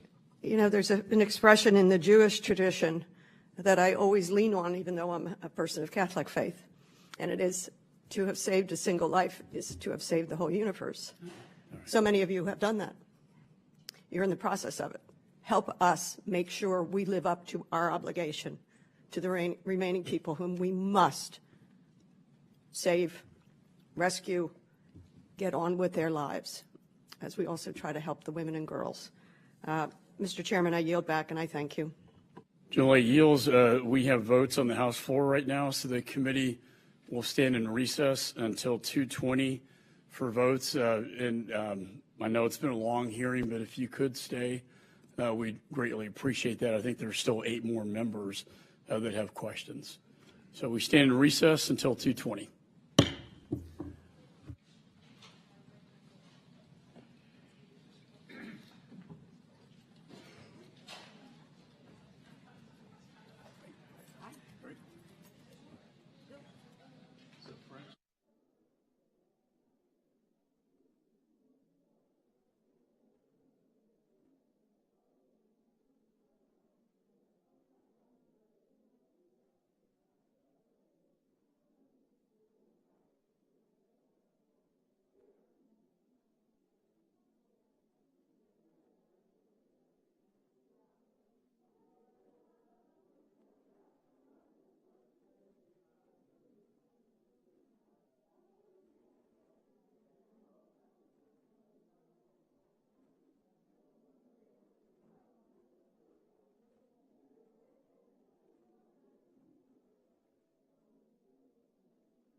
The committee will come to order.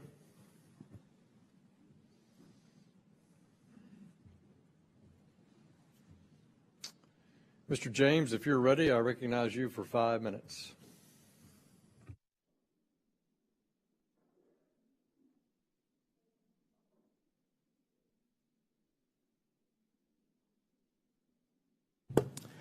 Thank you, Mr. Chair.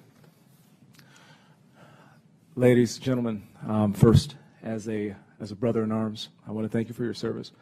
I graduated from West Point in 2004. I became a Ranger qualified Apache pilot and flew 750 hours combat in Operation Iraqi Freedom. We fought in different wars, but we all stood up for this nation.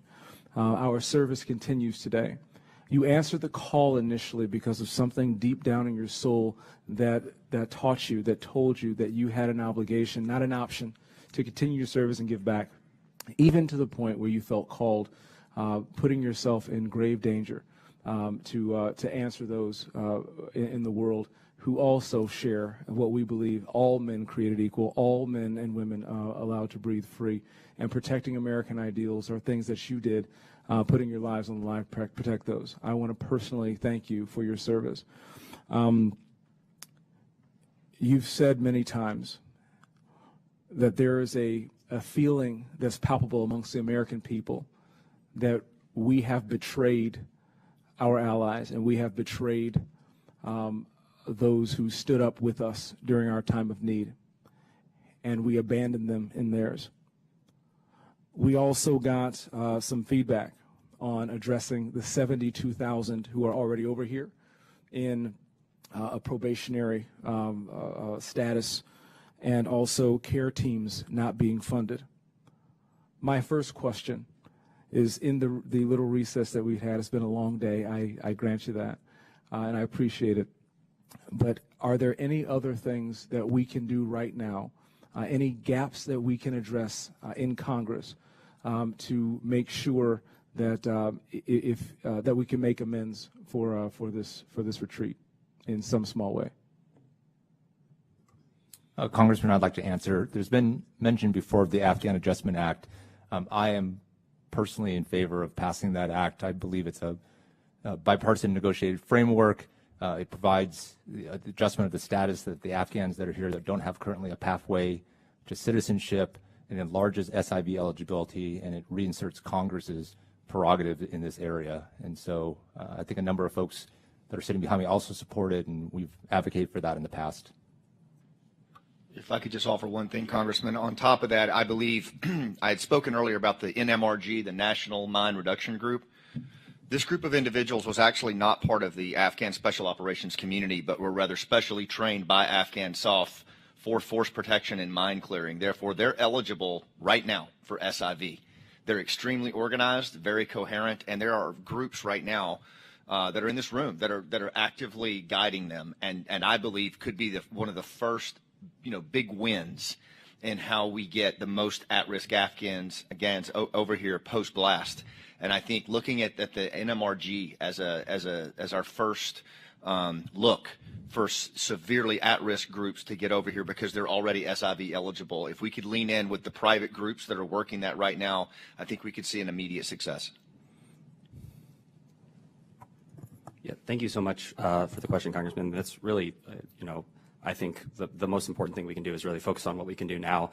There are so many things, the things that fall within Congress's purview, just to kind of go down some of the things within the Afghan Adjustment Act, right? 72,000 people, many of whom are applying for asylum right now, who, that is not a system that's designed to handle it, and it's already incredibly backlogged.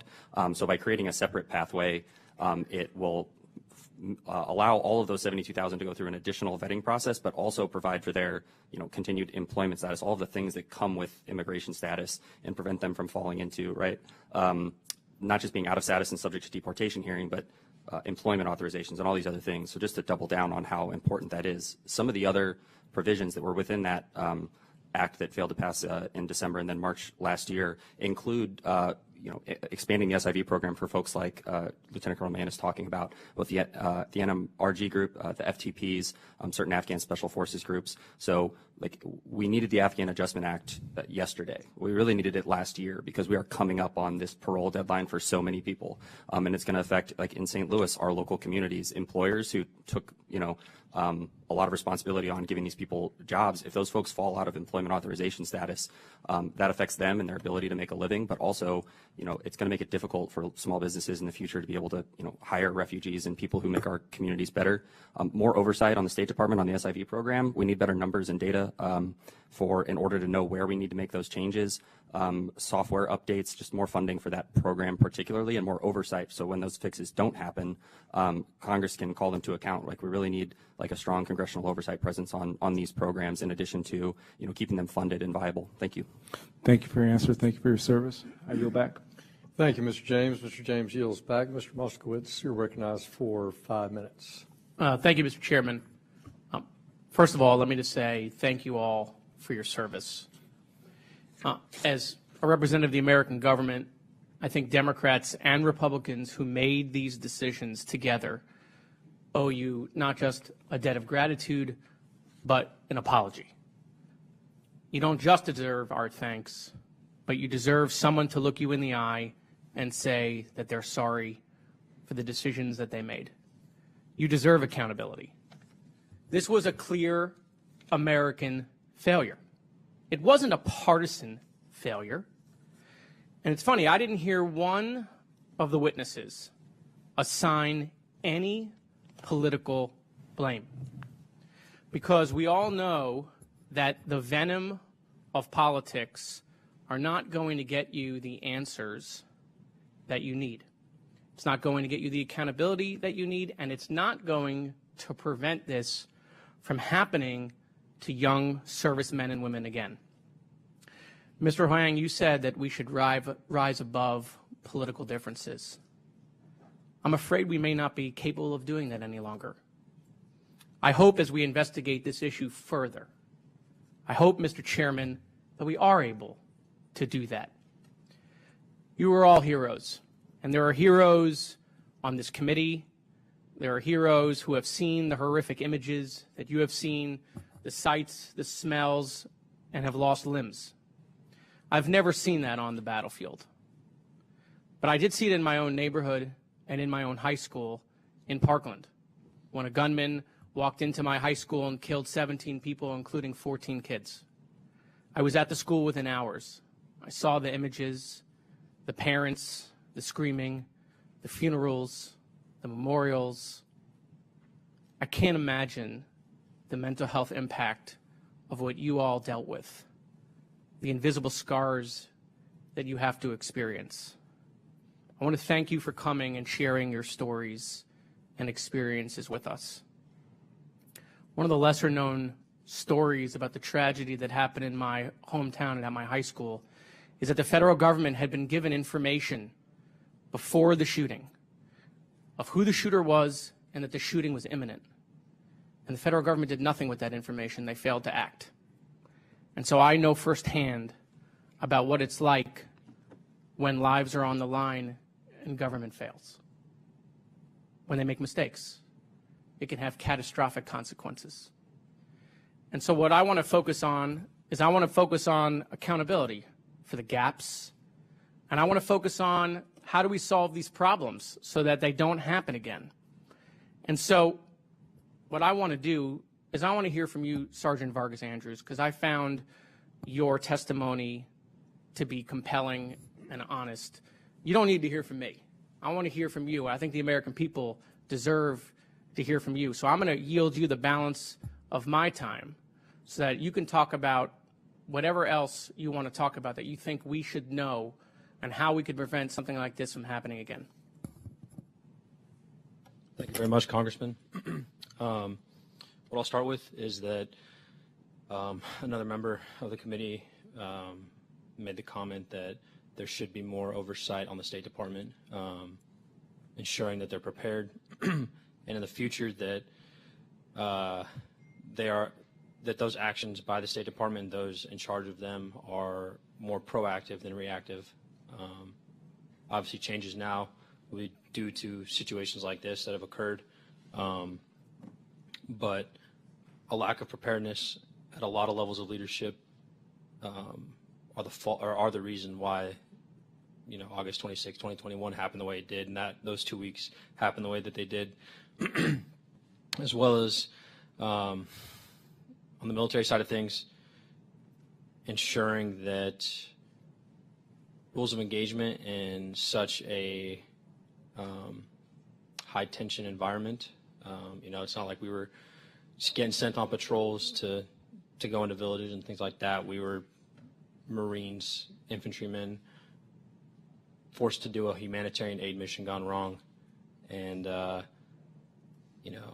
won't say wrong. A lot of lives are saved, but in a lot of ways there are many issues that arose with it. And any way that the committee can help to enforce that between the State Department and the military. Back to you. Gentleman yields back. Gentleman from Texas, Mr. Self, is recognized for 5 minutes. Thank you, Mr. Chairman. First of all, Colonel Mann, I'm retired Army Lieutenant Colonel and a Green Beret, the second after my colleague, Mr. Waltz.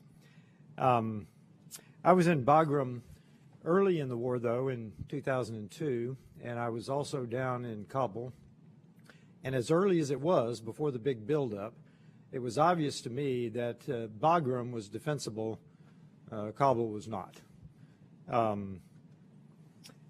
By the way, I asked a friend of mine, Big John, I'll not use his last name, I asked Big John if he had any hints for me for this hearing, and he said, no, Scotty Mann will present my position adequately. So I appreciate you doing that, because I think you spoke for Big John, who was, for everyone else, Big John was in a different task force, not Task Force Pineapple.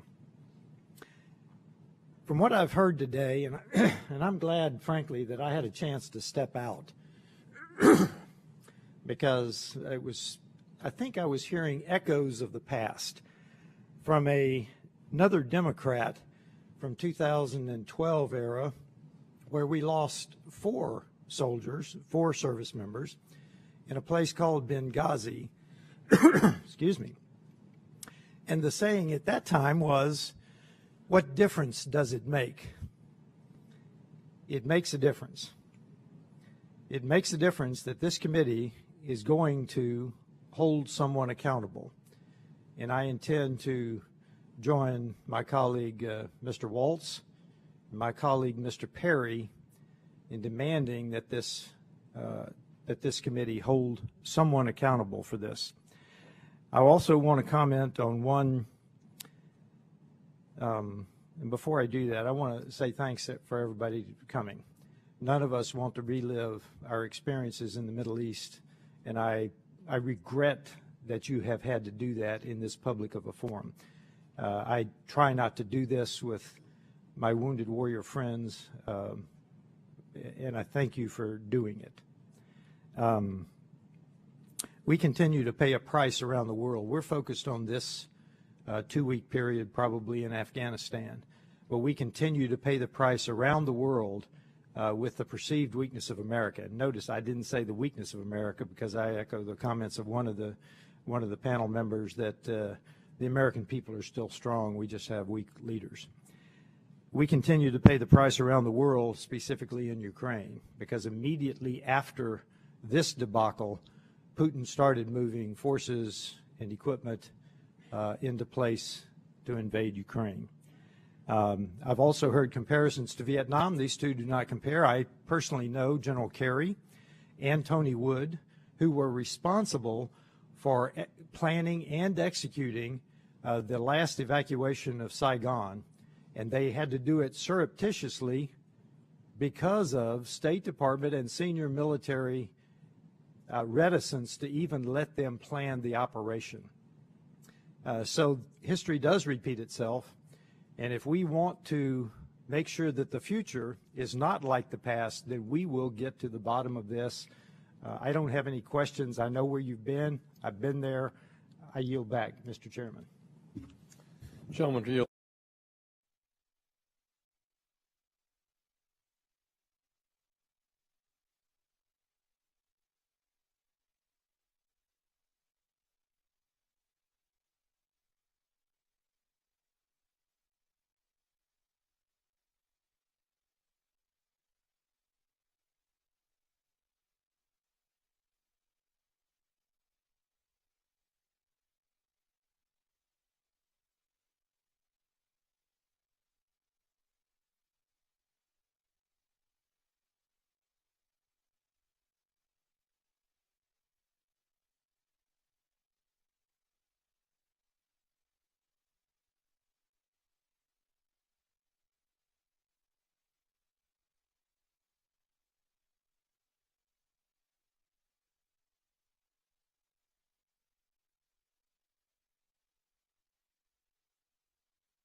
We look forward to your testimony. As this is the first Strategic Forces Subcommittee hearing of the 118th Congress, I want to take a chairman's prerogative and lay out some agenda and priorities for me. I would like to start by acknowledging the new ranking member of the subcommittee, Mr. Seth Moulton of Massachusetts. Weren't you on the screen just a moment ago for C-SPAN? You must have hurried back over here. I hustled. I'm a Marine. I can hustle. And just from our short time working together in our new capacities, I am already confident that we will continue a strong bipartisan tradition of this subcommittee. So I'm pleased for us to officially start our work together today. And I would like to welcome the new members of the subcommittee as well, who might be in and out as we are going through this hearing. Mr. Bacon of Nebraska, Mr. Banks of Indiana, Mr. Strong of Alabama, Mr. Norcross of New Jersey, Ms. Houlihan of Pennsylvania, and Mr. Vasquez of New Mexico. I am honored to be the chairman of this subcommittee and privileged to be the first person from Colorado to hold this position. I've been working on these issues for many years as they are integral to the fabric of my district as well as to our national defense. I have big shoes to fill. Recently retired Jim Cooper, Mike Turner, Mike Rogers, Ellen Tauscher are among those who have served so capably in this position while I have been in Congress. Thank you to our witnesses for appearing today. And I wish we had the President's budget to inform our discussion. The budget was due last month, but it seems like we're still one day early. Regardless, there are a lot of strategic issues that we can dig into today. Russia's unjustified invasion of Ukraine, which just passed its year mark, has been punctuated by attempts at nuclear coercion. Now, Putin has suspended Russia's participation in the New START treaty. I understand that Russia has ceased providing the U.S. with treaty notifications, yet we continue to provide them for Russia. It is curious that we provide Russia with this benefit under our treaty when Russia is no longer reciprocating. Given Russia's suspension and their false declaration that the U.S. is in material breach, the Joint Staff, with the help of STRATCOM, needs to accelerate contingency planning should Russia begin uploading warheads on its strategic delivery systems beyond the numbers called for. China is also building up its nuclear arsenal at an unanticipated and rapid pace and is pursuing aggressive activities in all domains. Most notably, there is public reporting that Russia's state-owned nuclear energy corporation, Rosatom, is helping China acquire enough weapons-grade plutonium to fuel its strategic nuclear breakout. I'm hopeful that we will see a comprehensive strategy from the administration to break this relationship and ideally shutter Rosatom. Now that China has surpassed the United States in the number of intercontinental ballistic missile launchers, STRATCOM has additional targets to hold at risk. I'm sure we'll hear from General Cotton about how that complicates his targeting efforts and challenges his ability to deter two near-peer nuclear adversaries simultaneously. We can't also forget that North Korea has an ICBM program that is proceeding apace, and Iran has multiple space-launched vehicle programs giving cover for the development of an Iranian ICBM. Given all these threats, my priorities for the subcommittee include the following. We must accelerate and timely field hypersonic weapon systems for all three services, adjust our nuclear modernization program to deter both Russia and China simultaneously, and ensure our missile defenses can outpace the North Korean and forthcoming Iranian ICBM threats. This includes ensuring that the Department of Defense maintains the necessary spectrum to discriminate targets at range in the atmosphere at all times. I will also continue to push the Department to develop a space policy we can debate in public. So we'll take a hard look at classification and continue to push for changes in how we do space acquisitions as well. Finally, I want to highlight that last year, on a bipartisan basis, Congress authorized and appropriated funds to the Navy and the National Nuclear Security Administration for research and development of the nuclear sea-launched cruise missile, or SLCM-N. The restriction in the NDAA only applied to production work and was not meant to constrain research and development in any way. And I also hope to hear how the Department is progressing on the hard and deeply buried target study. With that, I'll turn it over to Ranking Member Moulton for any remarks he would like to make. Thank you, Mr. Chairman, and congratulations on your appointment as chairman of this subcommittee. I know that you believe, as I do, that the issues this committee tackles are at the very core of our national security as a nation. Therefore, it is important that we work together in a bipartisan fashion to address the critical issues before us. I already know that there is much that we agree on, and I hope that through open and transparent dialogue and debate, we can expand that area of agreement as we both learn more about these important and fascinating issues. I would also like to welcome General Cotton, as this is your first Strategic Forces hearing. I'm encouraged by our discussion last week, and your leadership is critical given the growing global strategic threat to the United States. I appreciate your view that strategic deterrence is much broader than nuclear weapons, as the world and the threats we face as a nation have evolved significantly since our nuclear triad was first established. I look forward to learning more about how you understand and apply integrated deterrence across multiple domains as you take command of STRATCOM. And as we welcome you, I also want to acknowledge that this will be General Van Herk's final or last Strategic Forces posture hearing. Thank you, sir, for your 36 years of distinguished service to our nation and the past 3 years as head of Northern Command. During that time, you have shown great leadership across a range of critical issues, from welcoming our Afghan refugees, responding to COVID-19, and highlighting the need for better situational awareness over the continental United States, which, as we saw very clearly last month, is not just a hypothetical or a future need. And thank you to all our witnesses for being here and for helping us begin the important work of writing the fiscal year 2024 National Defense Authorization Act. As we sit in this hearing, Russia continues to wage an unconscionable war against Ukraine, using veiled threats of nuclear weapons, not to keep the peace between superpowers, but offensively to try and turn around its losing war.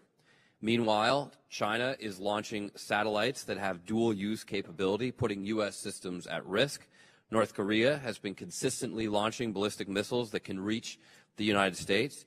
And just last week, the UN International Atomic Energy Agency reported that they had found uranium enriched to near bomb-grade purity at an Iranian nuclear facility. The mission of this subcommittee is growing in scope, importance, and urgency. Our witnesses do not oversee development of weapon systems per se, but they are responsible for current operations and are given the challenging task of predicting what the Department of Defense will need in the future to maintain strategic deterrence across all domains: air, land, sea, space, and cyber. While we are clear-eyed about the advancements our competitors are making in various weapon systems, we must also reflect on how our decisions, actions, and statements are understood by those competitors and adversaries to avoid starting or escalating an arms race, or worse, a miscalculation that could have catastrophic effects. Ultimately, we should have two shared goals: ensuring our credible deterrence and strategic advantage over our adversaries, and reducing the number of weapons and chances of warfare on all sides. I am encouraged that the Biden administration is taking a more balanced approach to strategic deterrence while maintaining and modernizing the triad and focusing on the greatest strength of the United States, our partners and allies. Dr. Plum, I am heartened to hear you say clearly that, quote, the department, you're nervous now about what you just said, the department will protect and defend U.S. space capabilities along with those of our allies, partners, and the commercial sector when directed to do so. And I welcome this administration's real investments in domain awareness for NORAD with the modernization of the over-the-horizon radars along the existing Northern Warning System architecture. But there remains much work to be done in the jurisdiction of this subcommittee, and the strategic posture of the United States must remain a top priority across both the administration and Congress. I look forward to conducting that work together over the next 2 years. And thank you, Mr. Chairman. I yield back. Okay, thank you. Now we'll move from opening statements, from our opening statements to those of the witnesses. I would note that your prepared statements will be made part of the record, but you'll each have 5 minutes to make some opening remarks. And Dr. Plum, we'll begin with you. Thank you very much, Chairman Lamborn and Ranking Member Moulton. Thanks for inviting me to testify on strategic forces posture. I appreciated sitting down with both of you last week, and I look forward to working with you in your new roles as well as with the rest of the distinguished members of this committee. Today, the United States finds itself in a highly dynamic and challenging security environment. It's characterized by intensifying strategic competition, assertive behavior by multiple competitors, rapidly evolving domains of conflict, and a growing risk of military confrontation. China and Russia have placed nuclear weapons, space warfare, and long-range strike at the center of their strategies to counter the United States and our allies and partners. As Secretary Austin has said since his first days in office, China is the department's pacing challenge. China is engaged in a significant and fast-paced expansion and diversification of its nuclear forces.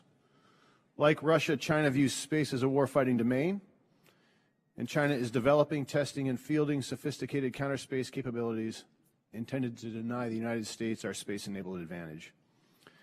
And China has an ever-growing inventory of sophisticated long-range strike systems to hold U.S. forces at risk at greater and greater distances. In Ukraine, Russia's illegal and unprovoked full-scale invasion has showcased the critical role of strategic forces in conflict. Space systems inform U.S. national security decisions every single day. President Biden has declassified intelligence gained from U.S. space assets to counter Russian misinformation. The Ukrainian military has been leveraging proliferated satellite broadband constellations in innovative ways to support their own operations.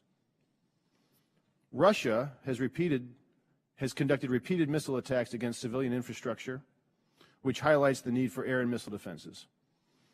And as some of the members have already said, Putin's irresponsible nuclear saber-rattling has further underscored the importance of the U.S. nuclear deterrent, which is the bedrock of our own national security. Now, just this last October, the Department released unclassified versions of the National Defense Strategy, the Nuclear Posture Review, and the Missile Defense Review. Together, these documents recognize that the United States is entering a period of heightened risk, and they articulate an urgent imperative to strengthen deterrence. The National Defense Strategy identified 4 priorities for the Department. 1, defend the homeland. 2, deter strategic attacks. 3, deter aggression while preparing to prevail in conflict. And we're prioritizing China first and then Russia. And 4, build a resilient joint force. All 4 of these priorities rely heavily on our space systems, our missile defenses, and our nuclear forces. Cooperation with allies and partners is also a core element of the National Defense Strategy, and it is central to our national security and deterrence goals. The Department is actively pursuing deeper cooperation to enhance our extended deterrence commitments, to achieve combined space operations, and to share data in real time to support air and missile defenses. Our allies and partners are an asymmetric advantage that neither China nor Russia can ever hope to match. Now, for the Department, we are clear-eyed about the threats we face and the importance of our nuclear, space, and missile defense forces in defending the nation. The Department is committed to making critical investments in our nuclear triad modernization, in a more resilient space architecture, and in homeland and regional missile defenses. These investments will be detailed in the forthcoming fiscal year 24 budget request, but these investments are necessary to deter conflict and to fight and win if deterrence fails. So thank you to the committee for its tireless dedication to the Department and our service members, and I look forward to your questions. Thank you, and I didn't say it, but Dr. Plum is the Assistant Secretary of Defense for Space Policy with the U.S. Department of Defense. Now we will hear from General Glenn Van Herk, Commander of the United States Northern Command and North American Aerospace Defense Command. Thank you, Chairman Lamborn, Ranking Member Moulton, and members of the committee, the subcommittee. Thank you for your opportunity to appear this afternoon before the Strategic Forces Subcommittee, along with General Dickinson, General Cotton, and Assistant Secretary of Defense for Space Policy, Dr. John Plum. As you know, I testified this morning before the full committee. Therefore, I'll be brief in my remarks here in the open session. I look forward to the classified discussion later. The United States military remains the most powerful and professional force in history. However, I'd like to reiterate our competitive advantage is eroding, and I believe our greatest risk for the United States stems from an inability to adapt at the pace required by the changing strategic environment. Our commands and the Department of Defense need your continued support to outpace the rapid gains made by our competitors. On behalf of all the soldiers, sailors, airmen, Marines, Guardians, Coasties, and the civilians at NORAD and NORTHCOM, I'd like to thank the subcommittee for your steadfast support for all those who defend our nation. I look forward to your questions. Thank you.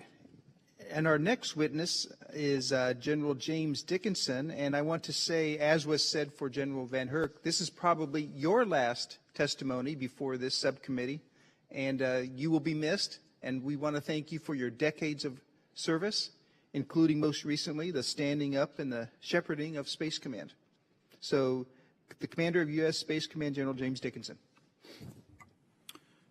Thank you, Chairman Lamborn and Ranking Member Moulton. Good afternoon, ladies and gentlemen of the committee. It remains my distinct honor to represent the 18,000 military servicemen and women, civilians, and families of U.S. Space Command who are serving our great nation today around the world.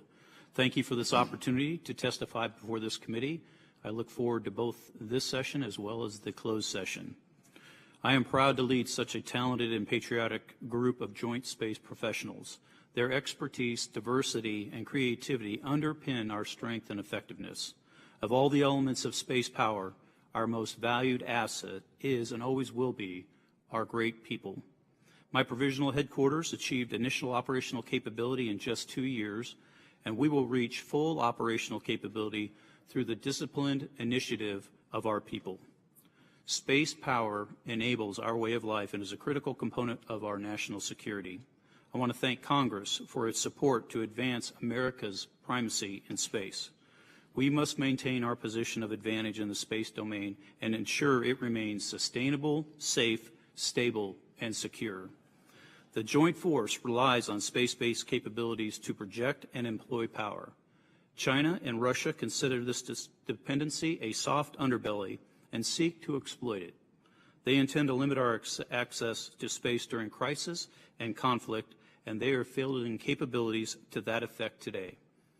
Our strategic competitors' irresponsible actions have transformed space into a contested domain. We must prevent today's strategic competition from growing into a conflict in space. We achieve this by deterring aggression, defending national interests, and if necessary, prevailing in any domain. U.S. Space Command contributes to integrated deterrence by preserving freedom of action in space and by providing critical support to the rest of the Joint Force. Our mission spans the spectrum of conflict and in every domain. For example, we are creating concepts to further integrate space, cyber, and special operations to generate asymmetrical advantages around the globe. Additionally, our Protect and Defend mission involves all three segments of the space architecture: the ground, link, and space, an approach that requires all domain solutions. My command's planning horizon is short. It is near term. We must be ready to fight today because the threat will not wait. To this end, we are leveraging the Joint Force, our allies and partners, to integrate and maximize the capabilities that we have today. At the same time, we look forward to the capabilities the services are developing for the future fight. As we observe in Ukraine, commercial space assets are a significant force multiplier. For years, our commercial mission partners have augmented our satellite communications and provided enhancements to our space domain awareness sensor networks. Commercial integration is critical to mission success. So today's hearing reasserts the United States' resolve to maintain our leadership and position of advantage in the space domain. But before I address the committee's questions, I just want to emphasize to the American people my pledge that U.S. Space Command will ensure that there is never a day without space. Thank you. Thank you. And the last of our four witnesses will be General Anthony Cotton, the Commander of United States Strategic Command. Good afternoon, Chairman Lamborn, Ranking Member Moulton, and distinguished members of the committee. I appreciate this opportunity to testify next to ASD Plum, General Van Herk, and General Dickinson, and I thank the committee and Congress for its support for our national defense. First, I, along with my command senior enlisted leader, Sergeant Major Howard Kramer, want to assure you and the American people that United States Strategic Command is ready today, ready to defend our nation, defend our allies, and respond decisively if our adversaries miscalculate. As we speak, there are command watchstanders at their stations, missileers, maintainers, security forces on alert, submariners on patrol, air crew on duty, standing guard. The men and women of United States Strategic Command are the foundation for the capabilities that underpin our nation's strategic deterrence. They do this in an environment that continues to grow more complex and challenging. Russia's invasion of a sovereign Ukraine is an attempt to undermine the rules-based international order with conventional force backed by nuclear saber-rattling. As this conflict continues and Russia's conventional forces fail to achieve President Putin's strategic objectives, Strategic Command is monitoring for any indications of escalation. How this conflict unfolds and eventually ends will shape the strategic environment for decades to come. We see the People's Republic of China continuing to rapidly expand its nuclear capabilities. The PRC's actions are wholly inconsistent with its long-professed policy of minimum deterrence. I reported to Congress in May that the number of land-based intercontinental ballistic missile launchers in the PRC now exceeds that of the United States. Along with its significant modernization and expansion of conventional capabilities, the PRC is also investing heavily in lower-yield precision weapons with theater ranges, a new generation of mobile missiles, and a hypersonic glide vehicle with fractional orbit bombardment systems. The PRC's nuclear modernization provides it with an alarming number of offensive options that can negatively shape the environment before and during a crisis or conflict. North Korea continues to be a rogue actor and poses a threat to the United States and our allies. North Korea conducted an unprecedented number of missile launches in 2022, and its new intercontinental ballistic missile, referred to as the KN-28, highlights that the strategic challenge and security challenge will continue to grow. We are meeting today's challenges, though, through integrated deterrence, the cornerstone of the NDS. Our unmatched network of allies is a key component of integrated deterrence, and these relationships are underpinned by our extended deterrence commitments. These commitments are enabled by a safe, secure, effective, and credible nuclear deterrent. The credibility of our extended deterrence commitments is not only part of the nation's ironclad commitment to our allies, but has also been essential in limiting the proliferation of nuclear weapons. The nation's nuclear forces underpin integrated deterrence and enable the U.S., our allies, and our partners to confront aggressive and coercive behavior. To ensure our continued ability to serve as a bedrock of integrated deterrence, we're recapitalizing every leg of the nuclear triad and the nuclear command, control, and communications spectrum, as well as addressing electromagnetic spectrum. These long-term investments are going to be absolutely required for us to make sure that we have a predictable, stable, and efficient nuclear force. Finally, I want to start as I ended. Our people are the foundation of every capability that enables strategic deterrence. I'm proud to serve alongside the soldiers, sailors, airmen, Marines, and Guardians, and our civilians at STRATCOM. I'm very appreciative of everything the committee and Congress is doing for us along those goals, and it's an honor to be here, and I look forward to your questions. Thank you, General. And you did mention hypersonic vehicles. This subcommittee will be having a hearing on that subject Friday morning at 9 o'clock. And like the one here today, it will be a public hearing followed by a classified hearing afterwards. So we will start with questions, and with the first round of questions, we'll see if we have time for a second round or not. We do have votes at 5:30, which means we should be able to have our classified session at 4:30, and the SCIF is occupied until then, well before we have to go for votes, and should be able to wrap up everything by that time. Thank you all again for being here. Dr. Plum, various open source outlets, along with a very detailed Bloomberg story from last week, reported how Russia, specifically Rosatom, is providing highly enriched uranium for Chinese fast breeder reactors. These reactors will almost certainly help accelerate the pace of the Chinese nuclear weapons program by producing weapons-grade plutonium. How concerned is the department that Rosatom is helping China accelerate the pace of its nuclear weapons program? Thank you, Congressman. It's very troubling to see Russia and China cooperating on this.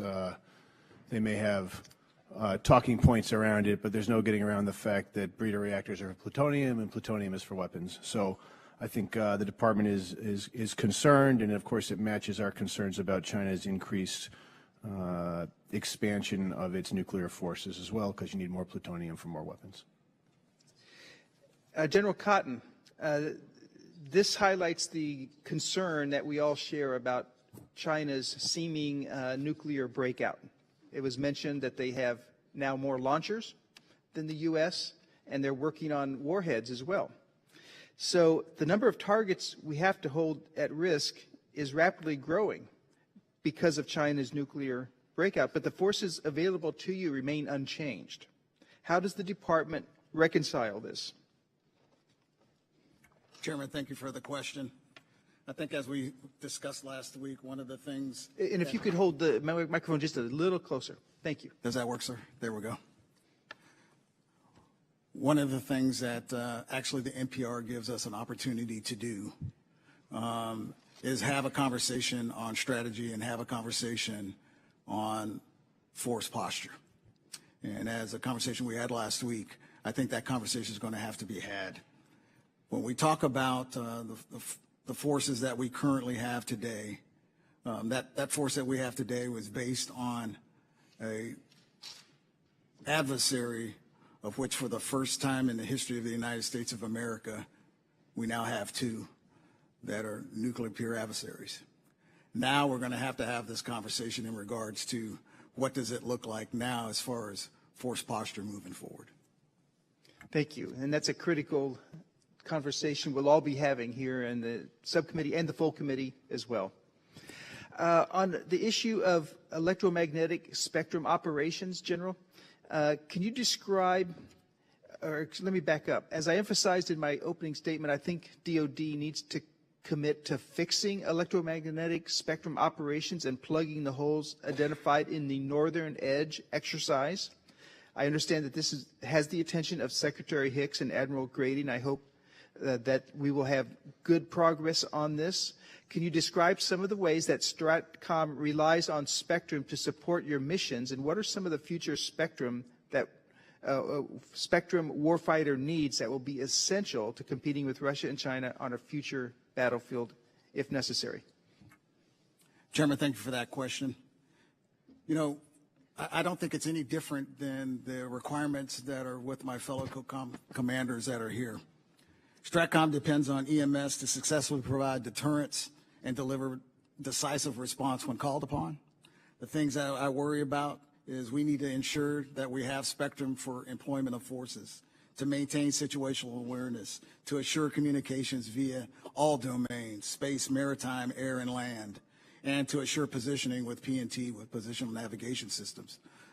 What we're doing within STRATCOM is my top priority is to execute the DoD EMS superiority strategy implementation plan. What we're going to do is we're actually in the midst of standing up a 2-star joint EMS operations center known as the JEC. Direct report to me that raises and aggregates force readiness across the department. We'll continue to ensure that the joint force appropriately is organized and equipped to handle EMS. I am responsible for advocating the proper training when it comes to EMS. And as we said when I had my conversation with you last week, what makes this particularly helpful to me is the fact that my direct report will be the Deputy Secretary of Defense, who can direct services to take action. Okay, thank you. And I have a little follow-up on that issue, and then I'll turn it over to others.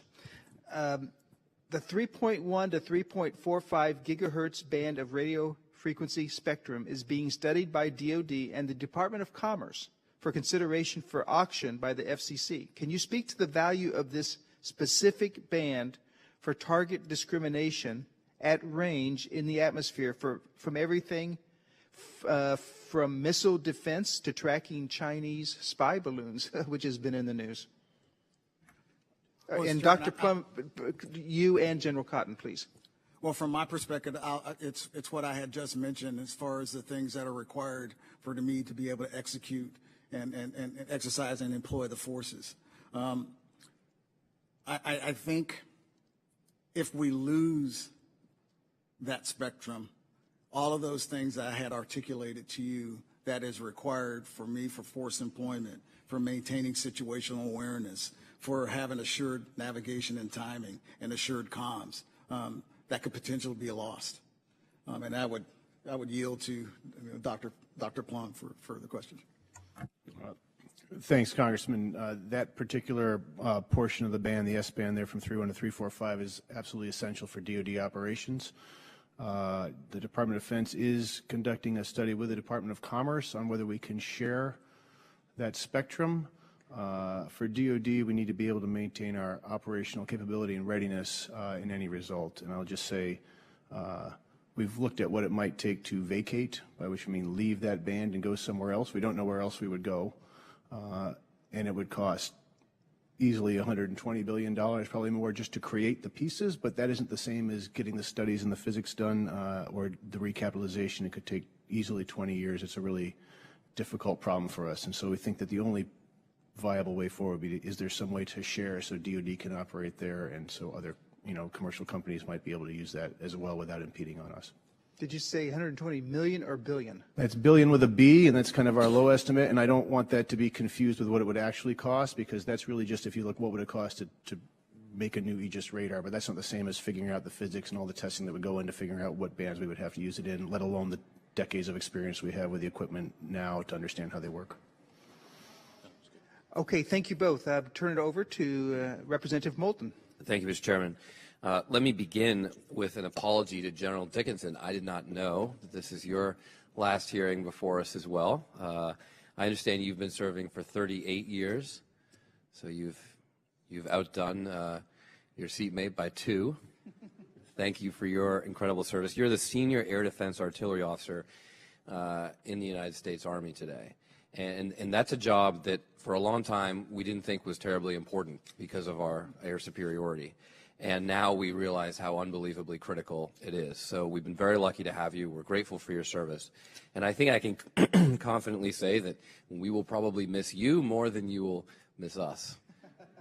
But good luck. Let me start with this. This is for General Dickinson, for you, and for Dr. Plum.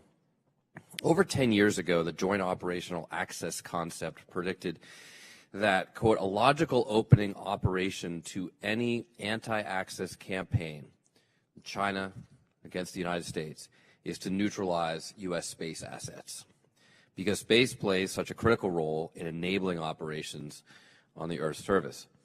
Dr. Plum, General Dickinson, do you believe this is a reasonable assessment?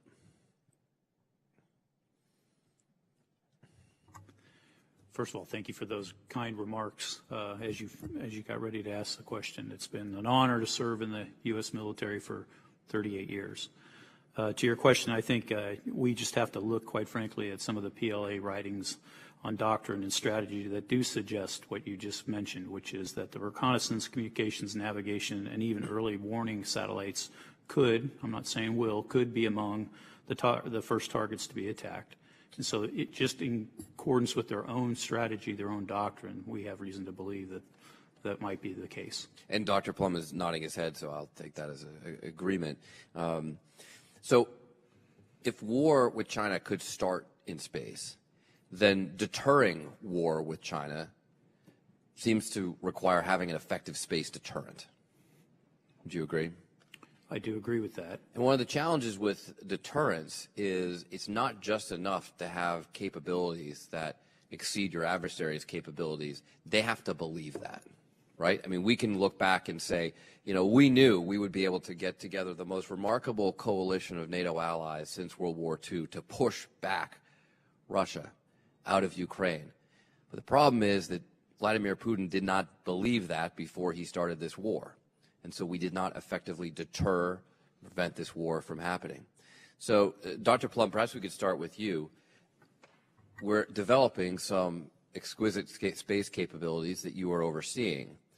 But how do we effectively communicate this to our adversaries so that they believe it? Thanks, Congressman. I would say, just to start with, I think they know that, well, we have space superiority right now, and they know that this is not an opportunity for them to move forward. And our goal, the Department of Defense, is to make sure that really every day that President Xi wakes up is not the day that he thinks this is worth an attempt to go after Taiwan. You know, we use Taiwan as our pacing scenario. I think it's a good frame of reference regardless of the actual scenario we play out. I'll just say I think you're getting to the reveal conceal question, and I actually think we should not overlook statecraft as well, right? So we do communicate back and forth between nations, and they use their statecraft to see or to try to discern what we're doing. I personally believe there is great value in some ambiguity. But your point is well taken. General Dickinson, do you have, I know you've worked in particular on declassifying some of the work that we're doing to better communicate this to our adversaries. Do you have anything to add? Yeah, that is one of the areas within the command that we're looking very closely at, is how do we get to a part. You mentioned the allies and partners and how critical they are, not only in the space domain and what we do there, but in the other domains as well. And so when we look to integrate, operate with the allies and partners, it's critical that we take a very close look at, overclassification and classification period, so that we can share necessary information with our allies and partners. And we're working on that every day in U.S. Space Command. We've had a couple of areas where we've had some success in that. Like, for example, we run Operation Olympic Defender every day, which is really the operations that does our space enabling responsibilities to the Joint Force each and every day. That has been traditionally held at a no foreign level, and just within the last year, we've been able to start sharing that with the Five Eyes. There's many other examples, but that's one in particular that I think is worth noting. Thank you. General Dickinson, another question for you. As everyone on this committee well knows, the DoD has not invested sufficiently in space until quite recently. My question is, will the budget that we receive tomorrow have enough in it to protect, defend, and reconstitute our space assets, and where should we invest more? Well, first of all, I would say, since we have stood up in 2019 as a command, the Congress's support to what we're doing, and I even mentioned it in my opening statement where I said helping us sustain primacy in the space domain has been very good. And I thank the Congress for the monies and the resources that are going towards us in that effect. The command has had a good opportunity over the last 4 years as well to start developing the requirements that we need in support of our operations, and we've done a lot of that, and we've been able to codify that through the normal processes within the department in terms of identifying requirements, ICDs, for example, GUONs, IPLs, those kinds of normal functions within the command to put a demand signal, if you will, on the department and what we will need in the space domain. So I'm pleased with that, and again, I think if you look at what one of my number one priority is in terms of what more do I need, is the ability to increase my space domain awareness. So as we look to today and into the future, and with the growing congestion, if you will, in the space domain with regards to current satellites, operating satellites, defunct satellites, debris itself, it's becoming a bigger challenge to be able to do that. We have to have the capabilities to be able to see and characterize what's going on in the space domain. So top priority for the command right now is to make sure that we increase that, and I can go into details if you'd like on how we're approaching that. No, it's very helpful, and a message that we've heard loud and clear from General Van Herk is that domain awareness is absolutely critical, and it's something that we need to improve. So he may be 2 years your junior, but he's very much following in your footsteps on that count. General Cotton, final question. Mr. Banks, I guess he's departed for a time, but he and I co-chair the Future Defense Task Force, and we looked at a lot of things across the spectrum of war fighting, and try to determine where we need to be in the future. And of course, we focused a lot on technology, and the technology that we need to invest in to keep pace with our adversaries across the globe. But another point that we made is it's not enough just to invest in technology. You have to know how you're going to use that technology. And sometimes in the past, we've made the mistake of pursuing a technology because it seems like the hot new thing without having a clear understanding of how we might actually employ that technology, and therefore sometimes that money goes to waste. So we're putting a lot of money into hypersonics. But I asked this question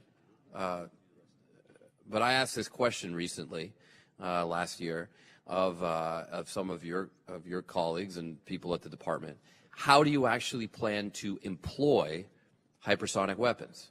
Where we can invest a lot in them because China has them too, but how do you actually plan to employ them? What are the operational concepts for the use of hypersonic weapons? And I can tell you, we got a very dissatisfying answer. A lot of stares, a lot of blank stares saying, we're not quite sure yet. Well, that's not a good enough reason to invest in them. So tell us how your thinking has evolved on the employment of hypersonics and why, explain to the American people why it's critical that we put such an enormous amount of money into these new weapon systems. Thank you, Ranking. I think the answer to that is simple. Our adversaries already have them as a baseline, so they're using them as a deterrent already. When it comes to us within Stratcom, one of the things that we're already doing is we're prepared to accept utilizing hypersonic weapons as a strategic deterrent weapon because it has strategic effects. Mm-hmm. So one of the things that we're thinking through on my staff and that I'm having my team do is to understand, knowing that we're going to have low density, high demand assets at the beginning, that we can help in the planning and understanding and how we want to execute those weapons, just like we do any other strategic weapon. That's not to say that when the cache gets a lot larger, that it has to stay that way. But from my vantage point as a strategic deterrent lead, if you will, from Stratcom, I see that as the entering argument on what I want to be able to do and utilize. And, oh by the way, the complementary factors of what it can do with the nuclear force as well as just strategic deterrence writ large. So there's a nuclear deterrence aspect to this where hypersonics can be complementary to some of the effects that we would do in our planning, as well as what you would see from conventional long-range strike. Let me ask one quick corollary to that. A lot of theorists about nuclear weapons would argue that the weapons that we've had for some time, the triad, including ICBMs, which are sort of horrific in concept, are actually stabilizing weapons. I mean, they've helped prevent war between our the superpowers for decades.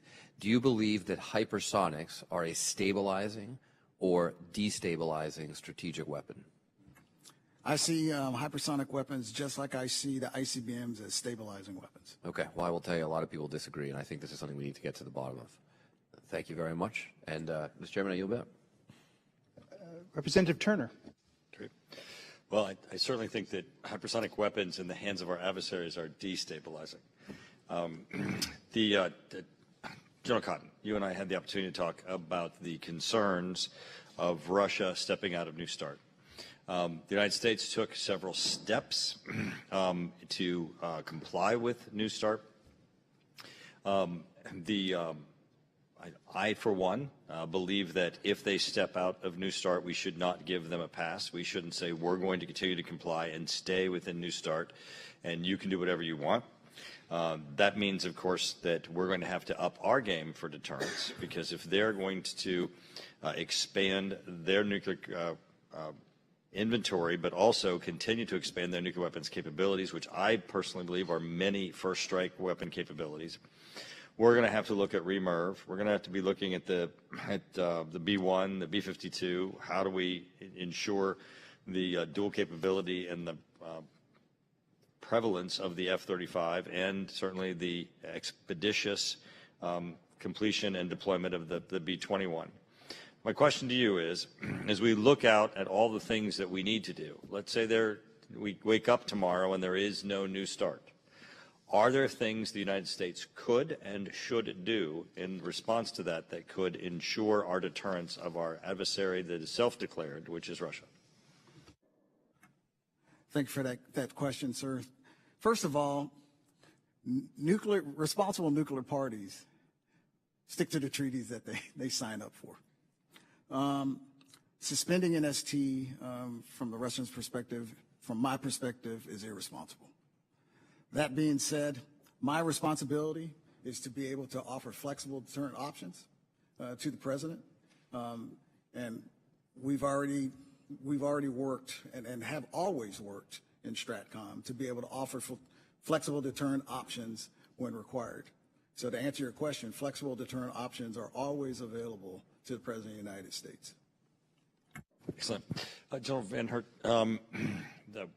we've obviously had a relatively robust conversation nationwide about our capabilities to see and understand threats and warnings to the United States and North America.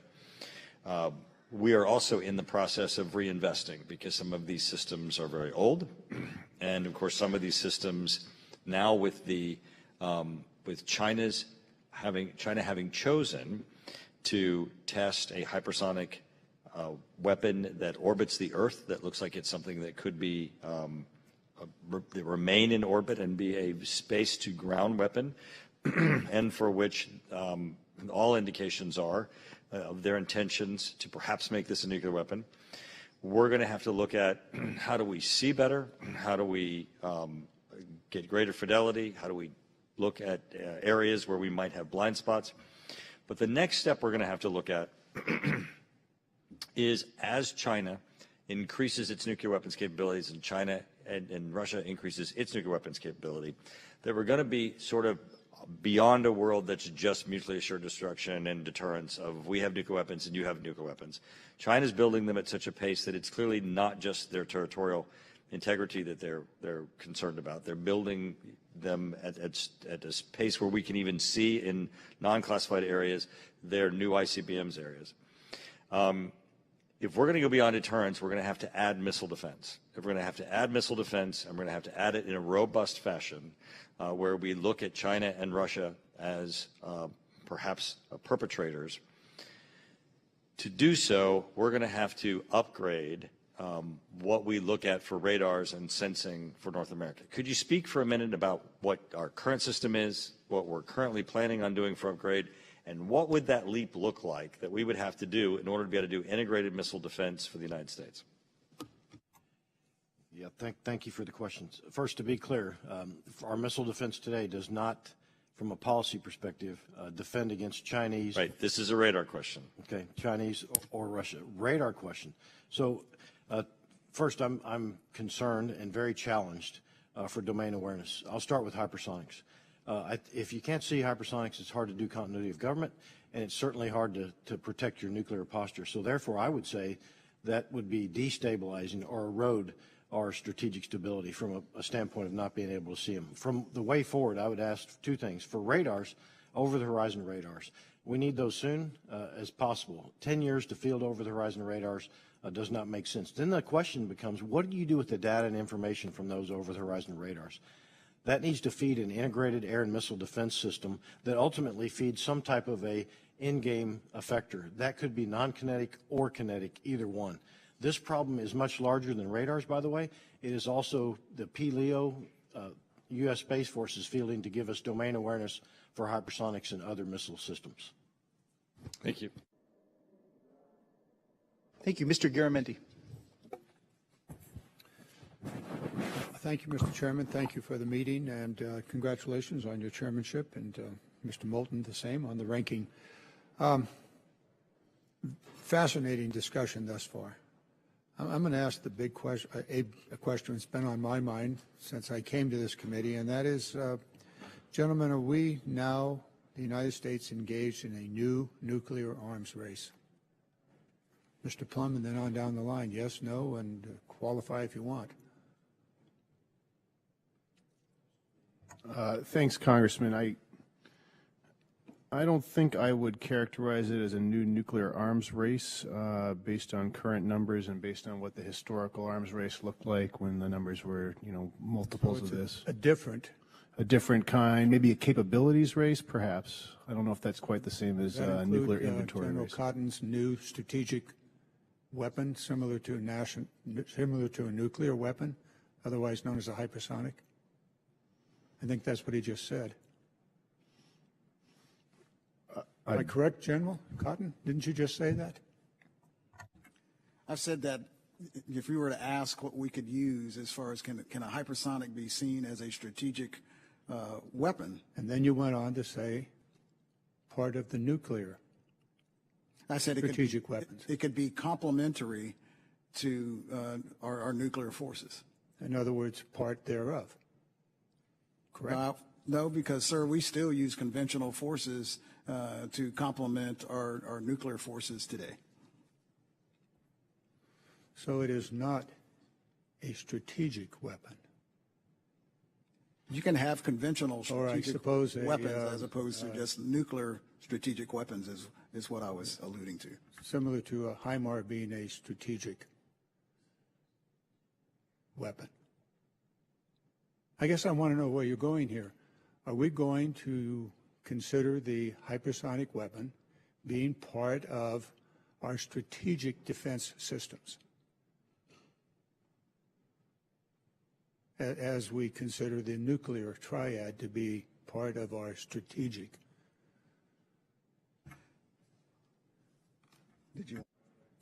So, Congressman, I'd say the word strategic. General Cotton, you raised this issue. What's the answer?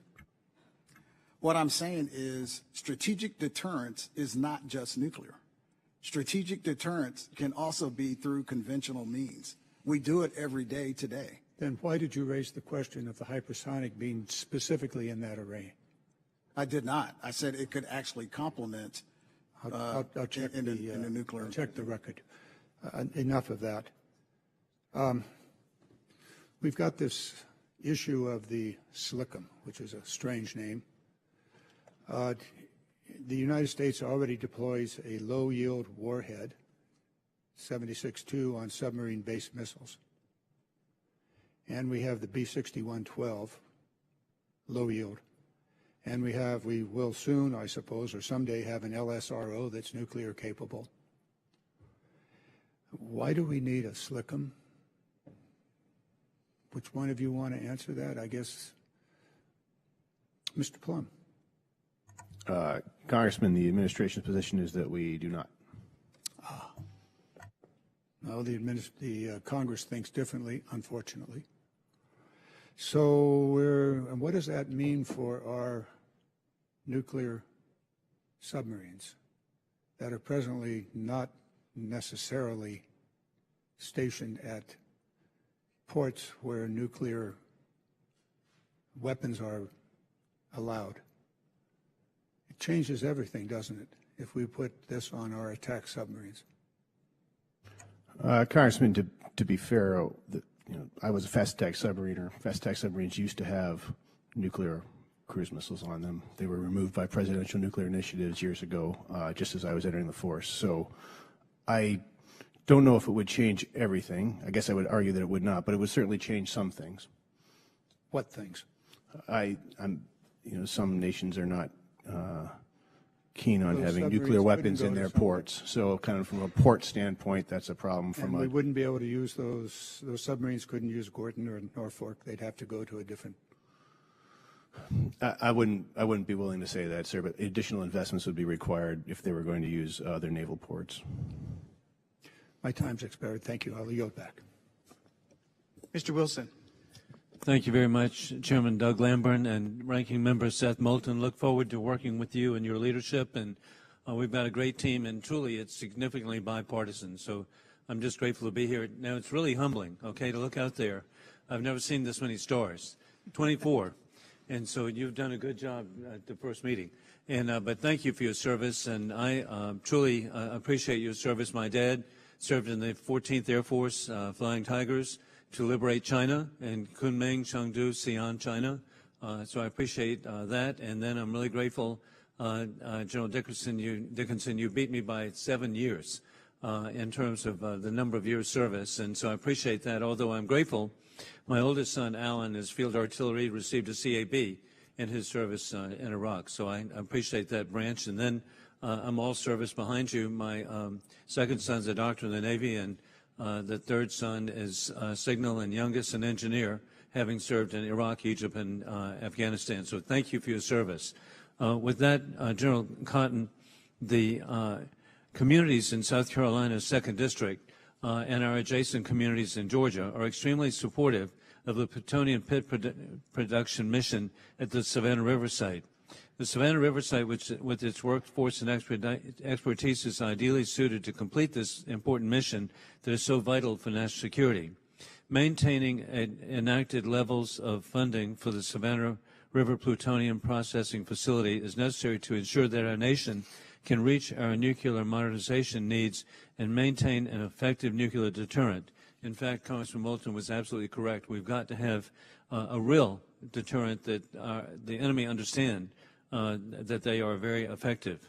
As February 2023, the National Nuclear Security Administration notified Congress that it will be unable to meet the congressionally mandated timelines to achieve a rate of 30 plutonium pits by 2026 or achieve the 80 pits per year Congress mandated by 2030. The question, as the NNSA will not be able to meet the requirements of reducing 80 pits per year by 2030, how critical is it that we do everything we can to minimize the delay and reach the requirement as soon as we can? Congressman Wilson, it's nice seeing you again, sir. Bottom line, it's critically important. 80 pits per year, the 2030 statutory requirement has not changed when it comes to delivery for us. We are working hand in hand with our partners in NNSA to understand how they'll be able to achieve that. But it is actually crucial and critical for us to make sure that they can get as close to meeting that requirement as they can. Well, I'd like to assure you that the citizens of Central South Carolina and CSRA and Georgia are ready to back this up in every way. And General Van Herk, rising threat of China, acute threat of Russia, the unabated threat of Iran building intercontinental ballistic missiles, and unstable North Korea with the capacity to deliver long-range missile threats continue to develop a greater capability and capacity with the intent to strike the United States and our allies. How concerned are you about the continued missile development and production? Is NORAD preparing adequately to deter, detect, deny, and protect the homeland from threats? Congressman, I'm encouraged with recent funding for NORAD modernization. Specific to ballistic missile threat, the basic ballistic missile threat from DPRK, I'm confident today in my threat warning and attack assessment capabilities, and also to defend in my NORTHCOM hat against a limited attack. I'm very concerned by the numbers I see and the capacity out of DPRK today as far as the total numbers that they actually have produced and are capable of potentially launching at our homeland. Well, please keep us advised what we can do to reach and match the threat. And General Dickinson, with China continuing to strengthen its military space capabilities, if China were to conduct an illegal invasion of Taiwan, what would be the implications of these satellites, and would they be a threat to the United States? Congressman, first of all, thank you for those kind remarks as you began your question period. I would just tell you that space is global in nature, and so in particular for us, the U.S. Space Command and for the Department of Defense. So any regional conflict, if you will depend upon space and utilize space assets, both blue and both China as well as China. So I think what we would see would be a use, because we know China is leveraging space capabilities now. They've watched us for many, many years. More than 20 years, and how space-based capabilities facilitate our global reach and our global ability to employ forces. So I think we could see a similar thing with China. Thank you, each of you. Thank you, Mr. Chairman. Representative Carbajal. Thank you, Mr. Chair, and thank you to all the witnesses for being here. General Van Herk, General Dickinson, thank you for your service to our country. Reminds me of that movie, A Few Good Men. We wanted you on that wall. Now you're leaving. But if General Cotton's any indication of the bench we have and the people that are ascending to the capacities that you will leave behind, I think we're in good hands. Secretary Plum, we just wrote Mr. Plum instead of Dr. Plum or Assistant Secretary. I think we need to correct that because we need to give you your due. Again, thank you for being here. General Dickinson, space activity from the Department of Defense, the United States commercial sector, as well as partners, allies, and competitors is growing. And in the next few years, a significant number of satellites are planned to be launched into orbit, particularly in LEO. As the launch industry continues to grow and other countries develop their own launch capabilities, it is reasonable to believe that there will be more traffic in space, not to mention debris. Will this increased traffic pose challenges to space domain awareness, and is SpaceCom prepared for this? Congressman, thanks for those words, kind words as we started out. I would tell you that, frankly, yes, that presents a challenge to us as we watch. And I think we might all agree that watching the commercial market around the world start showing a lot of interest in space and wanting to be part of the space community, spacefaring nations, we're watching it grow. We see it every day. I'll give you a statistic just to think about. In terms of when this command stood up in 2019, we tracked about 25,000 pieces of debris, old satellites, new satellites in the space domain. Today, we're up over 48,000. So you can see that the growth that you mentioned earlier and how that is creating a more congested domain. So as we look at that, there's two things I want to point out that we're working on right now. One, as I mentioned earlier, my top priority is to increase space domain awareness. And how I do that is through commercial integration as well as bringing on non-traditional type assets that we haven't used before to look into the space domain, specifically air defense radars, missile defense radars around the world, both maritime as well as ground-based, leveraging the commercial market. The other thing we're looking at very carefully is how we will do that transition with the Department of Commerce for them to start doing the space traffic management functions that are required to do space domain awareness. I think when you look at the size, as I described, of how much it's populated, how much it's grown in numbers, we're going to need this Department of Commerce to do that type of civil type of operations to account for the debris and things that are on orbit.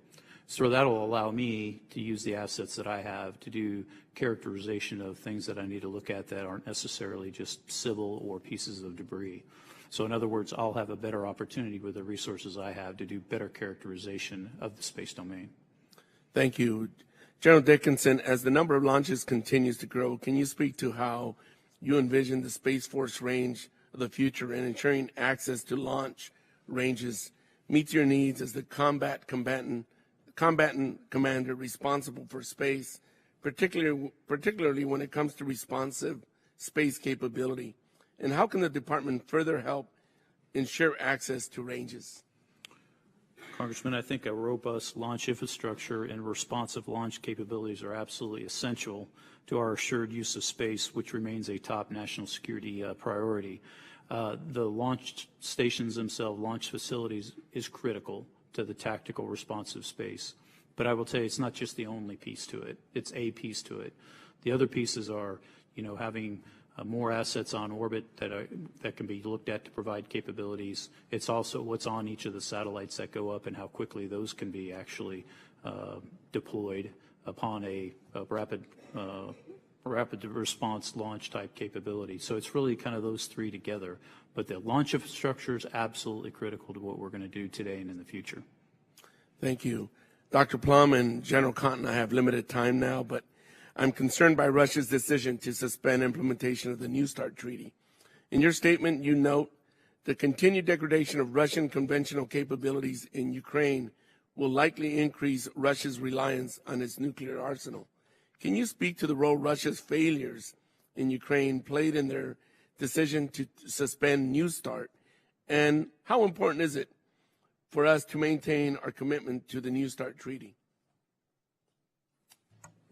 Thanks, Congressman. I will say I do think that the more Russia shows that its conventional forces are being degraded or not up to par, then they do rely more and more on nuclear weapons. I do think that's a hallmark of a conventionally weak state that rely more on nuclear weapons as their conventional forces fail in the field or continue to be degraded against Ukraine in this case. I am not convinced, sir, that the problems Russia's facing in the field are directly related to the New START piece. There's a lot of political and narrative pieces inside the Russian government, inside Putin's mind, that may be more related to this. It is troubling nonetheless. I will just say at the top of the meeting, I forget who, but someone noted, maybe it was Congressman Lamborn, but they're suspended their notifications. This is new. This has just happened in the last the last week. And so we can see what they're doing there. We are looking at this closely to understand what that means for us. Thank you. I'm out of time. General Cotton, you're saved by the bell. Mr. Chair, I yield back. Thank you. Dr. Desjardins. Thank you, Chairman. I'd like to join my colleagues in thanking General Van Herk and General Dickinson for your commitment and your contribution service to our country. And don't worry, General Cotton, we appreciate you too. You'll get your day. But it seems like we have too many hearings, and Mr. Plum, we have too many hearings now where it seems like we're talking about how our adversaries are looking in the rearview mirror at us when it comes to hypersonic weapons or expansion and modernization of nuclear forces, and that's very concerning. So, General Cotton, I wanted to let you for a minute, if you would, describe how delays in modernization programs impact your ability to field sufficient forces in the future, and are there steps STRATCOM can take now to better hedge against the possibility that some programs do not deliver on time? Congressman, thank you for the question. First of all, what it shows us, and the ability of us having a triad, shows that strategic theory works. Because what a triad does, it allows me to be able to balance amongst the three legs. Those three legs have to work together. Some folks try to talk about the triad in stovepipes. They are not stovepipes. So the balancing of being able to understand, and what we're facing today is the legacy systems across the triad are all being modernized. That's a good thing. But to your point, how do we balance as we make that transition? The other good news is the legacy systems are safe. They're secure, they're effective, and they're credible today. So we constantly look at all three legs to ensure that we can balance, to ensure that we can cover, to your point, and make sure we have an effective deterrent. Would you say if we stay on our current modernization trajectory, will the President and the STRATCOM commander, if it's not you, have the capabilities they will need to deter both Russia and China if our intel on their modernization continues at the current pace, say in 2030? Sir, I think I said it in an earlier statement. I think we probably need to have a conversation in regards to strategy as well as force posture to ensure that we can make sure we have what we need in regards to, I would say, probably the mid-30s and beyond. The transition to our newer weapon systems are happening in a time frame that you just mentioned, and I think I can deliver as long as we stay in alignment and produce and deliver the weapon systems, the new modernization systems, as close to on time as we can.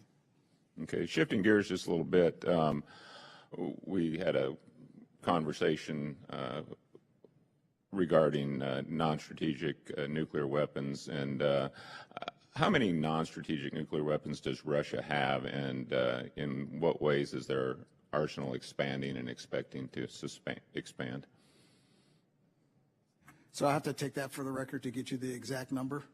But by definition, non-strategic nuclear weapons are anything that is not counted in New START. Okay.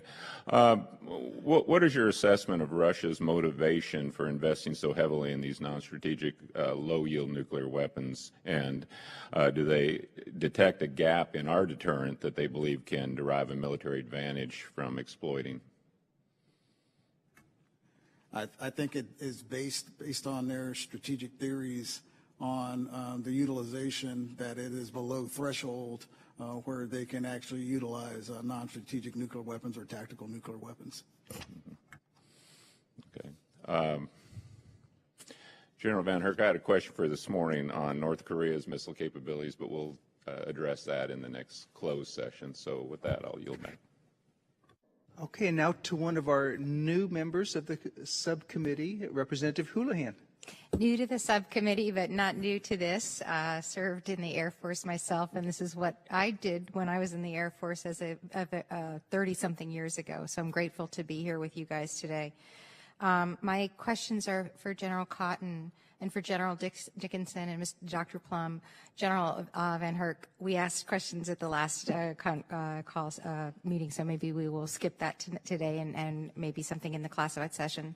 First, for General Cotton, 3 days ago, reports emerged that the PRC is increasing their defense budget by 7.2% next year. And we already know, as you said in your written testimony, that the PRC has rapidly increased their supply of both warheads and missiles, with the expectation that they will control about 1,000 warheads over the next decade. So as commander of the Strategic Command, I guess having spent the next 30 years working in industry with KPIs and learning to measure what matters to you? How do you measure success with strategic deterrence? Is it the number of warheads? Is it the size? Or is it the range? Or is it comparison against our pacing threat? Or is it something else, as you mentioned, that's a balance of non-nuclear and other assets as well? Do you believe that we have to outspend or have a larger missile supply than the PRC to maintain our effective levels of deterrence? Congresswoman, thank you so much. And uhua that you're an Air Force veteran.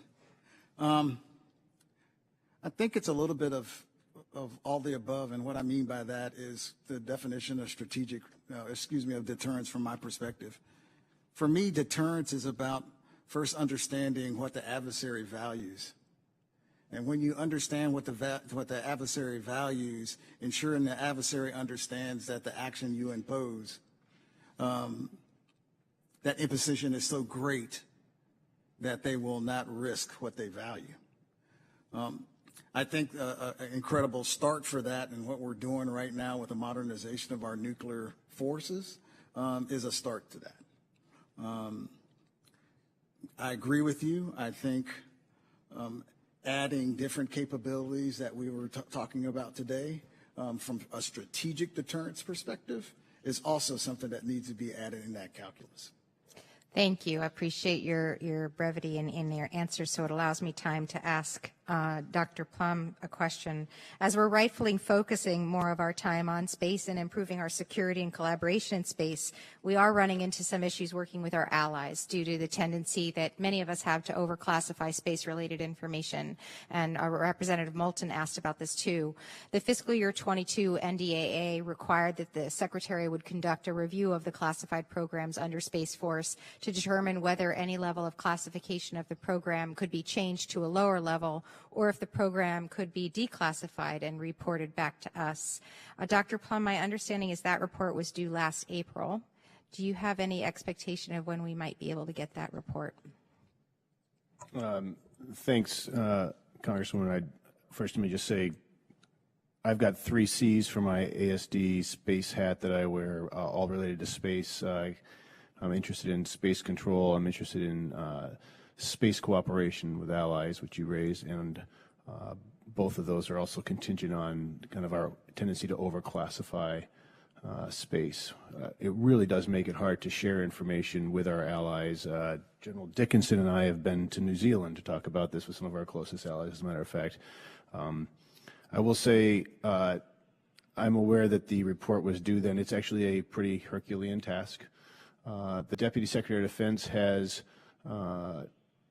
started last year a SAP reform effort. It might have even been before that, but which is coming to at least a new stage. I don't think any of those things, I don't expect any of those things are going to become unclassified, but we are hoping to find ways to better share information with industry, just as an example, another partner we don't talk about as much. Do we have an estimation on when that report would be due? I don't have a great one for you, but I'm hoping for later this year. Oh, I look forward to following you up on that with that. And with my last half a minute, General Dickinson, you talked a little bit about sort of the implications about working with our allies, and Dr. Plum, you talked a little bit about industry. But I'm also thinking about the American people. A lot of what has effectively been effective about Ukraine has been that release of information by the administration and others that has been sanitized and is allowed to be advanced, to the American public to help them understand space and Space Force and Space Command is one of those problems where people just don't understand its impact. I know I've run out of time, but I'd be interested perhaps afterwards in learning more from you about whether you think there's an appetite or an ability to have that information available to the American public in a more abundant way and a more sanitized way. And I'm sorry, and I yield back. Okay, and now we have another new member, although not new to this issue, just like Representative Houlihan's not new to this issue, and that's Representative Bacon. I'm glad to be on this committee. Thank you. I want to welcome all four of you here today. We appreciate your leadership and what you do. And I want to welcome General Van Herk and General Dickinson to Omaha when you retire, and you can join General Cotton, who's been well received and welcome there. But congratulations to both, and we thank you. I volunteered to be on the Strategic Forces Committee to focus on NC3, as General Cotton knows. We're investing in the triad. I think we're on a great glide path for success to modernize all three of those legs of the triad. But I am concerned about the survivability of our NC3. I know STRATCOM and our DoD has been working on the comm systems and the architectures, but the area that I'm focused on or worried about is the survivability of command. With hypersonics and cruise missiles, perhaps submarines off our coast at some point, again, it's harder to ensure that command authorities can survive a first strike and conduct a second counterstrike. I want to have 100% confidence that the Russians and Chinese have 100% confidence that we can do a second strike, because that ensures deterrence. And that's ultimately what we're about. Job number one is strategic deterrence. So with that, General Cotton, can you share your thoughts on what parts of our deterrence, our alert, and our readiness posture that you're watching most closely, and what elements you believe may warrant more attention from us and more funding? Congressman Bacon, thank you so much for the question. It's all of it. I look at our E6B fleet. I look at our E4B fleet. I look at the mission readiness of those fleets. I look at our submarine fleet, as well as the ICBM leg and our bomber fleet, to include all of the bomber forces, not just those that are directly assigned, which is the B-52 and the B-2. We carefully manage that, Congressman, to make sure that we're confident that we can do exactly what you're saying in regards of being able to disperse when we need to disperse and get to locations of safety when we need to get to locations of safety. A lot of this is predicated on strategic warning, but I'm an intel officer by trade and a historian. I love reading history, and more often than not, adversaries are caught flat-footed. So I want to ensure that we have it baked in every day, that we have that survivability there.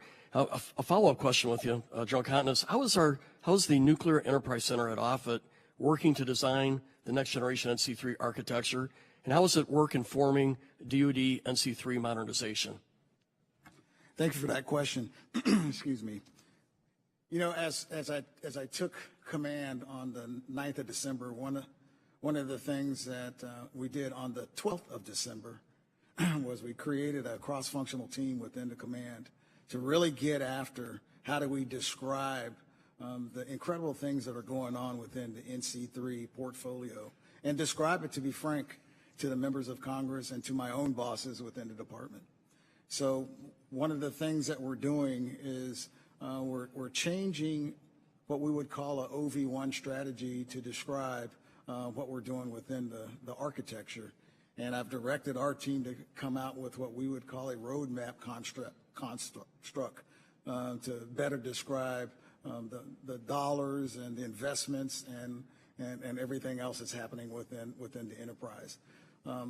It's still nascent, but we'll be ready to present that to my bosses in the Pentagon as well as to the members here shortly. But there is a lot of work that is going on with the next gen NC3 incrementation plan, and I look forward to being able to describe that to you. I have a question for General Dickinson before I do. Before my focus on NC3, I've been working on electronic warfare. I really appreciate the great work STRATCOM and the whole DoD is doing on it. It's an area that we've fallen behind on, so I appreciate your focus on that as well at STRATCOM. General Dickinson, while I have about 30 seconds left, can you explain a little more about the dynamic space operations and your requirements?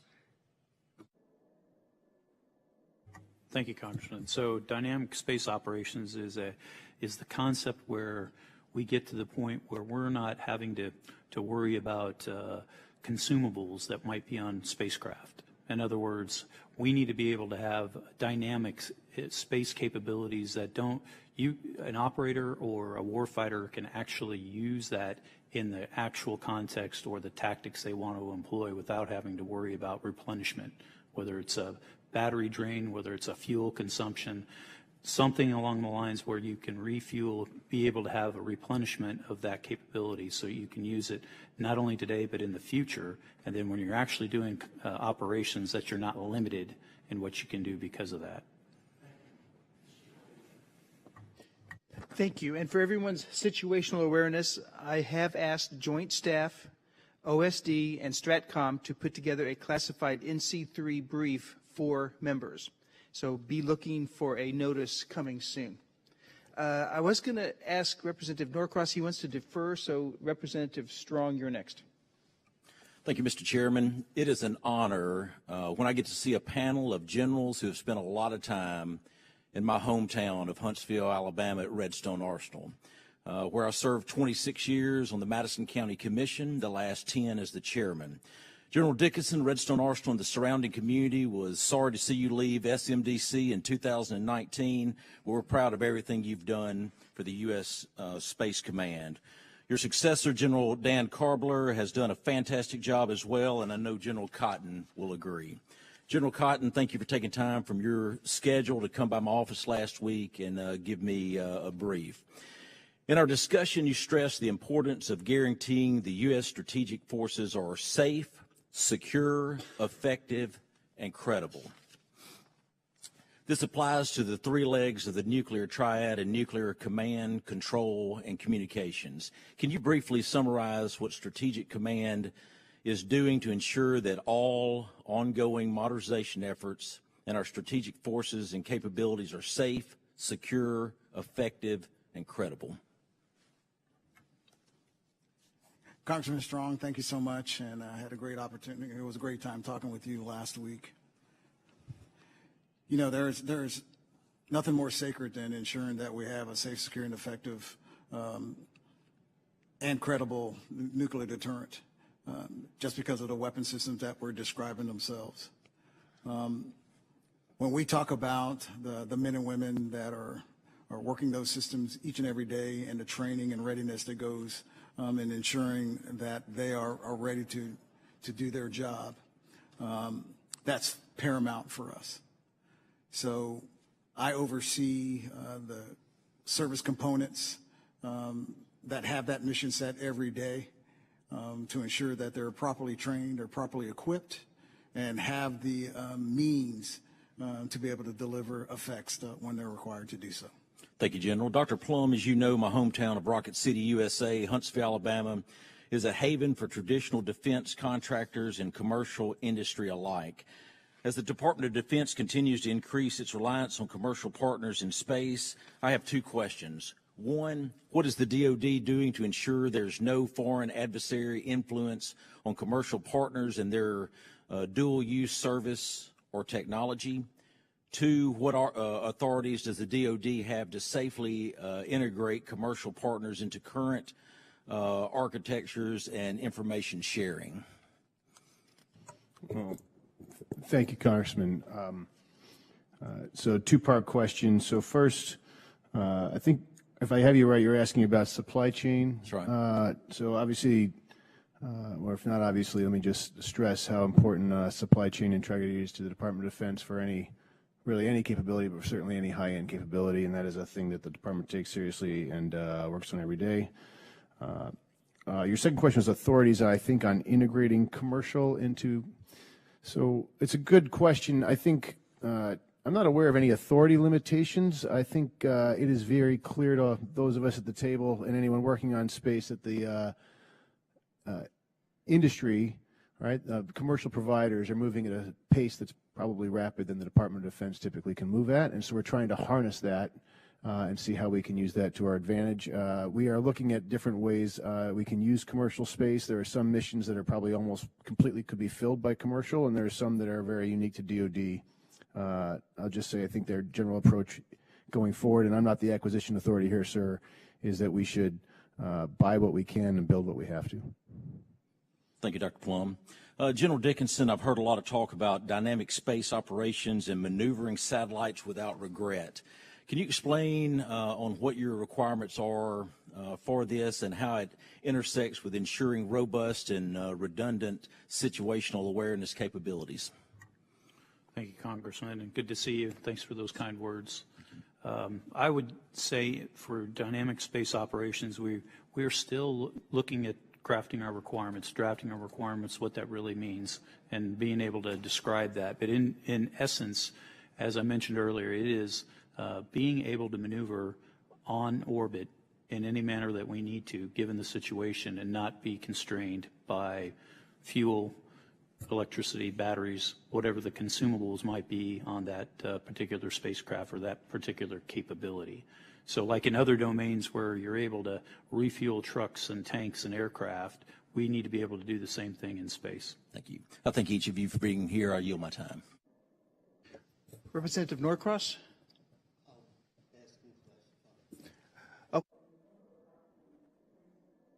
In a moment, we're about to recess and go up to 2337 for the conclusion of this hearing in a classified setting. I have one quick follow-up on something you said, General Dickinson, earlier. You talked about achieving initial operating capability at your provisional headquarters at Peterson Space Force Base. I know that reaching full operational capability is a high priority, but there have been complications regarding Space Command's permanent headquarters and where it will be located. Can you talk about the readiness challenges you face should those headquarters be moved from Colorado Springs and the additional time that would be involved?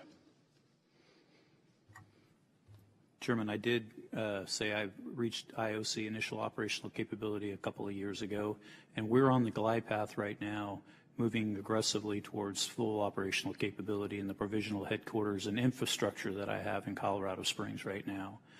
To me, it's all about readiness. It's all about being able to do the mission sets that I've been given by the President of the United States. And so as we move with resourcing, both infrastructure as well as people, which are the most important part of the command, we're moving in that direction. All right, thank you. We will now go into recess and reconvene in a few moments in 2337.